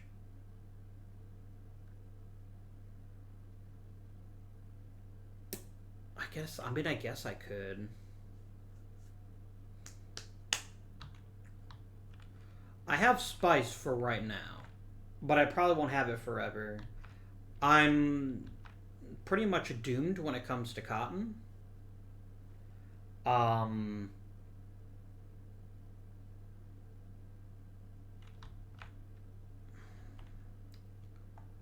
There's a bunch of event tiles here. There's 4 of them. Is there anything here that's really great? Okay, this one is garbage. I can't do anything about that.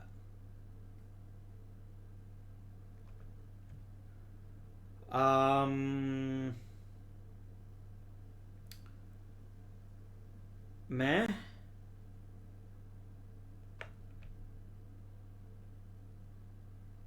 But I can unflag a sugar market if I have governance, which I don't, do I? I don't. Oh no. That was bad. Like, unflagging a sugar market isn't nothing, right? It makes it easier for me to potentially take some more territory. Yeah, you know what? Maybe that is the right solution. Go for the Jesuit abolition. No, wait, that's the wrong one. I'm on France. I reduced my debt by 2. That's also good. But that's less important.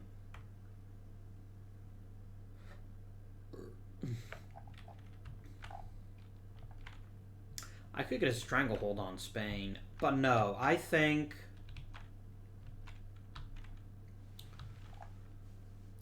here's my line of thought right now.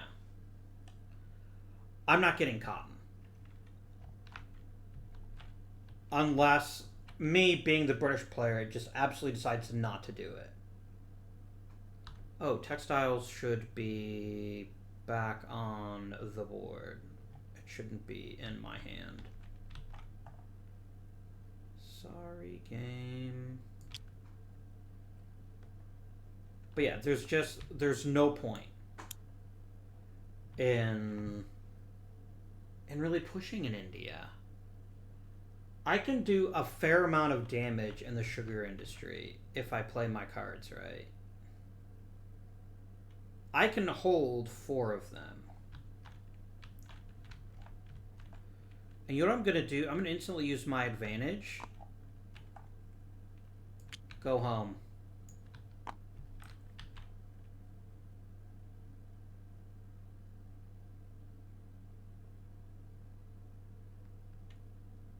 Yeah, I think this has to happen. I think this is my only real recourse. Is to A, go first as France, and B, I gotta take this big one.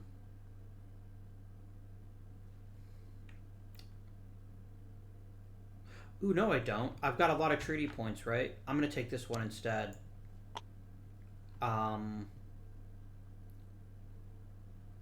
Is there a specific event I'd want to play?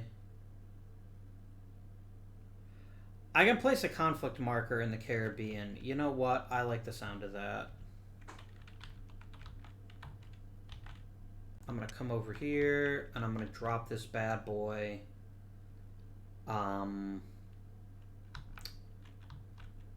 Put it right there. Alright. I'm going to spend... I have 7 treaty points, right? I'm going to spend 4 of them.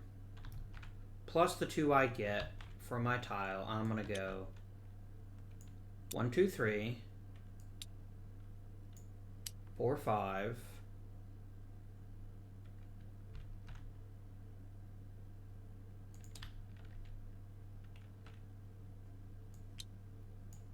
6, 7, 8. Because USA flags count as friendly to France for purposes of expanding. And everything else.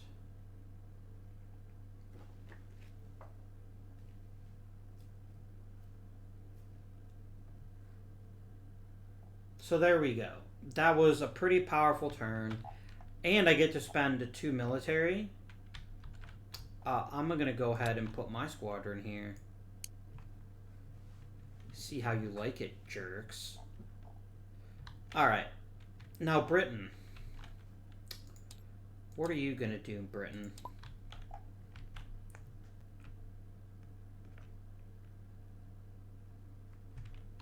I mean, I think this card is a no-brainer. To go for a debt crisis. And you can use the unflagged markets.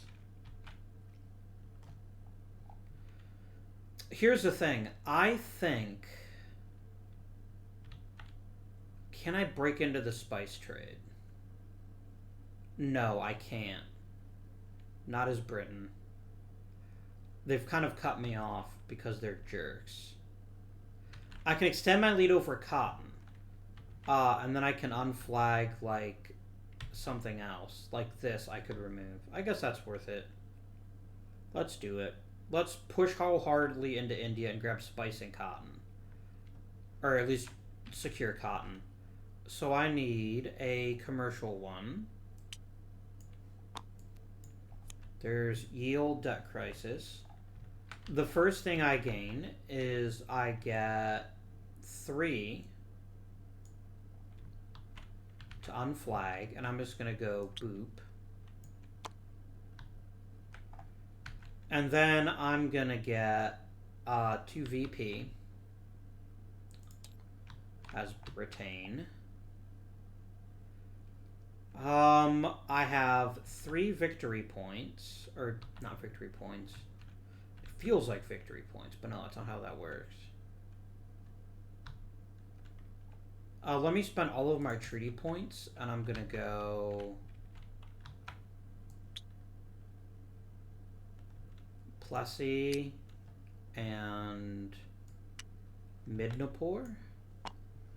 So basically this means I can take 1 province for cotton, but that's about it, as France. And then they could do a political alliance. They can just punt me out here. I think you can use minor actions to remove, diplomatic minor actions to remove. Oh no, you can't use it to remove opposing flags. Never mind. You can use it to add your own. Well then I guess that's just 2 that are just wasted, because I can't do anything with that. Oh well. Because the only thing you can do is you can draw an event card if I, like, wasted a debt, but that would be a pretty stupid thing to use it on, so I'm not going to worry about that. Alright, back to France. Alright, let's make our move in the fur market. Give me this bad boy. Alright.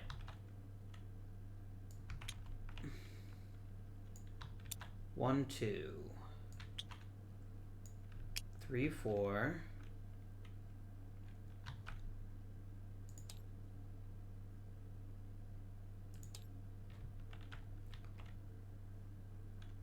And 5, 6.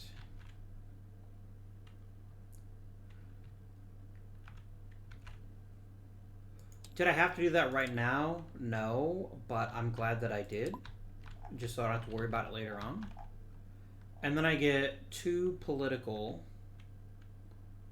points. I can't remove an alliance, sadly. So I guess I just don't do anything with it. That's fine.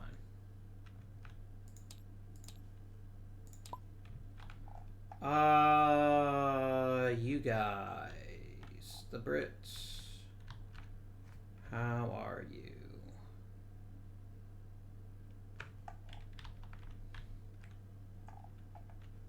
Oh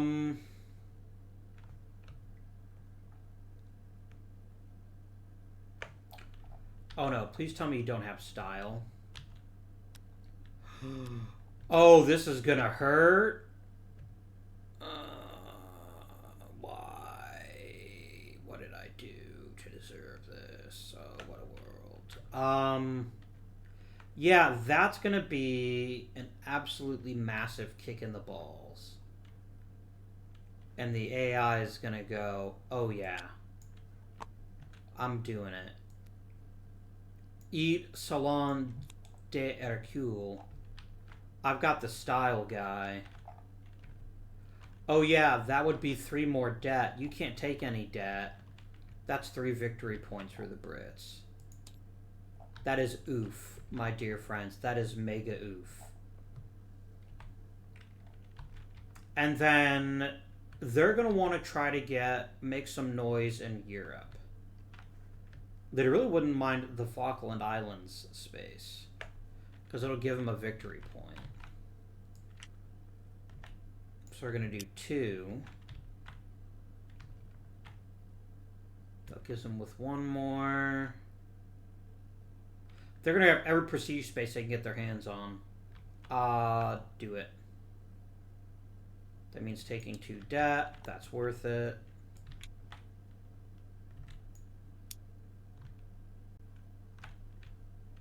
And then they get 2 military, which is kind of what I was afraid of. And they're going to put a British squadron there. All right. It is time for Team France. And I would very much like this bad boy. We're going all North America all the time, baby. Oh, wait a minute. I could have definitely done this last turn. Yeah, and then I can do this. One of my points goes away. I don't care. And then I get 2 for markets again. And I don't have a 2 market anywhere. Is there anything I can do to reduce cost? I could place a conflict marker.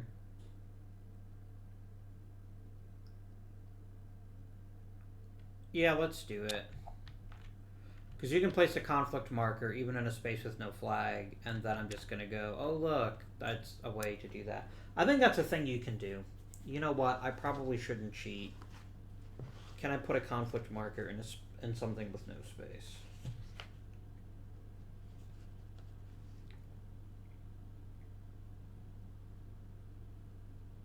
Yeah, it doesn't say. Okay. So then I'll actually say I put it there, just for the sake of making sure I'm not trying to daisy chain, because I don't think I had that one before. Okay. What are you going to do, Britain? You could just go ahead and put the Champlain Valley fort back up. I don't know that it's that important to you at this point, but it's a thing you could do. Or you could just really keep pressing in Europe. Although, going to North America does have the distinct advantage... No, that's not right. I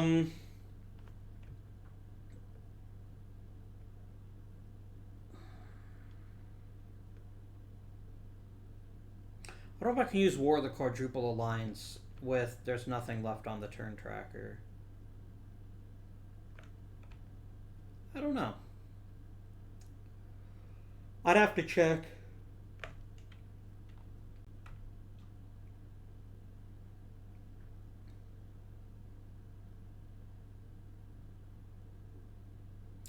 I'm assuming I could still do it. It just happened automatically.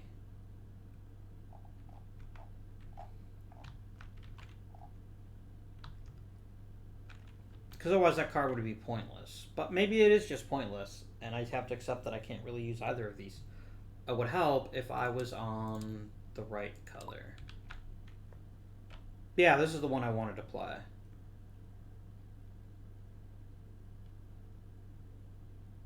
But I don't have the Mediterranean intrigue, do I? Nope, France has it. Oh well. Look, a victory point is a victory point. And they're not easy to come by. So I'm going to do this. And do this. And do this. I've now got 2 political and 2 economic.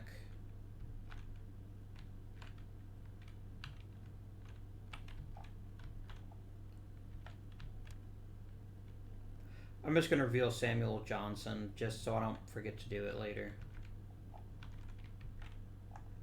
I'm really kind of tempted by just pushing whole hog into alliances. But there's 2 really good tiles left for countering that.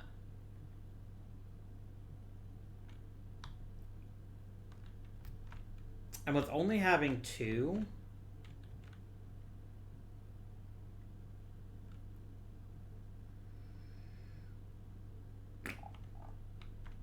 Oh, I didn't give myself that advantage, which I definitely should have. Silly me. Really, the only place where political spaces matter is in Europe, so I might as well use it there. I guess I'll take an alliance space from Prussia because it gives me an advantage.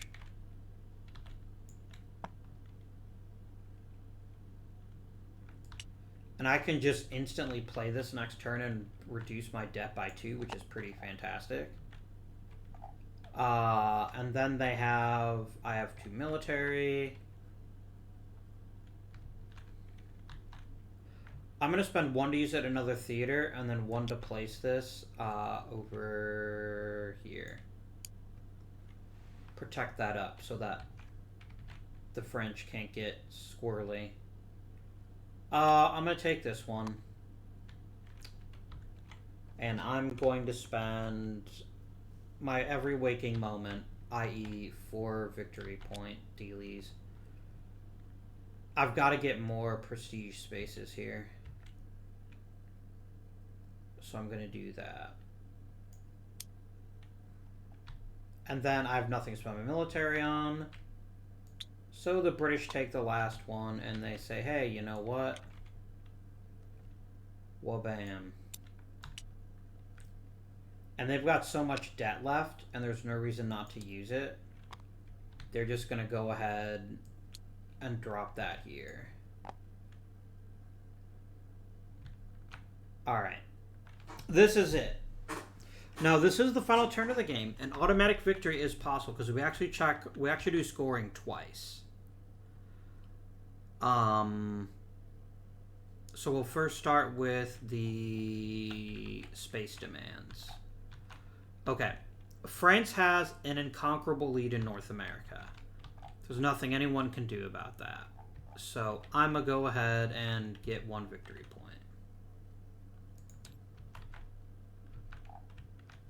point. Europe. This is mighty close now. 1, 2, 3, 4, 5, 6, 7, 8, 9, 10, 11, 12, 13, 14. 1, 2, 3, 4, 5, 6, 7, 8, 9, 10, 11, 12. France still wins that one. That's still another victory point.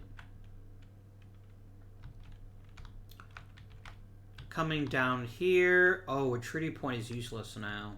But Caribbean is 1, 2, 3, 4, 5, 6, 7, 8, 9, 10, 11, 12.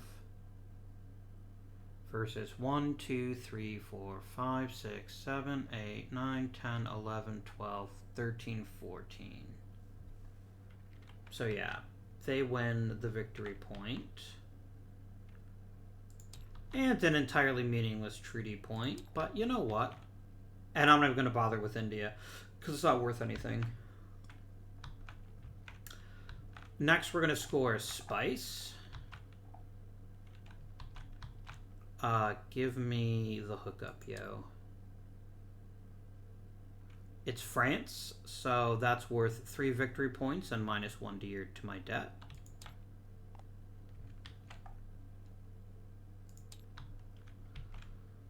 Cotton. I'm pretty sure the Brits have this one in pretty tight. They do. So that's just worth a flat 3 VP for them. And then sugar. I actually think I took sugar.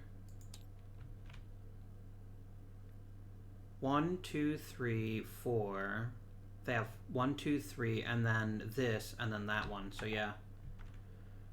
That's 3 for sugar. Alright. Now, no one got the auto win, so we do one final round of scoring. And here is how it works, my dear friends.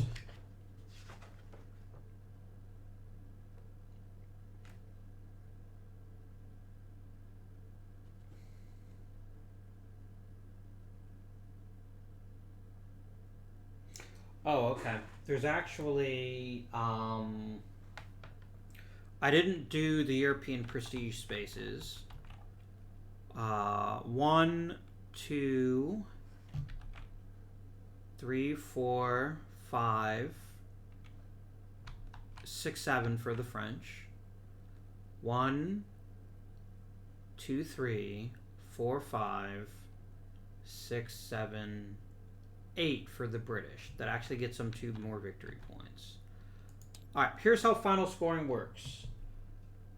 First, if there are more total prestige spaces, they get another 2 VP. That's 2 for the Brits. If a player has more available debt, and it's 1 for every 2 debt of difference,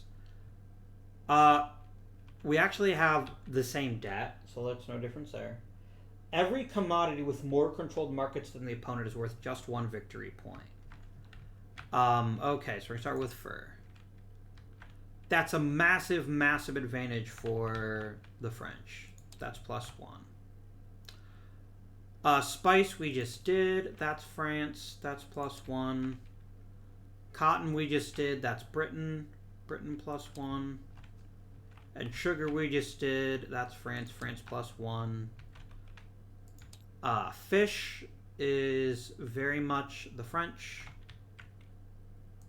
+1. And tobacco is the Brits. So they get +1 for that. And then every friendly flag located in a territory controlled by the other player is set up. So this is what this color at the bottom underneath this really, really matters. Oh, and it's by territory. Okay. So then it's only the square ones. All right. So here's 1 for France. That's 2. You know what I'm going to do? 2. That counts as friendly. So that's 2 more.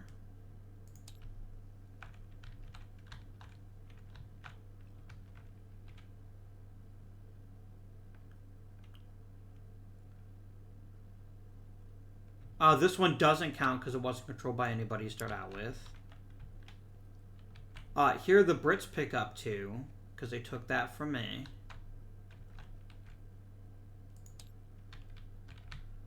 Go to North America. No territories were held by either party to start the game. Here's British taking a French. British taking a French. So, the game has ended. And Britain has won. And I'm absolutely okay with that. I really hope you got a chance to see what this game offers. It's so good. It really is. I still think Twilight Struggle is slightly better because I really like the cards. And here, the event cards are useful, but they don't really change things very much. What basically happened in this game, the reason why Britain won, is Britain was able to, and this actually happened to me when I was playing a friend in this, is that I spent most of my time on Europe early game, and Britain was then able to use that to spread out. They used their navy to their advantage. They never really were seriously challenged in India. And I won just enough wars to keep it interesting, but apart from the American Revolution, which is what kept it close, I didn't win any of the really major wars. But this is actually the second time I've played this game and it's gone to final scoring. I did win once as France by getting 30 points, but it's harder than it looks. And most games really will come down to that last round. I can almost guarantee it to you that unless one player is just light years better than the other, and that was my first game I ever played, right? And we both made a bunch of screw-ups that I played when I played this with my wife and I beat her as France. But it's really well balanced. It's entirely based on the skill of the player and how you decide which areas you're going to target. And there's enough randomness to keep it interesting. Like, you never know how important any specific global good's going to be. You just don't. And in this case, France got the spice market. And that late game move to basically take the fur market and the sugar market, both of which really helped. But at the end of the day, for most of the game, India and the Caribbean were controlled by the Brits. And even though I had a pretty decent strength, I had a good run in France, or in North America.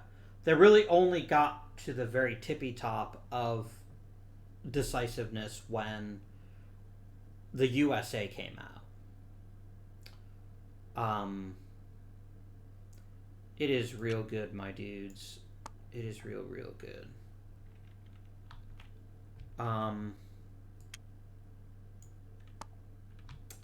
But yeah, I hope you guys enjoyed this game. I really do love it. And I hope it maybe inspired you to think about picking up a copy. If any of the developers are watching this, I would be over the moon if there was a proper solo mode for it. I've seen a couple people try to do it. I just don't think it works out very well. But I think there's a lot of room for it. Man, Twilight Struggle is still my favorite game for 2 players of all time, but this game, it's so good. It's got just the right amount of randomness to keep things interesting, but it's real good. I hope you guys enjoyed this game. Next Wednesday, we're going to be playing Marvel Champions, because that's a fairly short game. I might even do 2 games in 1 episode. We'll see. But until next time, this has been Avintian. Thank you for watching, and I bid you good day.